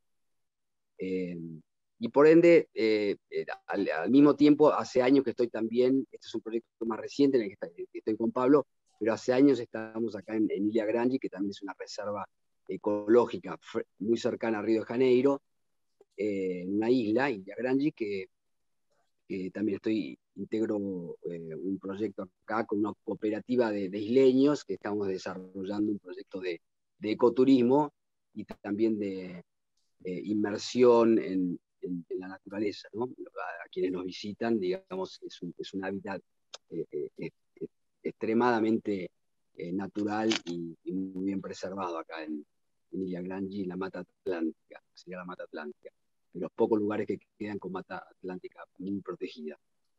Así que bueno, eso es básicamente mi trayectoria, y después voy a hablar un poquito, pero le permito a Pablo también que se presente, así entra en escena y después seguimos. Bueno, buenas noches aquí. Yo soy Pablo Ursul, soy técnico nacional en recreación, soy clown, soy payaso y soy padre de 3 hijos. Yo acciono para más o menos crear la plataforma desde donde vamos a hablar. Yo acciono en el Ministerio de Desarrollo Social del Gobierno de la Ciudad de Buenos Aires hace 26 años, desarrollando trabajo con pibes y pibas de las villas de Capital Federal, de barrios muy vulnerados, de donde pibes y pibas de 16 a 22 años pasan por un proceso de 3 años, ¿sí? Yo me presento así porque de esto vamos a ir desarrollando cómo es que nace la idea de reserva habitada. Y también aclarar que la idea de reserva habitada la estamos habitando en este momento, o sea, no es que tenemos algo que decir que ya está consumado, o sea, nos interesó mucho poder plantearlo en el mismo momento que lo estamos viviendo. Yo estoy viviendo justamente en la isla, acá en el Paraná, y estamos desarrollando el concepto de reserva habitada basándonos un poco en lo que nosotros entendemos en el concepto de salud, ¿sí? El concepto de salud para nosotros no es la ausencia de enfermedad, sino que es la salud comunitaria. Nosotros queremos partir desde ahí para entender un poco hacia dónde vamos con el tema de la reserva habitada. La salud de cada uno nace en la comunidad, eso es lo que estamos convencidos. Y entendemos que hay salud comunitaria cuando la comunidad se organiza en función de asumir los conflictos. Y acá está lleno de conflictos. Está realmente lleno de conflictos, entonces es como un juego muy interesante donde podemos ir desde lo teórico y desde lo práctico, ir viendo de qué se trata este tema de la reserva habitada. Nada, esto es como una presentación a lo que después vamos a desarrollar. No sé si Martín querés empezar vos o empezamos. Sí. Yo me gustaría arrancar formulando una pregunta, que es algo que nos hacemos ahí, estando ahí en el territorio, en el Delta, por estar tan cercanos a la ciudad, y es bastante increíble el lugar, porque estamos en un humedal, es básicamente un ecosistema de humedales, en el cual tenemos un juncal, básicamente, una extensión muy así vasta de humedales, y que acaba en el Río de la Plata, y a un costado está la ciudad de Buenos Aires, todos los edificios a lo lejos. Y bueno, la impresión de que tenemos, ¿no? Nosotros estamos en un ambiente así lleno de pájaros, de garzas, de grillitos y luciérnagas, y bueno, todo tipo de animalitos, y las nutrias y los carpinchos, etcétera, y los peces que saltan en el río. Y de repente vemos, ¿no? la ciudad, no se escucha siquiera el ruido de los autos, estamos suficientemente lejos por suerte, pero bueno, es interesante que uno se plantea, bueno, esto, ¿cómo avanza, ¿no? ¿Cómo avanza esa ciudad? Y la ciudad ha avanzado hacia el conurbano, digamos, por continente, hacia el sur, hacia el oeste, hacia el norte. Nosotros estamos hacia el este, cruzando un estrecho canal llamado el Canal Luján. Entonces, si esto en cualquier momento se nos viene, y de hecho se está viniendo. Creo que me gustaría remontar un poco a la historia de esta isla en la que estamos, que se llama Isla Esperanza, y esta Isla Esperanza históricamente fue habitada por junqueros. Junqueros son personas que viven de una forma muy sencilla, muy simple, muy conectados con el medio ambiente ahí del delta. Estas son islas aluvionales que se inundan constantemente con las crecidas del río, sea porque aumenta el caudal que baja por el Paraná, o por sudestadas, digamos, tormentas que vienen del río de la Plata y soplan y traen agua también hacia las islas. Entonces hay momentos que crece mucho el agua. Nosotros construimos en palafito a 3 metros de altura. de lo que sería el nivel medio del río, ¿no? Entonces, toda esta comunidad de junqueros, pescadores, mimbreros, gente que vive de ese ecosistema, cortando junco, o pescando, o cortando leña, árboles de sauce, etc. Históricamente, en su época fue muy pujante el delta, había mucha producción también de frutos, etc.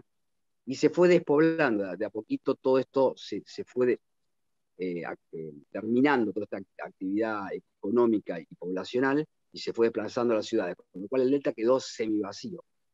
¿Y qué pasa? Las pocas poblaciones que resistieron y dijeron no nos vamos a ir a Villa Miseria, a establecernos a la ciudad, nos vamos a quedar en este medio, fueron de a poquito desplazadas. ¿Por qué? Porque va aumentando el avance de la ciudad, se generan lo que se llaman acá barrios privados, que son gated communities, countries, se les llama diferente en distintos países, pero bueno, son lugares donde básicamente las personas con mucho poder adquisitivo cierran toda una área y construyen casas de gran porte, y cuando lo hacen en estos humedales, generalmente lo que hacen es subir el nivel, o sea, esto que hablamos que la isla es aluvional, entonces rellenan el humedal para que no se inunde más. Entonces toda esa zona, sea en isla o sea en el humedal que está sobre el continente, ya no es inundable. Entonces eso genera un gran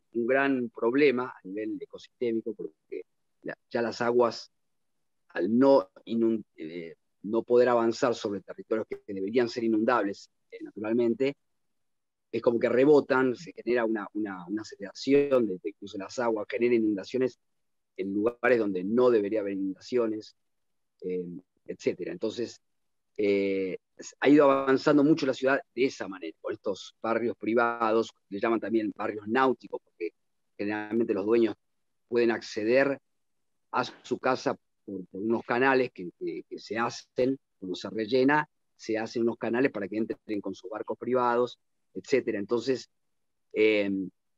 esta isla básicamente iba a ser destruida para un gran emprendimiento de ese tipo que se llamaba Colony Park.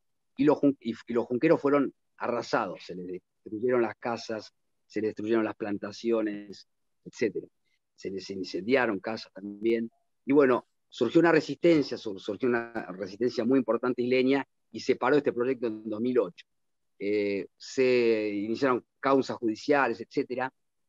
Y de a poquito lo interesante es que al pararse este emprendimiento, se fue animando mucha gente, como el caso de Pablo, mío, y muchos otros, ya somos cientos de personas que nos llamamos nuevos isleños, que nos fuimos acercando, a decir, bueno, nos interesa, amamos ese ecosistema, vamos a pescar, vamos a remar, cualquier actividad náutica, porque empezamos a andar por el delta, y te enamorás, te apasionás del lugar. Y cuando ves a los isleños que están ahí pobrecitos, siendo desplazados y todo, y uno te dice, bueno, podés venir acá, te construyo, te doy un pedacito de tierra, te construyo un muelle, una casa en palafito.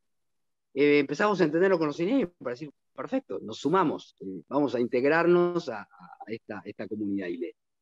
Los nuevos isleños surgimos ahí. Y fuimos llegando de asientos. Esto que dice Pablo, que se generan conflictos, es porque es algo totalmente heterogéneo. Llega gente de todo tipo, de todo lado, con ideas diferentes, bagaje diferente, por lo cual es una comunidad totalmente autogestionada. No tenemos nada, no tenemos cloaca, no tenemos electricidad, no tenemos gas, etcétera, agua potable. Entonces nosotros tenemos que generarnos todo eso también, ¿no? Y cómo se establecen estos códigos de convivencia entre vecinos y convivencia con la naturaleza. Mi caso en particular es que cuando llegué al lugar dije, esto es tan hermoso y tan lindo y tan preservado que hay que cuidarlo. Entonces yo dentro de la comunidad soy un loco que me puse a generar espacios verdes dentro del verde. Es decir, bueno, esto va a crecer porque la gente se va sumando, se va acercando y haciéndose su casa en palafito. Si hacemos un palafito al lado del otro, se va a transformar, digamos, es una réplica de la ciudad. Claro, en vez de edificio de cemento, van a hacer casa en palafito una al lado de la otra. Entonces, generamos espacios verdes, empezamos a cerrar territorio para decir, bueno, esto no se toca. O se toca, pero con un mínimo impacto. Entonces, ahí surge la idea de la reserva habitada que empezamos a desarrollar con Pablo. Es decir, bueno, dentro de de varias hectáreas, ¿no? de humedal o de bosque, hay zona que es más consolidada que es de bosque, de ceibo, de sauce, de otras cosas. Ahí, ¿cómo hacemos para habitarlo? Porque nosotros ahí aplicamos un concepto que se llama la posesión comunitaria, que es la misma de las comunidades originarias que han resistido a la colonización, de la conquista, es que ellos se organizan, se integran con la naturaleza, se organizan como comunidad, resisten, se defienden el territorio, y la única forma de que no te echen es estando ahí, es ocupándolo. Y nosotros hacemos lo mismo. Ocupamos el espacio, lo preservamos y nos organizamos en este nuevo concepto de decir, bueno, la habitamos. Es una reserva, no es una reserva natural intocada donde uno va, visita la naturaleza y se vuelve a su casa en la ciudad, sino que nosotros nos quedamos a vivir ahí precisamente porque es la única forma de protegerla, la única forma de que siga siendo natural y no venga, por ejemplo, un emprendimiento inmobiliario como este que se detuvo en esa isla, con un parque, o emprendimientos en otra zona del delta que son agrícolas, ¿no? de agroganaderos, etcétera, que secan las islas también, indican todo para que se generen pastos, queman, hay muchas quemas ahí también, son humedales en el delta para generar pasto para el ganado, etcétera, o plantaciones. Entonces ahí estamos como de alguna forma en las trincheras, resistiendo, tratando de generar estos espacios verdes muy cercanos a la ciudad, que naturalmente van a ser arrasados y urbanizados y cementados, como tenía este proyecto, por ejemplo, era una idea loca que era transformar como un gran Miami, como tienen los Cayos y todo, de alguna manera de puentes y urbanizaciones de este tipo privadas para llegar hasta el lado de Uruguay, ¿no? A través de todo el delta. La miamización del delta, llamado a una socióloga. Entonces, lo que estamos planteando es decir, no, vamos a mudarnos a ese territorio para vivir, tenemos el derecho a un ambiente sano, garantizado por la Constitución, tenemos el deber también de cuidar el medio ambiente como ciudadanos, entonces, qué mejor que ejercerlo en territorio, ¿no? Y ahí se nos ocurrió un concepto que es el ecologismo pragmático inclusivo, que bueno, tiene un poquito de esto. El pragmático tiene que ver con la praxis, con estar ahí en territorio, y el lado inclusivo, bueno, va a hablar un poco más Pablo, que es cómo hacer que esto sea accesible a gente que no necesariamente tiene millones para mudarse a un country. Eso me gustaría preguntarte, Pablo, con respecto a la situación que acaba de describir Martín. ¿Cómo integran ese espacio la gente que no lo vive? Comentabas tu relación con los jóvenes y ese papel que tenés a nivel educativo.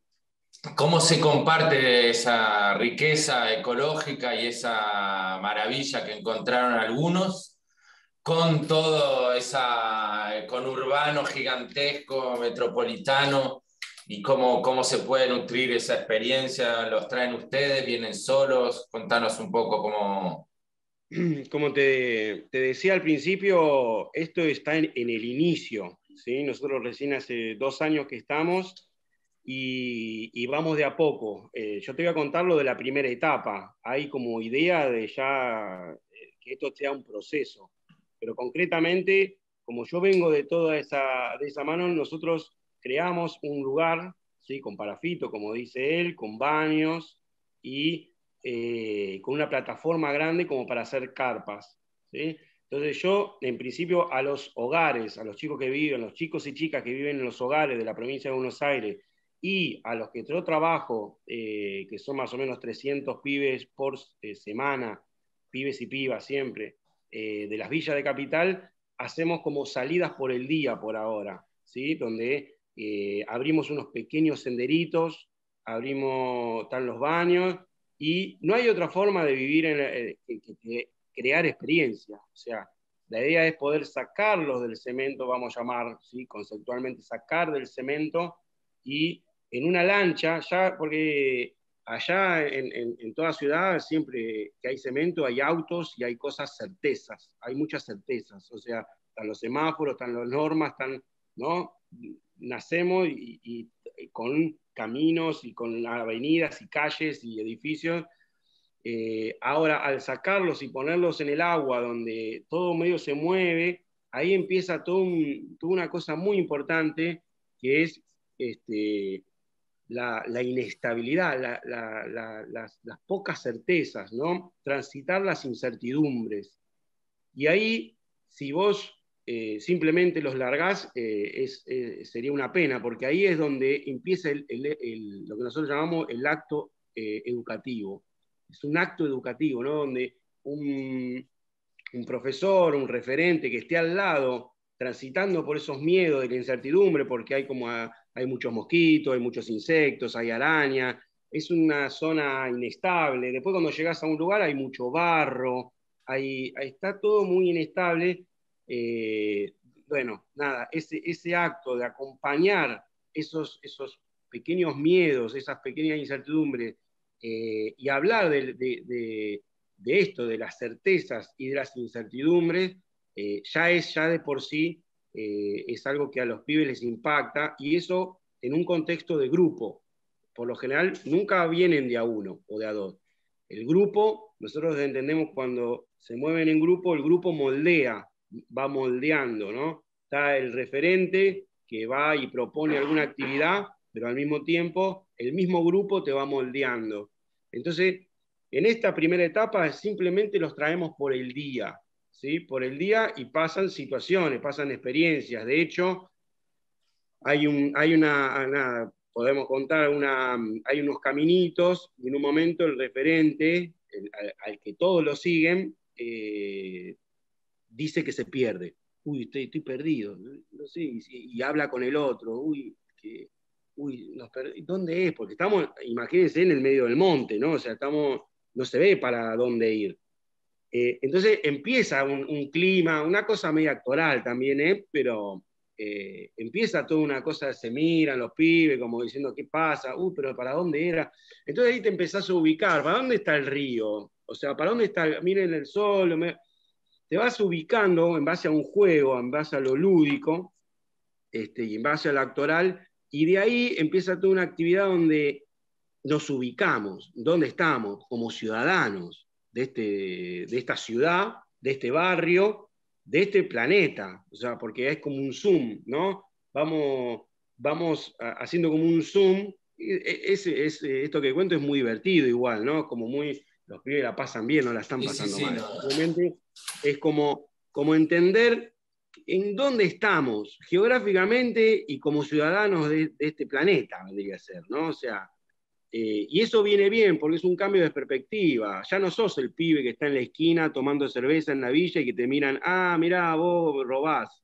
O sea, porque hay toda una mirada, ¿no? de la juventud, de los barrios vulnerados, que hay que desarmar, y lo primero que hay que desarmar es en ellos mismos, no en todo lo demás. Todo lo demás después vendrá.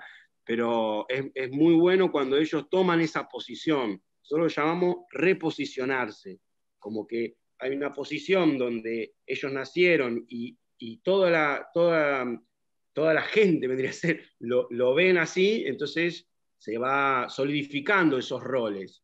Y acá se desarman en base a las incertidumbres, en base a un par de miedos y un par de cosas contenidos dentro de una estructura, porque nosotros sí tenemos una estructura. Nada, ahí se juegan un poco todo esto que te digo. Pero bueno, a tu pregunta es esto, es en esta primera etapa, es como que vienen a pasar una experiencia donde de pronto ellos son protagonistas de algo, ¿no? O sea, después comemos, o sea, las comidas no es que te la hace un cocinero, sino que todos vamos a la cocina, es como un campamento. Te fuiste de campamento, ¿viste lo que genera un campamento, ¿no? O sea, todo se va dando de esa manera. Y medio entender, nosotros como que se escriben frases en un momento y qué sé yo, y medio este tema de que nosotros decimos que no hay que cuidar el planeta. Entonces los pibes dicen, ¿cómo no hay que cuidar el planeta? no hay que cuidar el planeta no hay que cuidarlo, nosotros somos planeta, o sea, esta concepción de que nosotros tenemos que cuidar un planeta, es como que es otros que hacen otras cosas.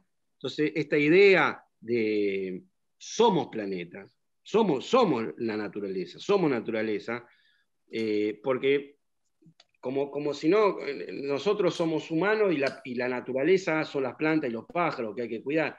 Esta cosa de tantos años, de ir separándola hasta no saber que somos animales, somos mamíferos y somos parte, somos la naturaleza, eso en la reserva habitada estamos tratando de eso, de poder simplemente integrar, ¿no? Todo lo que se fue separando bueno, nos separamos a tal punto que creemos que no somos la naturaleza, somos otra cosa. Y ese es el punto de partida también de la comunidad. ¿O en la comunidad es más complicado, cada uno tiene su idea y es algo mucho más fragmentado? Es más complicado y más divertido. ¿Cómo es tu nombre? Que yo no Miguel. veo acá. Miguel. Es más complicado y es más divertido. Es muy acertada la pregunta, porque si fuéramos que más o menos todos pensamos como, nosotros le llamamos la tribu, o sea, como Martín, como acá hay un montón de vecinos también, que somos como el núcleo duro, que pensamos parecido, pero si sería así, sería como una comunidad, seríamos como que, bueno, otra vez empiezan las nuevas normas, las reglas, nos ponemos las nuevas, y todos nos llevamos bien, y sería bárbaro. Pero no, la base para nosotros de la salud es justamente lo que dije al principio, ¿no? Es cómo se organiza la comunidad, y la comunidad no somos los que nos llevamos bien nada más, sino como los que piensan totalmente diferente. Ese es el barrio, esa es la comunidad. Entonces, mientras más diferente, bueno, ahí se tensionan más los conflictos. Ahora, la forma de asumir los conflictos, primero detectar que hay conflicto, porque es un primer paso, ¿no? O sea, organizarse para qué. Si no hay conflicto, hay muchos que dicen, no hay ningún conflicto, yo tengo mi terreno de tanto por tanto, a mí acá, esto yo corto acá, y esta es mi ley.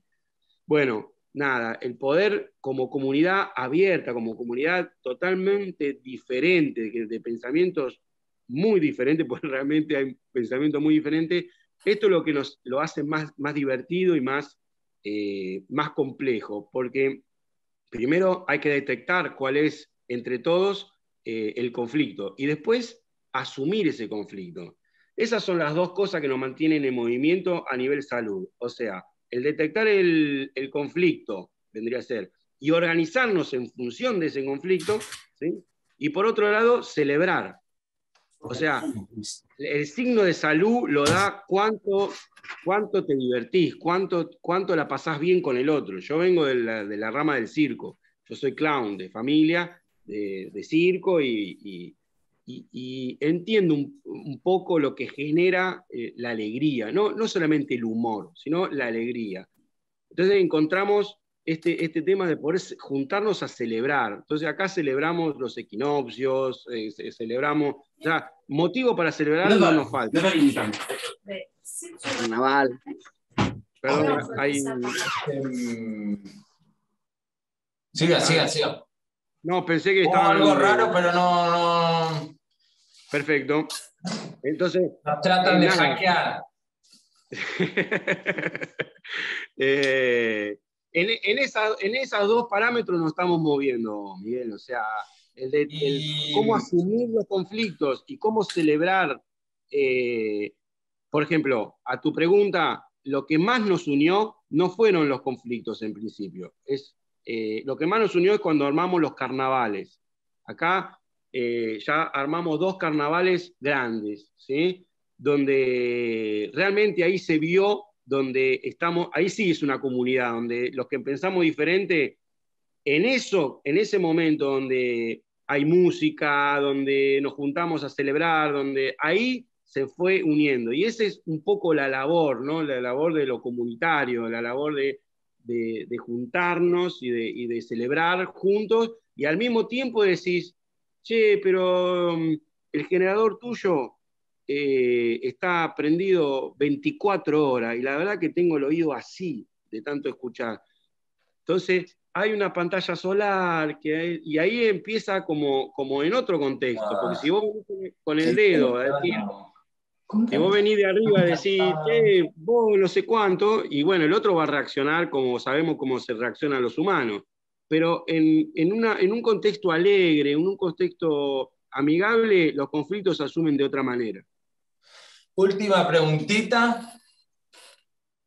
¿Todo eso lo descubrieron así por la praxis justamente y por vivirlo, por el roce con la naturaleza y con los otros seres humanos? ¿O tienen algún modelo, algún ejemplo, alguna comunidad que haya hecho otra cosa interesante en Asia, en África, en otro país? ¿O cómo nace esa idea de reserva natural habitada?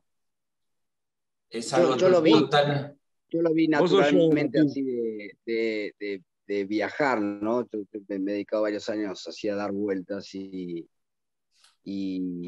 naturalmente me fui, me gusta mucho la naturaleza, entonces terminé en lugares donde tuve contacto con pueblos originarios o quizá campesinos y ver eso, ver que en estos lugares la gente no está esa división de la que hablaba Pablo, no está el hombre por un lado, la naturaleza por el otro, y el hombre de alguna manera beneficiándose de esa naturaleza de una forma, digamos, que no es sustentable. Están integrados, no se concibe la destrucción de la naturaleza, pues de alguna manera autodestruirse. Entonces, de tener esas interacciones y ver que esa gente es la gente más feliz que yo me he encontrado a lo largo de mi vida, unos 51 años, y la gente más feliz que me encontré, y eso no significa que fuera la más rica o la más estudiada o la que más tenía acceso a viajes o a esto o aquello, sino que eran simplemente felices. Un poquito de esto que hablaba Pablo, celebran la vida, tienen comunidades saludables, tienen relaciones saludables. Entonces, me fui dando cuenta, yo al salir de la ciudad, irme a Buenos Aires, venirme acá a Isla Grande, pasaron ahora ya casi unos 20 años también entre acá, el Delta y algunos viajes, me fui dando cuenta del hecho de estar en el ambiente natural, el hecho de estar rodeado de naturaleza, el hecho de estar integrado con esa naturaleza, hace que naturalmente seamos felices. O sea, tiene un poder sanador la naturaleza en sí misma. Te voy a tener que interrumpir con esas palabras mágicas y proponerles quedarse con nosotros y recibir a Marcos Cerezo y Karen Aguilar desde Guatemala, justamente con una larga experiencia de gestión de espacios naturales habitados, con comunidades originarias que son las más grandes de América Latina en porcentaje, con toda una serie de conflictos de escalas diversas y de soluciones que han encontrado en un país donde la gestión de los espacios naturales dejó de ser una tarea pública del gobierno. Y creo que nos van a contar un poquito más toda esa práctica, esa aventura, esa historia también de Fundaeco en Guatemala, que podría inspirar a muchos ejemplos, no solo latinoamericanos, creo que europeos también, porque hoy en día hay una especie de crisis global de la gestión pública de los espacios naturales. Por lo menos desde Europa se siente esa sensación que el Estado, mismo en situaciones como las europeas, por eso se los cuento desde acá, ya se le convierte cada vez en algo más complicado asegurar ese papel y ese derecho a un ambiente sano desde el punto de vista público, aunque todo el mundo esté de acuerdo en confirmarlo. Así que muchísimas gracias, Pablo. Muchísimas gracias, Martín, también, que sigan en la lucha y en la amistad y en la felicidad, en la fiesta.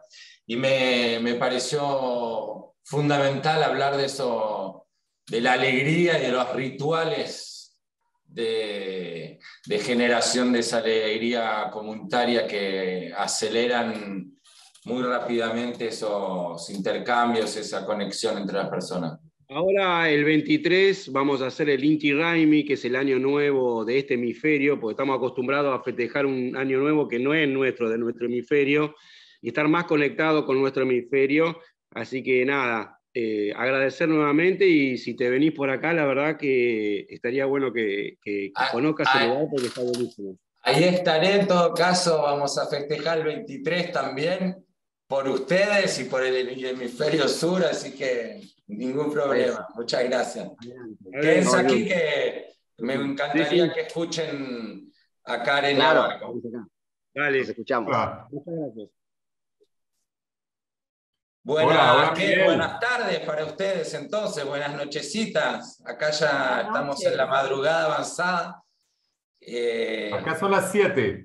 Muchísimas gracias por haberme invitado aquella vez a conocerlos, y ahora les devuelvo, aunque sea virtualmente, el honor y las ganas de escuchar un poco toda la aventura y la experiencia que gestionan con Fundaeco. Bueno, pues muchas gracias. La verdad es que después de esta charla tan linda que nos antecedió, lo nuestro va a parecer muy institucional y aburrido. Pero es la misma problemática abordada desde otro ángulo, ¿no? Pero tal vez para hacer una introducción al contexto de Fundaeco y de Guatemala. Fundaeco nace hace 32 años y empezamos 5 voluntarios, ¿verdad? Queriendo salvar la naturaleza, como muchas otras organizaciones, con mucho idealismo, con poca plata, pero muy rápidamente nos dimos cuenta de que había que hacer un esfuerzo de institucionalización de procesos, y 2, que había que hacer un esfuerzo sistemático de captación de recursos financieros para transformar esas ideas, esos sueños en realidades, ¿no? Entonces empezamos en chiquito diciendo, bueno, queremos conservar este pequeño sitio, ¿verdad? Tratemos de comprar esta pequeña propiedad y crear una pequeña reserva de la naturaleza. Luego pensamos, bueno, vamos creando más reservas de la naturaleza en una misma región.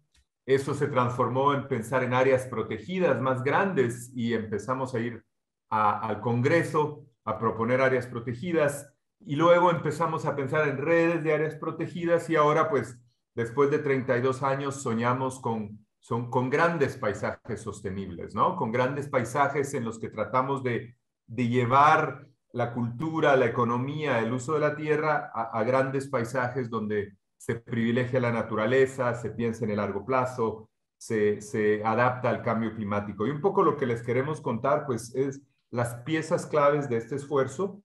Pero creo que es importante hablar de Guatemala. En realidad, en Guatemala pudimos hacer lo que hemos hecho porque tenemos quizás el estado más débil de América Latina, ¿no? El estado de Guatemala representa el 11% del Producto Interno Bruto del país. Es decir, para decir algo, ¿verdad? Francia es el 52%, Suecia será el 48%, aún Estados Unidos, que es el reino neoliberal, representará cerca del 30%. Guatemala es el 10-11, dependiendo de los años. Y claro, el gobierno, el Estado, las municipalidades tienen pocos recursos, pocas capacidades técnicas y normalmente poca voluntad política y poca claridad de política de largo plazo, ¿no? Entonces, históricamente la sociedad civil ha tenido que ocupar vacíos donde podemos ayudar, donde tratamos de hacer lo que el Estado no quiere o no puede hacer, y eso nos ha obligado a asumir muchos roles nuevos, ¿no? Claro, han habido ciertas coyunturas políticas en el país e históricas que han hecho que la sociedad civil realmente tome la estafeta de promover y construir estos derechos humanos de segunda, tercera generación. Y quizás todo empezó, diría yo, pensando con Karen ahora en la charla, en el terremoto. Cuando hubo un terremoto muy grande, este estado tan pequeño, sin recursos, no pudo reaccionar. Y eso a finales de los 70 provocó una explosión de asociaciones, organizaciones de ayuda mutua, de apoyo a los damnificados, que creó una tradición de organizaciones sociales entrando a hacer cosas que el Estado no estaba haciendo. Luego vino el inicio de la democracia, otra ola de organizaciones de la sociedad civil que trabajaban derechos humanos, que trabajaban think tanks, ¿verdad? Que trabajaban política pública, defensa de los derechos de los pueblos indígenas. Luego vino la firma de la paz, después de 32 años de guerra, y eso provocó una nueva ola de organizaciones de la sociedad civil. Y finalmente, hay que decirlo, en los 90 la ola privatizadora desapareció de ese Estado, que ya era muy pequeño, desapareció lo poco que quedaba, ¿no? Entonces, por ejemplo, desaparecieron los servicios de asistencia técnica agrícola. De la noche a la mañana desaparece la entidad de asistencia a los agricultores y de nuevo muchas organizaciones de la sociedad civil se organizan para tratar de empezar a promover la agricultura ecológica y dar asistencia técnica. Entonces, es en este contexto que el sector ambiental nace y se desarrolla una serie de figuras interesantes para la participación de la sociedad civil en la defensa del ambiente. Y quizás desde nuestra perspectiva, pues nace esta figura que en América del Sur no existe, con estados históricos mucho más fuertes e instituciones más fuertes, que es la figura del comanejo de áreas protegidas. Es decir, el Estado nos dice, miren, yo no puedo, no tengo la plata, acá está. Yo le doy a ustedes esta área protegida y vean qué hacen, por ahí los ayudo un poco. Esto ocurrió en Honduras, en Nicaragua, en Belice e incluso en México, que es un estado grande, ¿no? Pero entonces la sociedad civil encuentra este vacío, esta oportunidad, y es ahí donde Fundaeco nace y empieza a construir estos procesos. Y pensando con Karen sobre los 4 pilares de este esfuerzo que a lo largo de 3 décadas hemos hecho, encontramos que hay tres pilares centrales. El primero es que de la sociedad civil empezamos a hacer propuestas de ordenamiento territorial, y Karen va a comentar un poco más sobre eso.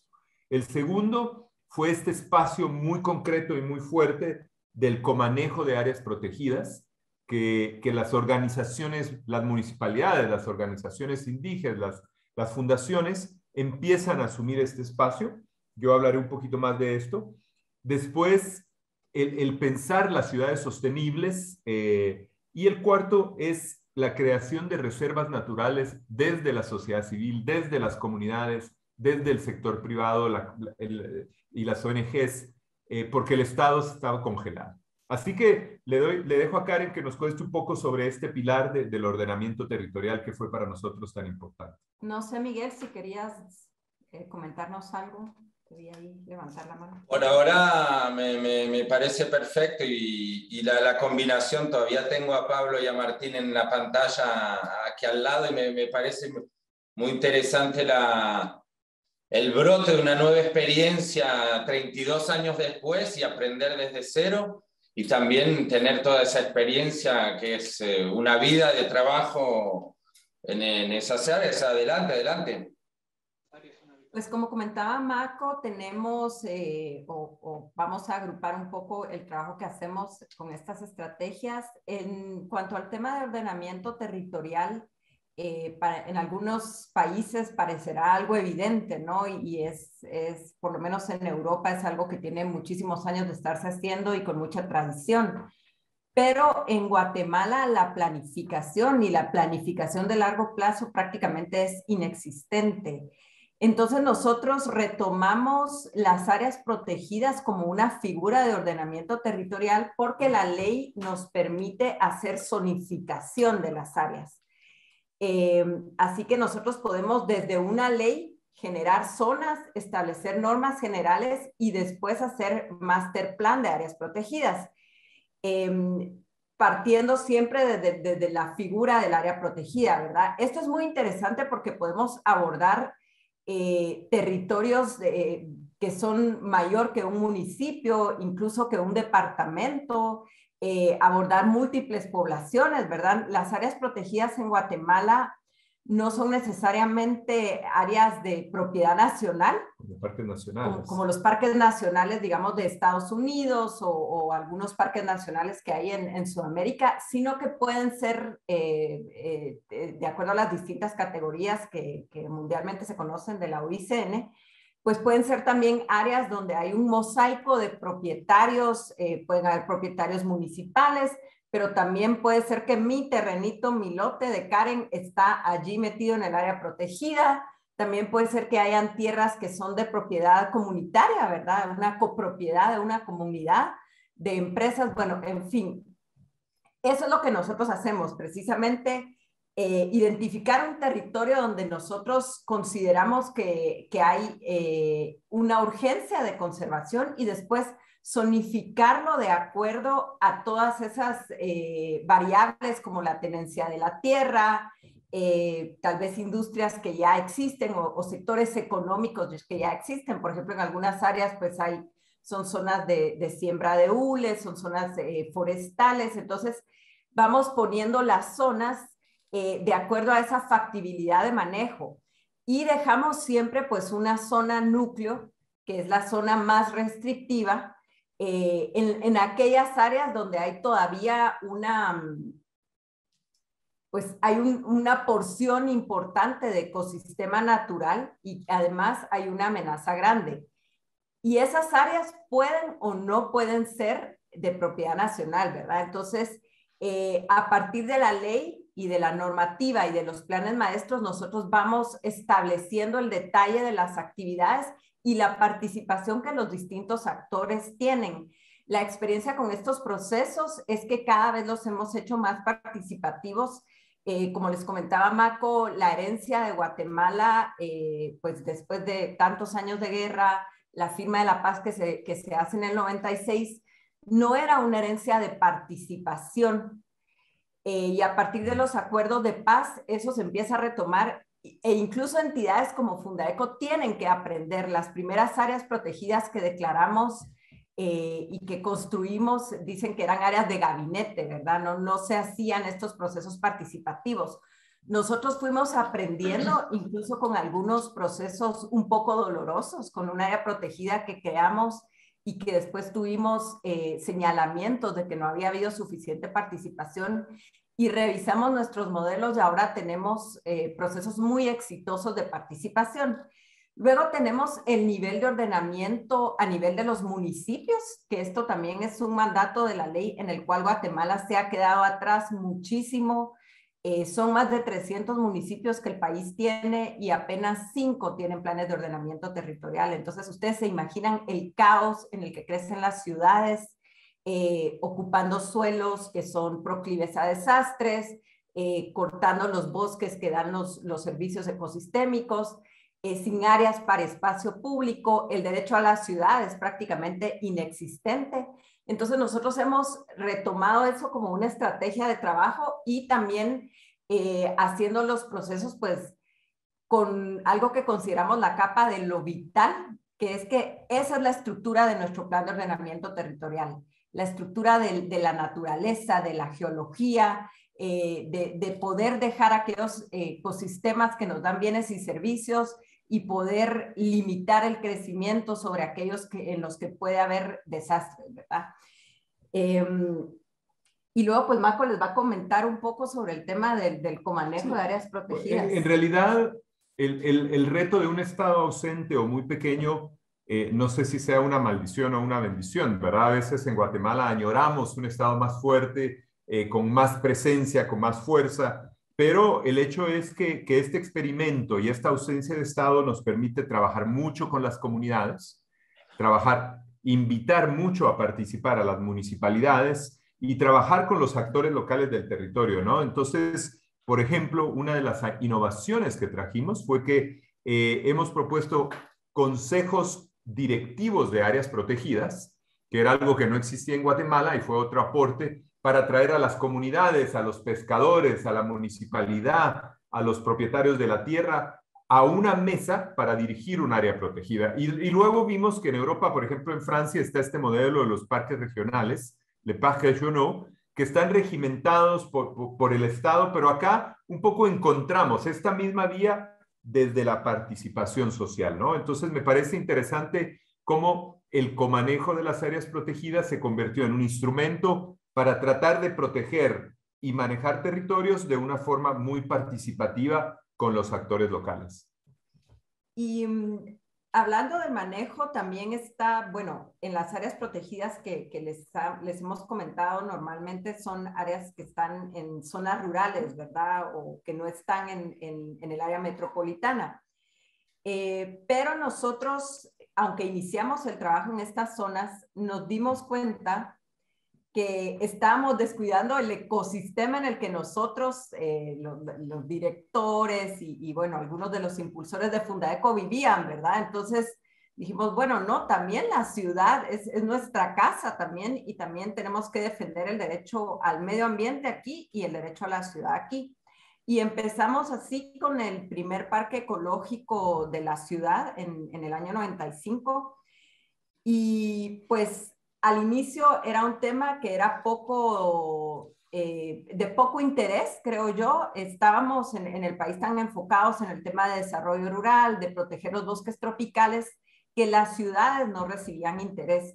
Eso ha ido cambiando y ahora parte de nuestras estrategias es precisamente apoyar la creación y el manejo de una red de parques y reservas naturales lo que se pueda. En las ciudades, y por lo menos en la ciudad de Guatemala, queda tan poco porque hay poca área pública, mucho está ya como planificado para desarrollo, que nosotros dijimos, bueno, lo que se pueda con los modelos que se puedan. Entonces, si el modelo es trabajar con una asociación de vecinos que tiene su espacio de reserva, trabajamos con ellos, les apoyamos en la creación, en el modelo de manejo.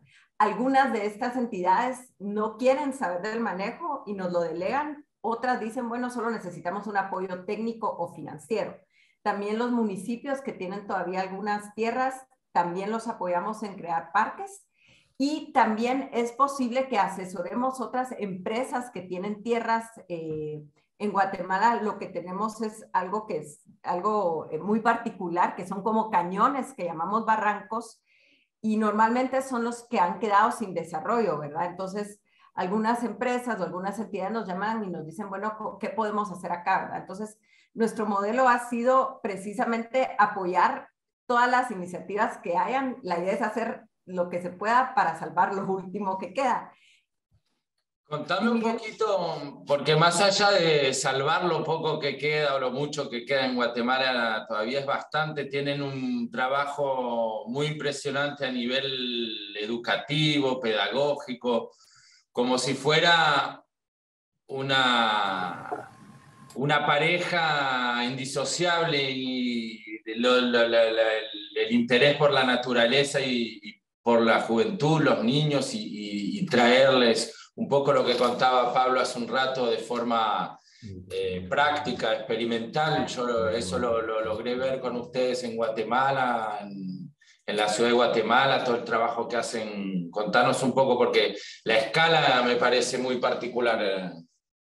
Sí, cuando empezamos los parques, uno de los temas era, bueno, no vamos solo a limpiar. El primer parque era un basurero, estaba pues degradado y todo, no vamos solo a limpiarlo y a rescatarlo y después qué hacemos con él, ¿verdad? Entonces dijimos, hay que empezar a traer gente y demostrarle el valor que la naturaleza tiene, que en la ciudad no es tan sentido, no es, tal vez ahora sí, pero en aquella época no era tan evidente.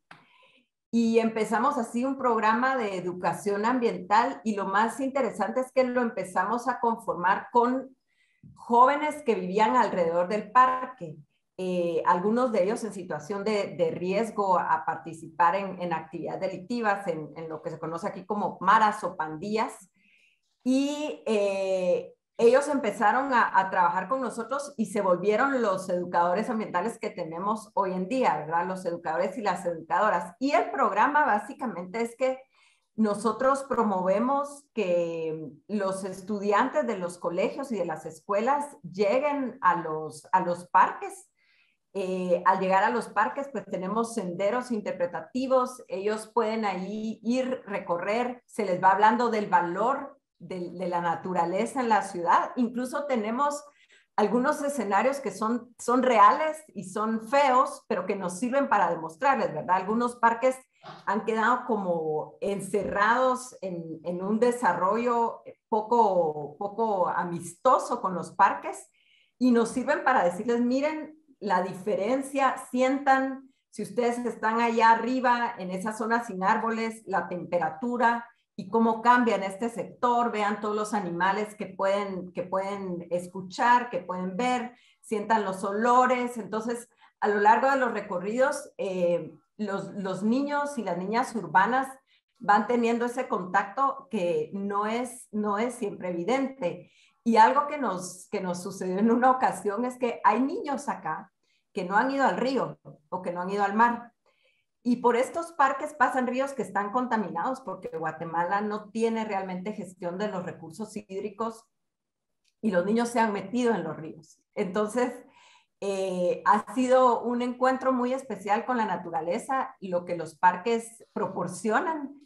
Y cabe resaltar que ahora con la pandemia, esa demanda de ir y recibir las charlas, de hacer actividades, porque hacemos charlas muy formales hasta actividades que son rallies ecológicos para que la población urbana se encuentre con la naturaleza, ¿verdad? Y también hemos utilizado los parques para actividades lúdicas, conciertos, exposiciones, incluso actividades de convivencia muy informales como el Día de la Cerveza Artesanal, cuestiones así, ¿verdad? Pero utilizar esos escenarios, porque como en Guatemala no hay muchos espacios públicos, la gente tiende a ir a centros comerciales, entonces pues los parques se han vuelto estos espacios de educación. Sí, y tal vez agregar que nosotros hablamos mucho del tejido territorial, ¿no? Los parques urbanos, los parques ecológicos o las áreas protegidas, las reservas, pero por supuesto ese tejido territorial se construye gracias a y con y sobre un tejido humano y socioeconómico. Entonces, siempre hemos tratado de ir en paralelo. Por ejemplo, si estamos en territorio indígena, se habla con los ancianos, con los chamanes, se hacen ceremonias mayas para invocar al espíritu de la montaña que nos oriente cuando estamos tratando de proteger un bosque. Si estamos trabajando en zonas urbanas, pues hablamos con el comité de vecinos, con los líderes juveniles. Es decir, el tejido territorial se construye, lo sostiene un tejido social, y de esa cuenta Fundaeco también tiene elementos de trabajo social. Por ejemplo, en zonas rurales tenemos clínicas de acceso, clínicas de la mujer, le decimos, ¿no? Para que las mujeres rurales indígenas tengan acceso a salud sexual y reproductiva, incluyendo planificación familiar, que cuando empezamos esto era inaceptable, los intelectuales indígenas nos decían que no era posible, es decir, siempre tratando de romper y de meternos por los intersticios para fomentar desarrollo sostenible, ¿no? Y tenemos también un programa de becas 70% para niñas, 30% para niños, pero el programa busca sobre todo que las niñas indígenas entre los 13 y 16 años no sean forzadas a un matrimonio, que es una práctica que ocurre, para que puedan seguir estudiando, que terminen la secundaria y que se les abran otras perspectivas de vida. Es decir que, de nuevo, ese tejido territorial, que es el que sirve a paisajes sostenibles, en realidad se construye sobre un tejido social, humano, que también tiene que ser sostenible, ¿no? Sí, y esto creo que cabe mucho con el nombre de este conversatorio y de este encuentro, ¿verdad? Porque a nosotros como entidad de conservación al inicio nos llevó tiempo verlo, pero ahora la dimensión de los vivos y de nosotros también como parte de ese territorio vivo, pues ahora está al centro de nuestro trabajo, ¿verdad? Entonces, ya no es solo velar porque tal especie no se extinga, sino también velar y velar activamente, no solo en discurso, ¿verdad? Por las condiciones de vida de los habitantes de las áreas donde estamos. Y esto me lleva un poco a ampliar este tema que Marco les comentaba de paisajes sostenibles, que es ahora nuestro gran sueño, ¿verdad? Utilizar todos esos pequeños espacios que hemos ido construyendo para armar ya un paisaje mayor, que es un paisaje sostenible, pero además también empezar a involucrarnos en otros territorios que tal vez no les poníamos tanta atención, ¿verdad? Entonces, por ejemplo, en el Caribe, donde administramos, creo que 6 áreas protegidas, ahora también nos estamos extendiendo a trabajar con los productores locales en una ambición, por ejemplo, de lograr que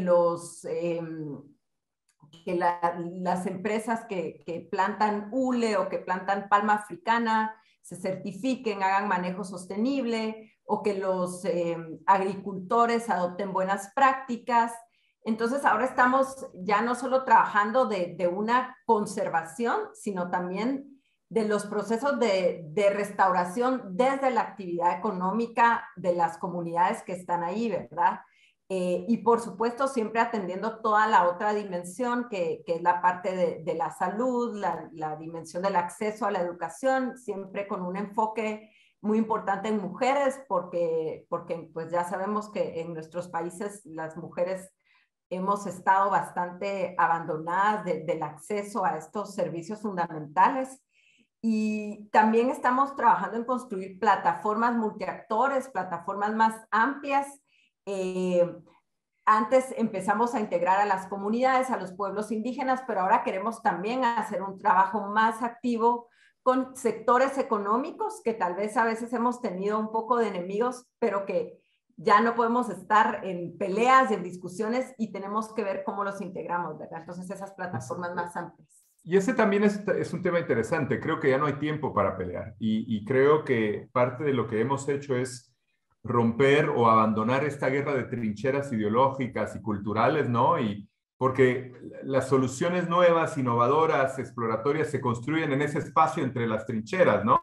Los que están allá, los que estamos acá, pero la solución está en medio. Entonces nos salimos de eso. Algunos, obviamente, se imaginarán, nos acusan de pragmatismo, de que estamos en el sistema, pero el hecho es que nuestra tarea ha sido como empujar la agenda pública desde ejemplos concretos, desde pilotos que después de pilotos crecen y se vuelven modelos replicables. Y creo que acá algo importante ha sido que si un funcionario o un gobierno aprueba una política, quizá para quedar bien con el Banco Mundial o con Naciones Unidas, nosotros tomamos esa política y la hacemos avanzar, ¿no? Y le decimos, ustedes firmaron esto, ahora lo tenemos que hacer y aquí está este proyecto. Y quizás, tal vez para terminar, mencionar un poco que ha habido un campo también de innovación para hacer todo este esfuerzo. ¿Se imaginan? Ha sido el levantar fondos. Y acá creo que la expresión es blended finance, como le dicen ahora, ¿no? Nosotros hemos unido donaciones con préstamos bancarios, con mecanismos de pago de servicios ambientales como el carbono.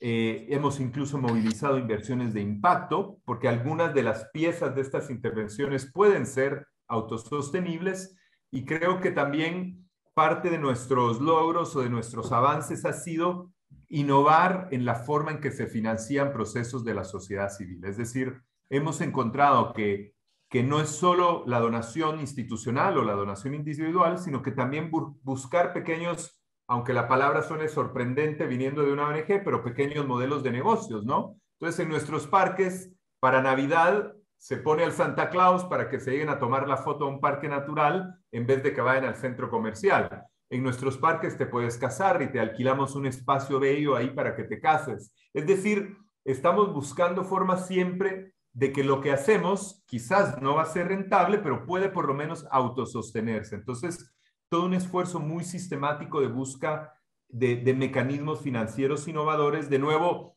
afuera de las trincheras, ¿no? No esperando que el Estado nos resuelva todo, porque el Estado no está ahí, y tampoco esperando el patrocinio corporativo, que de hecho en Guatemala es casi inexistente. Así que eso es un poco lo que habíamos pensado contarles, y más bien no sé si tengan preguntas, pero eso es como el resumen de muchos años de exploración y de trabajo. Ya que los tengo todavía, Martín y a Pablo, ¿tienen alguna pregunta más directa desde Argentina o lo seguimos desde acá? Me parece muy interesante la combinación entre dos momentos históricos del mismo pensamiento, Martín. Sí, yo tuve la suerte de recorrer un poquito ahí Guatemala y bueno, me a mí me llamó mucho la atención, ¿no? De toda la zona de Tikal, todo eso, muy bello, ¿no? Toda la frontera ahí con México, la selva lacandona. Y bueno, la verdad que increíble lo que cuentan. Me da muchas ganas de aprender, porque estamos justo en esa fase con Pablo y bueno, varias gente de la tribu en nuestra reserva habitada. No se preocupen que los vamos a ir a visitar juntos. Claro, tenemos que ir para aprender un poquito esto que hablan muy interesante, lo que planteaban de esto de estos pequeños modelos de negocios, de financiación, porque sin duda hace falta recursos para escalar esto. Nosotros, como decíamos, en el delta del Paraná es enorme y hay mucho territorio a proteger. Entonces es muy increíble lo que han hecho ahí en Guatemala, todo esto que comentan, y nos gustaría aprender un poquito más de toda esa experiencia que tienen. Claro que sí, acá estamos. Y bueno, tal vez, Miguel, en esta etapa hay que saber algo, y es que la sociedad civil en Centroamérica ahora está bajo ataque, ¿no? Es decir, han llegado gobiernos autoritarios, están cuestionando a las ONGs de la sociedad civil. Entonces, de alguna forma, este modelo no es perfecto. Daniel Ortega, por ejemplo, en Nicaragua, ha suspendido a más de 200 ONGs, ha disuelto por acto parlamentario más de 200 ONGs, desde la Academia de Lenguas hasta organizaciones ecologistas. Entonces, en Guatemala hay una nueva ley de ONGs que busca supeditar, controlar, auditar, entorpecer. Entonces, yo creo que la articulación de redes de sociedad civil para defendernos es un componente también importante. Nadie puede solo, y creo que esa es otra gran lección. Tenemos que tejer redes de sociedad civil para defendernos y para proteger las agendas y los avances que hemos logrado.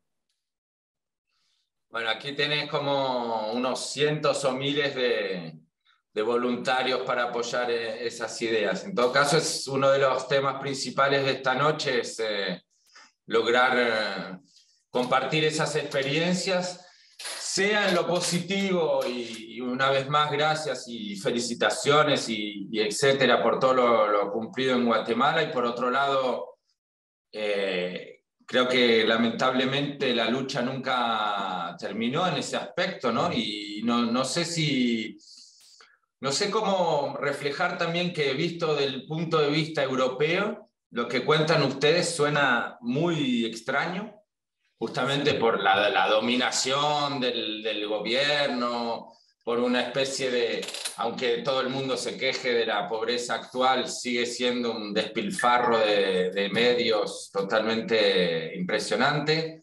Y me parece que hay un modelo muy interesante de seguir investigando en cada país con sus particularidades, y no pretender que hay un modelo neocolonial, blanco, europeo, americano, de gestión de los recursos naturales, que empezó en África hace un tiempo, pero que sigue siendo esa cuestión de cómo se habita la reserva natural, ¿no? Claro, pero imagínate que bueno, el tren del estado del bienestar creo que nos dejó ya algunos de nosotros, y ahora viene el cambio climático, ¿no? Entonces, entre el cambio climático y ese estado de bienestar ideal por construir, que acá en Latinoamérica añoramos, en Guatemala vamos de paseo a París o a Suiza y a Inglaterra y añoramos un estado de bienestar, pero al mismo tiempo tenemos que ser realistas, y es ante la presión del cambio climático es probable que ya en estos países ya no podamos hacer un estado de bienestar bajo ese modelo europeocentrista. Entonces, hay que encontrar otras soluciones comunitarias, participativas, desde la sociedad civil, en modelos de negocios sociales, asociativos, porque las grandes soluciones del siglo XIX y mediados del siglo XX quizás ya no las podamos hacer. Exacto. Y lo que creo que es muy importante escuchar desde aquí es que esos nuevos modelos, esos inventos, esas nuevas ecuaciones van a venir del mundo entero. y pueden venir de donde no se esperan y pueden venir de donde no vinieron en el pasado. Y por eso nos es fundamental poder compartir estas experiencias con lo que tienen de frágil, de conflictivo, de contradicción, y obviamente en los 32 años que pasaron habrán atravesado todo eso. Muchísimas gracias a los cuatro.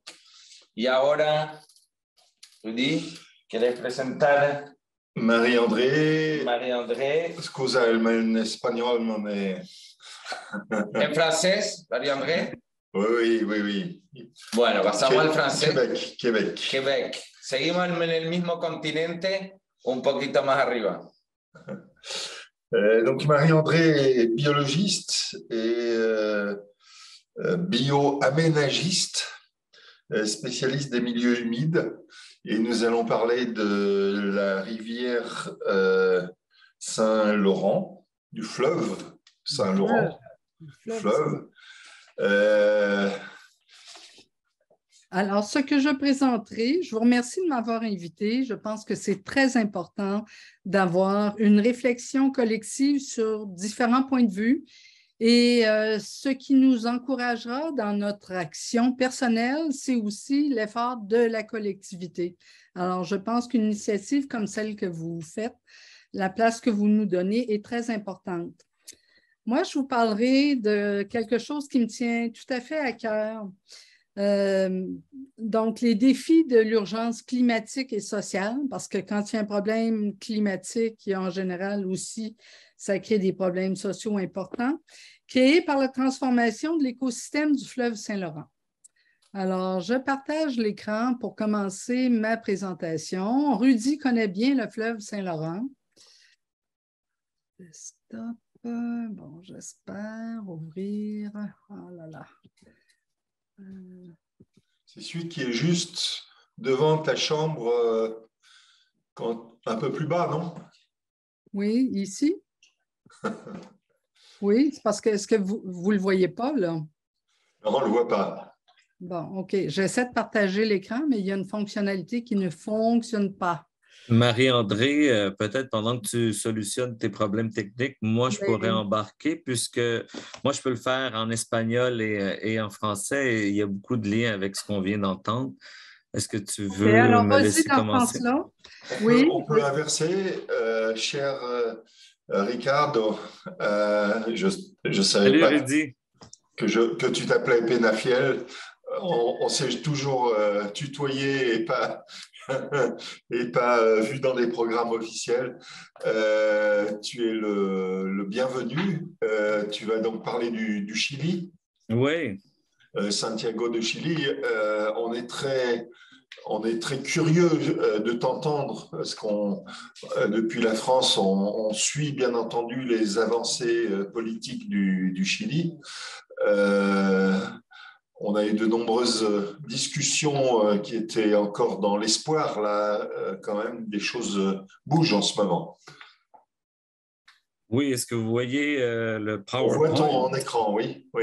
D'accord, je vais essayer de le faire. Voilà. Vous voyez, no es por 30 pesos, es por 30 años. Sí. Bueno, les proponía justamente hablar en dos idiomas para asegurar la transición y poder conversar con los compañeros y las compañeras que hablaban antes. No se preocupen, ne vous préoccupez pas, ceux qui parlent français. Ma présentation sera surtout en français.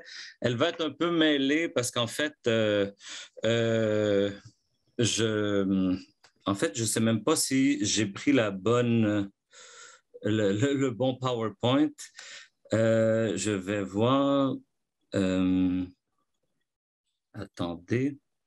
Je vais recommencer. Stop sharing. Je suis aussi perdu que Marie-André avec, avec son PowerPoint. Donc, toi, tu nous parles de Montréal. Oui. Du Chili, hein, c'est ça. Oui, je suis à Montréal et je vous parle du Chili. Je suis par ailleurs chilien et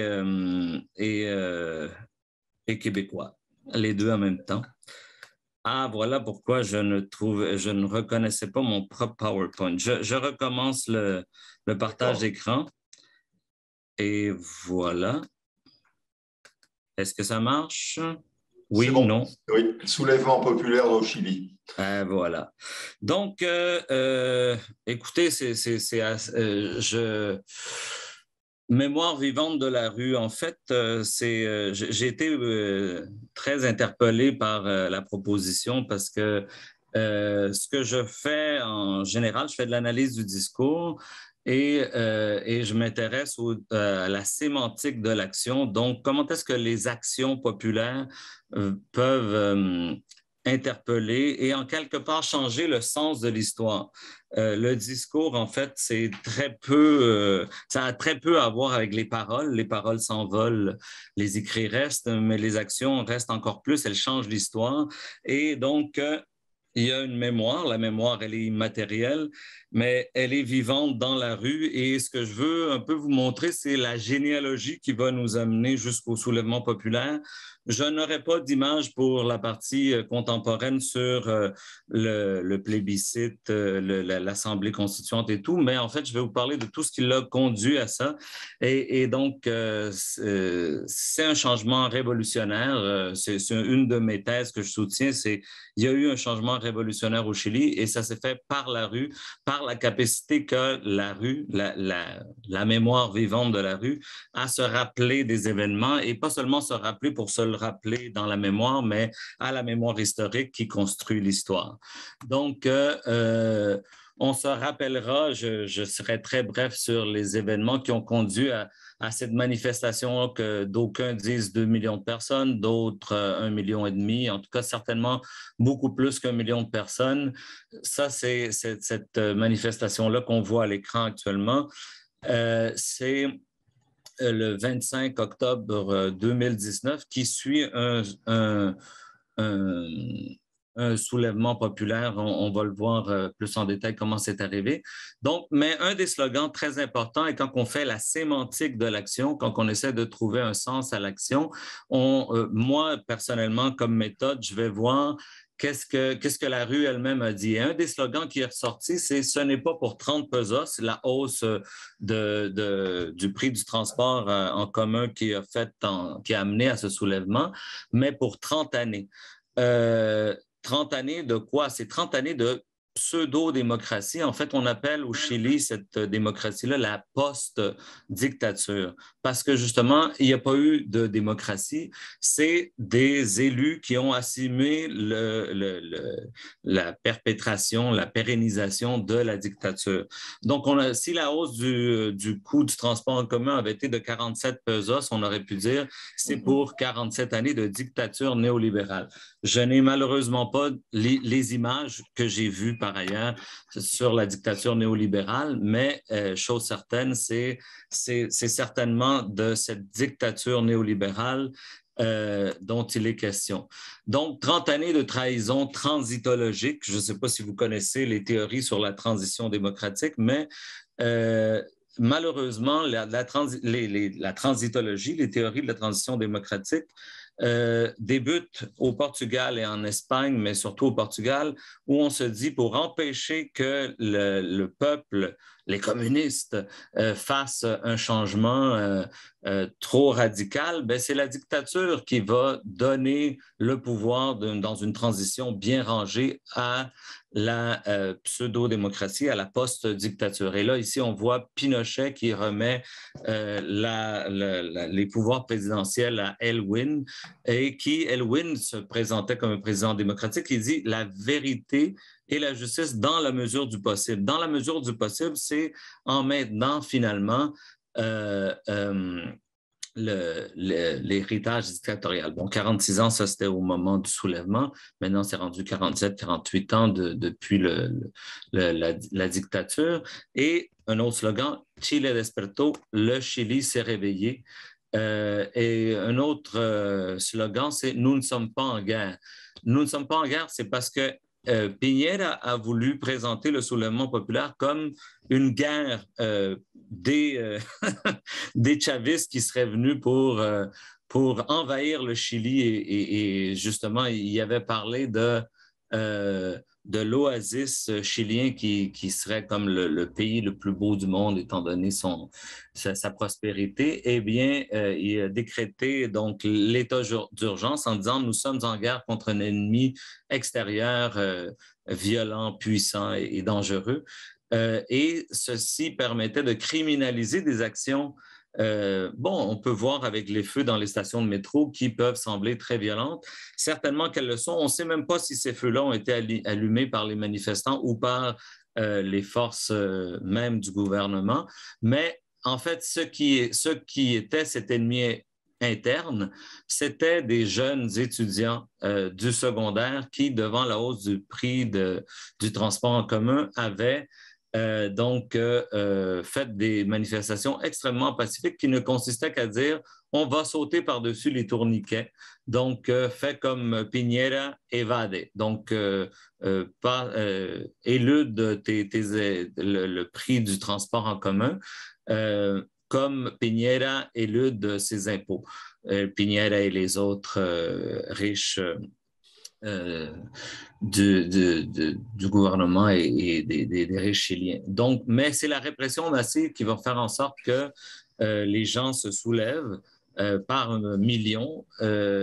C'était très impressionnant parce que toutes les villes du Chili, pas seulement Santiago, mais toutes les villes, même des petites villes de quelques centaines de milliers de personnes, mais on voyait 50 000 personnes dans les rues. En fait, 55% des Chiliens sont sortis dans les rues pour protester en 2019 contre ce gouvernement. Donc, tu utilisais le terme contre le libéralisme autoritaire. Hein? Oui, la dictature néolibérale, c'est pas moi qui utilise le terme, c'est vraiment les slogans. Moi, je fais de l'analyse du discours, de récits de vie, mais aussi de slogans dans la rue. Et donc, c'est à partir de là que j'interprète. Et d'où l'idée de la mémoire vivante de la rue, c'est que la rue rappelle à l'ensemble des personnes, à l'ensemble de la population qui se fait interpeller par la rue elle-même en mettant de l'avant des thèses. Et ces thèses-là, comme on en voit une ici, c'est les yeux.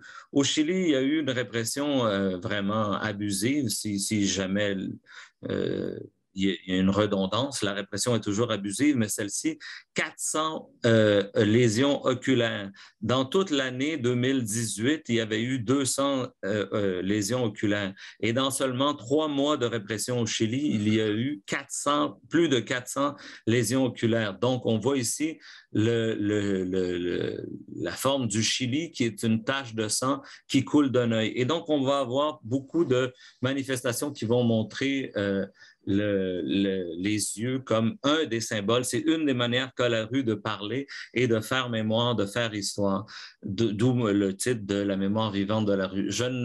Donc ici, on le voit, 427, et ça, c'est le 31 janvier 2020, où on arrive à ces chiffres-là. 3700 personnes blessées dans les manifestations, d'autres par balle. Donc, c'est vraiment une répression systématique qui n'était pas le fait de quelques agents qui auraient commis des excès. C'est une politique d'État. Et ça a été dénoncé par les Nations Unies, par la CIDH, donc la Commission interaméricaine des droits de l'homme de l'OEA, par aussi une commission québécoise qui est allée au Chili, de laquelle je faisais partie. Donc, c'était une répression exagérée. Donc, voilà, parmi les choses qu'on peut lire dans la rue, c'est Piñera, le président de l'époque, nous préfère aveugles et muets parce qu'on a justement vu et compris quelle était on voit encore des symboles de comment la rue peut s'exprimer. Il y a eu énormément de chorégraphies. Je ne l'ai pas ici immédiatement, mais on va la voir plus tard. On a vu la chorégraphie des féministes qui s'appelle « Un violeur sur ton chemin » ou « Un violador en tu camino », qui est un manifeste féministe qui a fait le tour du monde. Ça s'est rendu à Paris et à peu près dans toutes les villes du monde, qui montre comment est-ce que le patriarcat, le capitalisme et la répression, la dictature sont du même acabit. Et donc, comment est-ce que la rue est capable de changer le sens de la rue? La rue est un espace de circulation au départ, mais lorsqu'on s'en approprie par toutes sortes d'actions culturelles et politiques, on va lui changer le sens, pas seulement le sens de la rue, mais le sens historique. Donc, au Chili, il y avait toutes sortes d'acteurs sociaux qui avaient des revendications qui vont se joindre au mouvement. Il va y avoir aussi quelque chose d'assez important, c'est les assemblées constituantes populaires, parce qu'on a vu au Chili actuellement, ceux qui suivent les actualités savent qu'il y a une assemblée constituante, mais en fait, cette assemblée constituante, comme on va le voir, c'était une revendication non seulement de la rue, mais aussi de beaucoup d'acteurs qui étaient là depuis 2003. Je ne sais pas si je vais avoir toutes les diapos. J'ai essayé de couper beaucoup de diapos parce que je pourrais vous en parler pendant des heures, mais je ne suis pas le seul à parler ici. D'ailleurs, avertissez-moi quand il me restera 5 minutes pour essayer de conclure. Mais l'Assemblée constituante, c'était une des revendications de la rue que la rue a réussi à établir. Donc, il y avait ici, on voit la Cruz Verde, c'est qu'on on s'attaquait aussi à des symboles de collusion, de corruption, l'Assemblée constituante, encore une fois. Tout ça a commencé, et je fais de la propagande pour ma conjointe que j'adore, Marie-Christine Doran, mais qui, au-delà d'être ma conjointe, a découvert dès 2006, en fait, que tout cela avait commencé, et regardez à quel point c'est prémonitoire. Son livre a été publié en 2016, mais sa recherche avait commencé en 2006. Le réveil démocratique du Chili.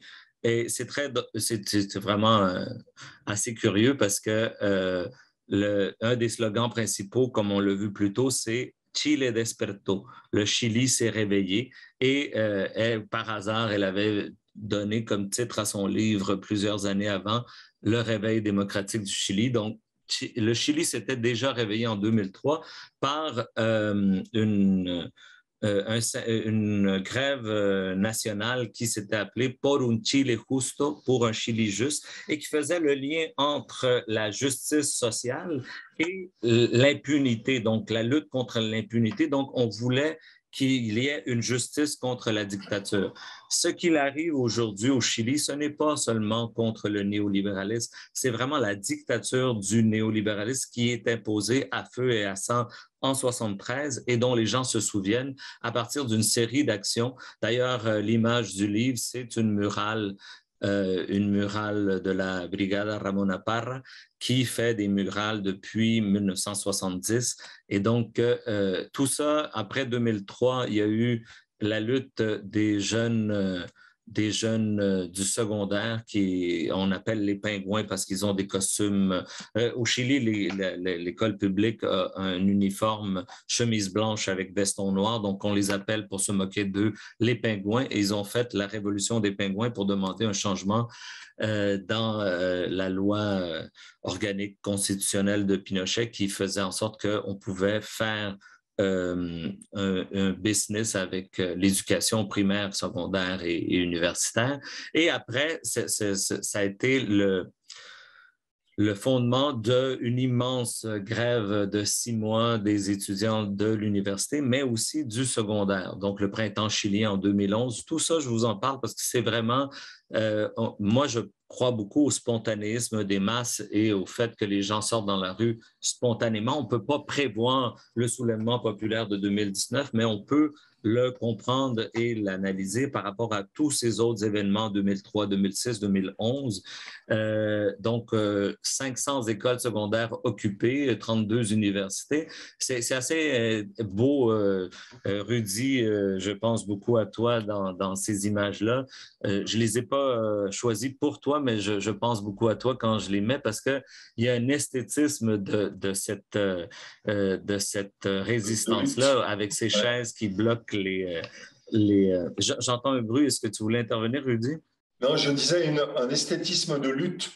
Voilà. Ricardo, il va falloir que je t'arrête. J'aimerais bien t'écouter encore très très longtemps. Mais je vais juste, dans la perception que j'ai eue de ce moment de passage, j'ai entendu 2 phrases moi, qui m'ont beaucoup marqué. C'est d'une part que la population sait que avec le nouveau gouvernement, on ne résoudra pas tout tout de suite. Donc, c'est une conscience populaire extrêmement bonne de se dire c'est pas parce qu'on va mettre un gouvernement de gauche que tout va changer du jour au lendemain. Donc ça, je trouve ça extrêmement. Et puis, ce qui m'a beaucoup étonné, bien entendu, c'est une nouvelle génération. Hein. C'est indéniablement, si on regarde la mairie de Santiago de Chile et maintenant le président, c'est indéniablement une nouvelle génération qui a pris le pouvoir. Hein. Oui, avant de laisser la parole à Marie-André et à d'autres, je voulais quand même finir par le fait que cette révolution, moi, comme je l'ai dit dès le départ, je crois que c'est une révolution. Elle sera féministe ou elle ne sera pas. Dans la généalogie de toutes les actions, il y a le mai féministe de 2018 et qui a été suivi par une grève féministe en 2019, le 8 mars 2019. Et donc, une des particularités des changements sociaux au Chili, c'est que ce sont les féministes intersectionnelles qui ont vraiment mis de l'avant donc l'éducation contre le non-sexisme et surtout le fait que féminisme intersectionnel, c'est vraiment la lutte contre toutes les formes de violence et on fait un lien entre le patriarcat. Donc, si on parle de mémoire, elle est millénaire, cette mémoire, et vraiment intersectionnelle, c'est qu'on fait le lien entre éco-territorialité, décolonialité, et c'est vraiment une révolution. Et comme tu disais, Boric n'est que la pointe politique institutionnelle de l'iceberg. La révolution, c'est parce qu'elle est menée par le peuple, par la rue, par cette mémoire vivante de la rue qui n'oublie pas tout ce qu'on a fait subir comme tort à la population et que donc elle va continuer indépendamment des gouvernements et cette rue-là va aider le gouvernement actuel et l'Assemblée constituante à amener les transformations historiques qu'elles vont mener. Ricardo, une mini question, intervention. Moi, j'ai eu la chance, je ne sais pas si c'est une chance, d'être en octobre 2019 à Santiago quand la révolution a éclaté. J'ai vécu les premières heures, les premiers lacrymogènes et les premiers hélicoptères.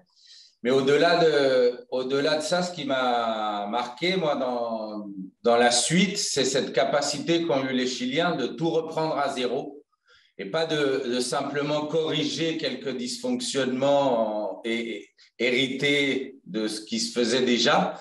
On avait l'impression, il y avait une sensation de sidération dans les premiers jours, qui était une confusion entre la peur de la répression, qui au Chili est l'un des champions du monde sur ce registre-là. Conseillé par la France, hein, d'ailleurs, police française. Conseillé par la France. Et en même temps, il y avait une sorte d'enthousiasme et d'énergie collective où on ne sentait pas vraiment comment ça pouvait s'arrêter, ce mouvement-là, et qui a d'ailleurs duré plusieurs mois. Et je trouve que si on fait les parallèles avec d'autres révolutions avortées ou avec les Gilets jaunes, c'est la suite, le rebondissement après l'émeute, après le conflit et tout ça. Comment toi, tu analyses la construction de cette nouvelle constitution? Mais effectivement, les souvenirs que j'amenais des autres soulèvements, chacun de ces soulèvements-là est une convergence de luttes, d'où l'idée de l'intersectionnalité ou la convergence des luttes. C'est que, en fait, chacune des luttes partielles, tant de celles qui sont contre l'impunité des familles, des détenus disparus, des torturés, que des étudiants, étudiantes, je cherchais justement d'autres sur... Ici, ça, c'est à tous les ans, il y a le jour du jeune combattant, À tous les 11 septembre, on a des commémorations. Ici, on a les funas. Donc, la funa, c'est comme les scratchs qui datent depuis 1945 avec les Juifs qui dénonçaient le maintien des bourreaux en liberté. Après ça, ça s'est transposé en Argentine et on l'a aussi au Chili. Il y a un lien entre les détenus disparus et les aberrations que l'on vit encore aujourd'hui. Ici, on a El Mercurio Miente, 44 ans après, El Mercurio Miente. Donc, il y a une mémoire de toutes ces luttes-là qu'on a eues avant et qui fait en sorte que c'est un ensemble de luttes contre la privatisation de l'ensemble des services publics, des pensions, de la santé, de l'éducation, et ainsi de suite. Donc, c'est au quotidien que les gens luttent, c'est au quotidien que les gens souffrent, et c'est ce qui permet en fait de comprendre que le soulèvement, c'est chacun séparément ne se sentait pas suffisamment puissant pour mettre en échec un système qui semblait être là pour toujours. Mais tous ensemble, on a réussi et c'est ce qui va faire que le futur nous appartient. Vas-y, Marie-André. Merci beaucoup, Ricardo. On va faire 24 heures sur le Chili. On peut faire 24 heures. Oui. Qu'est-ce que ça montre? Ça montre pour moi deux choses. C'est qu'on est très mal informé en France par rapport à ces luttes. Deuxièmement, que peut-être vous avez un système de décodage du libéralisme qui est meilleur parce qu'il est justement, il émane de la dictature et donc vous le décodez peut-être plus justement que ceux qui croient que c'est le centre et que c'est les extrêmes qui sont sur le côté. Non, c'est le vivant d'abord. Oh, non, stop. Merci, Ricardo. Marie-André, dans un fleuve beaucoup plus calme. Oui, Ricardo, peux-tu enlever cesser de partager l'écran? Je vais essayer de mon côté. Bon, merci. Alors oui, moi je parle d'autre chose, mais c'est d'autres types de luttes dont je tiens à vous parler. Donc, ce sont des luttes plus écologiques, si vous voulez, avec le besoin que la collectivité se porte au secours de ce fleuve si beau. Alors, donc, les défis de l'urgence climatique et sociale créés par la transformation de l'écosystème du Saint-Laurent. On sait à quel point... Attendez, OK, on va y aller ici. Bon, alors, on sait que le fleuve Saint-Laurent est un fleuve immense. OK, c'est un fleuve qui a 1197 km de long. Mais surtout, ce qui est important, c'est que c'est le plus grand estuaire du monde. Il est vraiment exceptionnel de ce côté-là. Ce fleuve-là c'est la frontière sur une partie du parcours entre le Canada de ce côté-ci et les États-Unis de l'autre côté, ce qui peut amener à long terme, puis il y en a déjà eu, des batailles au niveau de l'eau, parce que les États-Unis, il y a une partie des Grands Lacs qui est chez eux et ils veulent, dans certains cas, aller irriguer des terres en Californie, donner plus d'eau à Las Vegas et tout ça. Donc, il y a une menace réelle pour nous, puis il y a une menace réelle pour le Saint-Laurent par rapport à ça. Mais je vous parlerai de la portion du Saint-Laurent qui est au Québec. Alors, on voit ici, à partir d'ici, il y a Toronto, Ottawa, Montréal. Alors, ici, partout, on est au Québec. Et c'est le passage du Saint-Laurent au Québec qui nous intéresse aujourd'hui. Alors, le Saint-Laurent, c'est vraiment la voie qui relie les Grands Lacs. C'est une voie intérieure, c'est le seul passage vers l'intérieur du continent. Et il relie les Grands Lacs, donc, à l'océan Atlantique. On a dit que c'était aussi une frontière avec les États-Unis. Et il possède l'estuaire le plus large du monde qui peut avoir une largeur de 48 km et une longueur de 370 km. Donc, c'est vraiment immense. Quand on est un peu plus bas, plus loin sur le fleuve, on réalise, on voit à peine la rive de l'autre côté où on ne la voit pas du tout, mais on est toujours en milieu estuarien. C'est le seul axe de navigation pour entrer à l'intérieur du continent par le Canada. Et tout le peuplement de la Nouvelle-France s'est fait par cet axe stratégique qui a été découvert au nom de la France en 1535 par Jacques Cartier. On sait qu'il y avait eu des Basques avant, des Vikings probablement, des Portugais, mais vraiment, c'est devenu la Nouvelle-France lorsque Jacques Cartier a pris possession à Gaspé, a planté une croix et a décidé qu'on était en terre française. On a été largué par la suite pour quelques arpents de neige, mais c'était au moment où on était plus près de la France et on y voyait une certaine valeur. Bon, le problème, c'est que le Saint-Laurent se réchauffe. Et il se réchauffe à grands pas. Et c'est surprenant d'une certaine façon parce qu'on sait que le Saint-Laurent, il y a la partie qui contourne ici un peu plus haut, ce sont des eaux qui arrivent du Labrador, des eaux extrêmement froides qui arrivent et c'est ce qui nous permet d'avoir une biodiversité extraordinaire. Donc, on avait les bancs de morue près de Terre-Neuve et un peu partout dans le golfe du Saint-Laurent.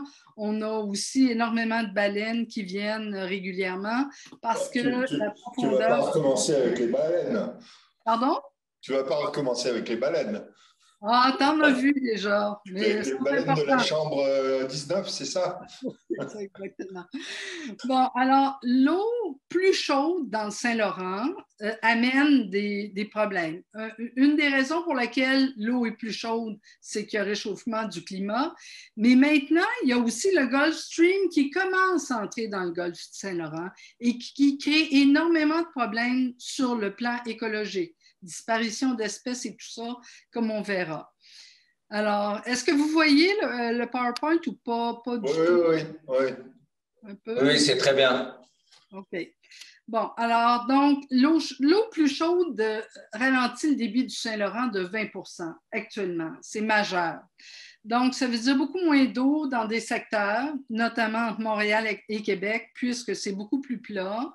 Il y a l'assèchement de zones humides d'une grande richesse. On sait que le Saint-Laurent est fréquenté par énormément d'espèces d'oiseaux migrateurs. Bien, ces espèces-là, on va avoir des problèmes parce que les herbiers aquatiques disparaissent tranquillement. Donc, toute la faune d'eau douce, les poissons ont aussi des problèmes en conséquence. Il y a un impact sur l'aire de répartition, de l'alimentation, de reproduction, des migrations de beaucoup d'espèces avec la situation qui se produit actuellement. Et aussi, le réchauffement des eaux du Saint-Laurent fait en sorte qu'il y a une prolifération d'algues toxiques et ça crée des atteintes au système nerveux des belugas, notamment. Alors, encore des baleines, mais des belles petites baleines blanches cette fois-là. Alors, on voit que les belugas, on en retrouve de plus en plus. C'est une espèce qui a de la difficulté à survivre. On en voit, c'est la baleine blanche. Il y en a beaucoup qui sont mortes ou désorientées ou qui ont des problèmes. Donc, le changement drastique de la température de l'eau et le manque d'adaptation des espèces vivantes créent des problèmes importants. Par exemple, le fou de bassin. Alors, le fou de bassin avait jusqu'à récemment un taux de reproduction de 70% qui est passé à 5% en quelques années au cours des dernières années.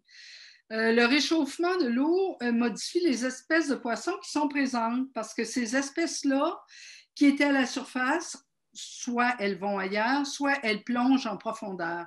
Et on sait que pour se nourrir, le fou de bassin doit plonger, donc ça lui demande une plus grande dépense énergétique pour aller se nourrir et aller nourrir ses petits. Et donc, c'est la deuxième plus grande colonie au monde, à l'île Bonaventure, près de Percé, dans le golfe du Saint-Laurent. Mais cette espèce-là est menacée de disparition à long terme à cause du réchauffement de l'eau.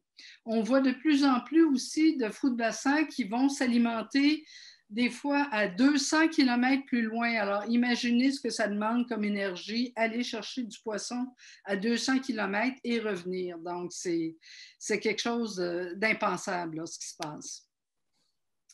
Il y a d'autres conséquences qui sont importantes en lien avec le réchauffement du Saint-Laurent. C'est la quantité d'oxygène dans le fleuve qui a diminué de 50%. Alors, le fleuve est menacé d'hypoxie. Il y a une perte de biodiversité liée à ça. Alors, quand les plongeurs vont en profondeur, c'est comme mort, le fleuve est comme mort, alors que c'était une des zones où il y avait une plus grande biodiversité parce que les eaux étaient très froides, il y avait du krill, il y avait tout ce qu'il fallait. Les espèces migrent et ça amène des problèmes. Alors, on pense notamment à la baleine noire, qui est une espèce menacée d'extinction et qui, elle, maintenant, s'en vient dans le Saint-Laurent. Et comme elle est menacée d'extinction, il a fallu repenser au complet la pêche dans le Saint-Laurent. Bon, la pêche à la morue, il y en a moins qu'il y en avait, mais il y a beaucoup de pêche au homard. Et la baleine vient au moment où c'est le temps de la pêche au homard. Donc, les pêcheurs ont accepté, pour protéger la ressource, puis parce que ça leur a été demandé, de modifier la saison de la pêche. Quand une baleine noire est dans le secteur, les bateaux ne peuvent plus passer par là, puis les pêcheurs de homards ne peuvent plus fréquenter cette zone-là non plus. On parle du homard. On récolte, nous, le homard qui était anciennement aux États-Unis. Alors, le homard qui était sur les côtes américaines monte chez nous parce que l'eau est plus froide. Mais j'imagine que quand notre eau se réchauffant, il va monter encore plus haut et on n'en aura pas. Donc, c'est des changements importants au niveau de la pêche et du trafic maritime. Et il faut faire ces changements-là pour limiter les dégâts. Un autre problème important, puis là, vous avez ici la Munsen, qui est le brise-glace scientifique canadien qui s'en va même dans le Grand Nord. On voit qu'il n'y a pas grand glace à briser parce qu'il est dans une zone où il y a peu de glace. Alors ça, c'est vraiment un drame pour le fleuve Saint-Laurent. Cette perte de la glace, là. La glace formait comme un bouclier pour protéger toutes les côtes et les écosystèmes côtiers.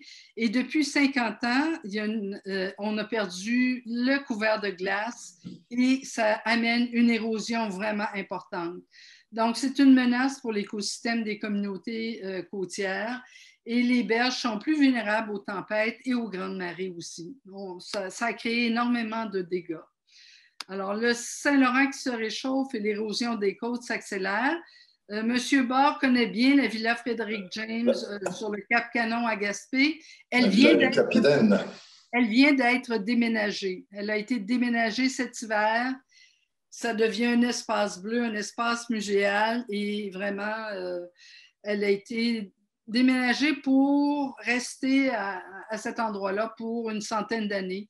D'ailleurs, c'est moi qui ai fait les travaux avec le géologue pour déterminer à quel endroit on l'a placée.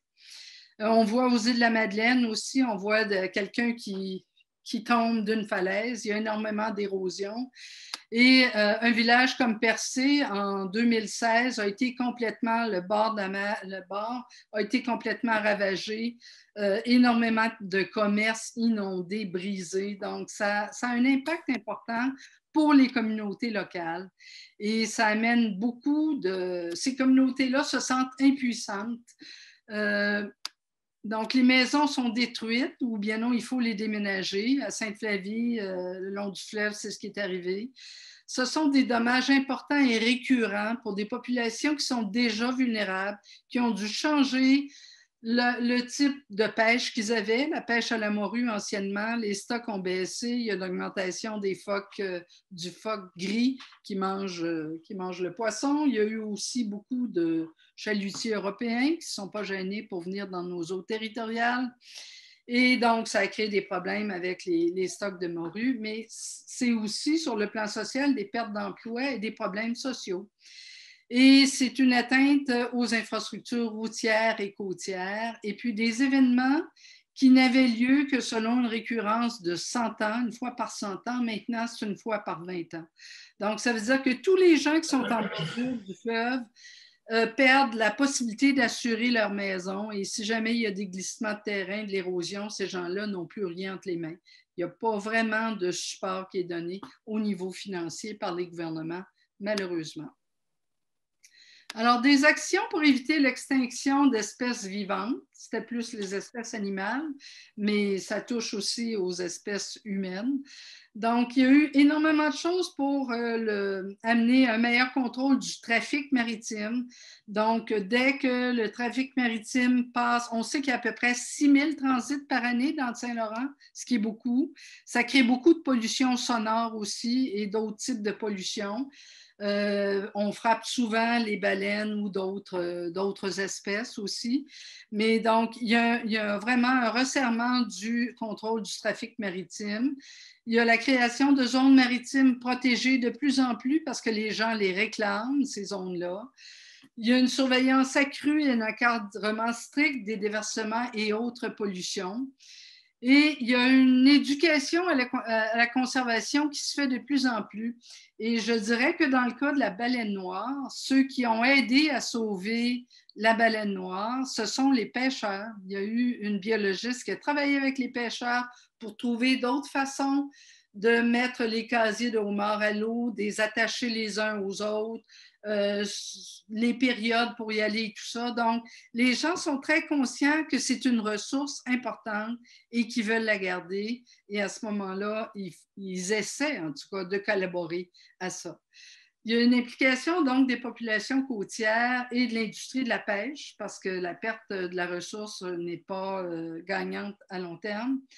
Et puis, ben, il faut faire connaître à nos gouvernements notre position collective face au changement climatique. Alors, voilà ce que j'avais à dire sur le Saint-Laurent et sur, pour nous, le fleuve, il est vivant. On a un attachement au Saint-Laurent comme à une personne, comme à un animal. Marie-André, oui? Merci infiniment pour votre présentation. Je pense qu'elle est tout à fait complémentaire par rapport à d'autres secteurs, d'autres régions qu'on a explorées au cours de cette soirée. De façon un peu provocante, je voudrais vous dire, vous demander, vous interroger après l'intervention de Ricardo par rapport à votre dernière diapo, oui, où vous déclinez toute une série d'actions. Je me demande si ces actions-là, elles ne sont pas déjà dans nos têtes, déjà dans les projets, et s'il ne faudrait pas inventer quelque chose, comme on a pu le voir politiquement au Chili. Est-ce qu'il n'y a pas quelque chose de plus fort, de plus puissant, de plus renversant pour vraiment sauver le Saint-Laurent et non pas juste amoindrir notre impact? Bon, sauver le Saint-Laurent, on part de loin, on part des Grands Lacs. Okay? On part des industries polluantes dans ce coin-là. Partout le long du Saint-Laurent, maintenant, tous les affluents sont nettoyés. On n'a pas le droit de rejeter des eaux usées à l'eau. Alors ça, c'est quand même un travail qui s'est fait au cours des 40 dernières années. Mais il y aura toujours des métaux lourds dans le fleuve qui viennent de chez nos voisins ontariens ou de chez nos voisins américains. On est sur le même système hydrologique. Oui, je pense qu'il va falloir crier encore plus haut et plus fort. Parce que c'est l'axe principal de toute la civilisation du Québec, le Saint-Laurent. Donc oui, on ira manifester. Il y a des manifestations pour les changements climatiques, mais pour la sauvegarde du fleuve, c'est vrai qu'il faudrait y aller de l'avant encore plus parce que c'est un joyau et si on le perd, déjà, il nous montre qu'il est un peu fatigué, un peu usé, mais si on le perd, ça sera vraiment catastrophique pour l'ensemble du Québec, notamment. C'est notre axe central, le Saint-Laurent. Merci beaucoup. Pour finir, je ne sais pas si vous avez vu l'image que j'ai C'est un fleuve, c'est un fleuve humain, 1 demi-million de personnes, la plus grosse manifestation 27 septembre 2019, quelques jours avant celui du Chili. Et d'ailleurs, les grèves étudiantes de 2011 au Chili ont eu leur réplique au Québec 2012, le printemps érable. Oui. Et donc, il y a quand même une immense capacité de mobilisation. Et oui, Je suis d'accord avec Marie-André sur le fait qu'il y a une série de mesures à prendre, mais je pense que je reste avec le thème le vivant d'abord. Moi, j'ai une immense confiance dans notre capacité comme humanité à nous sauver de nous-mêmes ou à nous sauver du capitalisme. Et ces jeunes-là nous l'ont montré. C'était les grèves des vendredis des jeunes. Il va y en avoir une nouvelle le 23 septembre 2022 à Montréal. J'espère qu'il y en aura un peu partout. Je pense que ouais, le vivant d'abord, l'humain va sauver ce que d'autres humains sont en train de détruire. Ouais. Superbe conclusion. Merveilleux. Merci à tous les deux. Et puis, bonne continuation québécoise et chilienne. Ouais, merci pour tous ces exemples américains qui nous inspirent beaucoup en Europe aussi. C'est très bien de partager un peu des visions du monde un peu décalées à chaque fois. Un grand merci à vous deux. Merci. Ciao, merci à vous. Au revoir. Esteban, tu as expliqué comment faire? Oui, Rudy, Miguel, oui, bonjour, bonsoir. C'est Jocelyn là, donc je vais. D'accord, c'est toi, Jocelyn, qui est aux manettes. Ouais, je vais envoyer les 2 heures d'entretien. Super. Il est 4h30, on en a pour jusqu'à 6h30. Très bien. Voilà, ça va partir dans quelques minutes. On va aller jouer aux cartes avec Rudy, c'est parfait. On va aller prendre des coups. Bon, reposez-vous bien, bonne. Toi aussi. Merci beaucoup. Merci, Jocelyn. Ouais.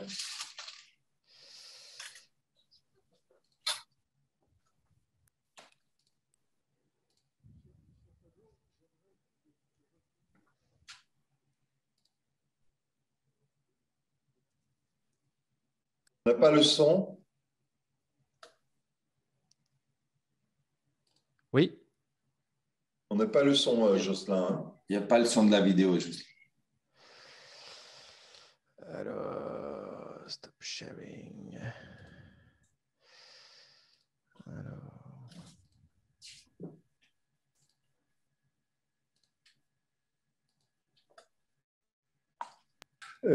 À Versailles. Est-ce que tu peux, d'une part, expliquer ce que tu entends sous préséance du vivant, et d'autre part, en quoi ton travail se trouve en rebondissement par rapport à cette approche? Bien, la préséance du vivant, c'est le titre de l'exposition qui a surgi lors du travail de préparation que nous avons fait ensemble, les 4 commissaires, à savoir Gilles Clément, Nicolas Bonenfant, Miguel Georgieff et moi-même, Pablo Georgieff. Nous avons mené toute une série de discussions à bâton rompu pour détourer et définir un peu le concept, l'axe principal de cette exposition, où on avait envie de montrer des projets qui soient centrés sur la question du vivant, par opposition à l'aménagement paysager, peut-être tel qu'il est pratiqué dans certains contextes, peut-être plutôt urbains ou même ruraux d'aménagement, mais où il est imbriqué avec l'urbanisme, il est imbriqué avec la constitution d'espaces minéraux. Et nous avions vraiment envie de centrer cette biennale sur la question du travail avec le vivant et pour le vivant. Et donc, les 3 axes majeurs de cette préséance du vivant, nous les avons définis comme un réflexe de survie. Donc, tous ces cris d'alarme qui sont poussés aussi bien par les scientifiques que les activistes depuis maintenant 50 ans, qu'il s'agit de savoir entendre aujourd'hui, de savoir mettre en application, quelle que soit l'échelle à laquelle chacun de nous travaille. Dans un deuxième temps, il s'agit d'un mode d'attention, c'est-à-dire qu'il nous faut aujourd'hui, en quelque sorte, redécouvrir le vivant et la manière dont il se comporte, dont il croit, dont il se transforme, dont parfois il souffre, dont il fait preuve d'inventivité pour s'adapter aux situations et continuer son aventure, quelles que soient les forces adverses. Et dans troisième lieu, un code de conduite. Ce qu'on a appelé un code de conduite, c'est un certain nombre d'actions à entreprendre en faveur du vivant, en faveur de ses conditions d'expression les meilleures, et donc de ne plus accepter de faire tout un tas de choses qui vont à l'encontre de ces conditions qui sont bonnes pour le développement du vivant, ce qu'on appelle la biodiversité, hein, et en faveur de son épanouissement. Donc, ça veut dire sur le terrain toute une série de décisions concrètes, d'actions concrètes, de négociations qu'il faut mener avec les différents partenaires des projets paysagers, en l'occurrence pour notre métier, mais également au niveau politique plus large, au niveau de l'engagement, qu'il soit personnel ou collectif au sein de notre société, comment on peut nous raconter cela à travers le projet de paysage. C'était ça un petit peu l'idée de l'exposition.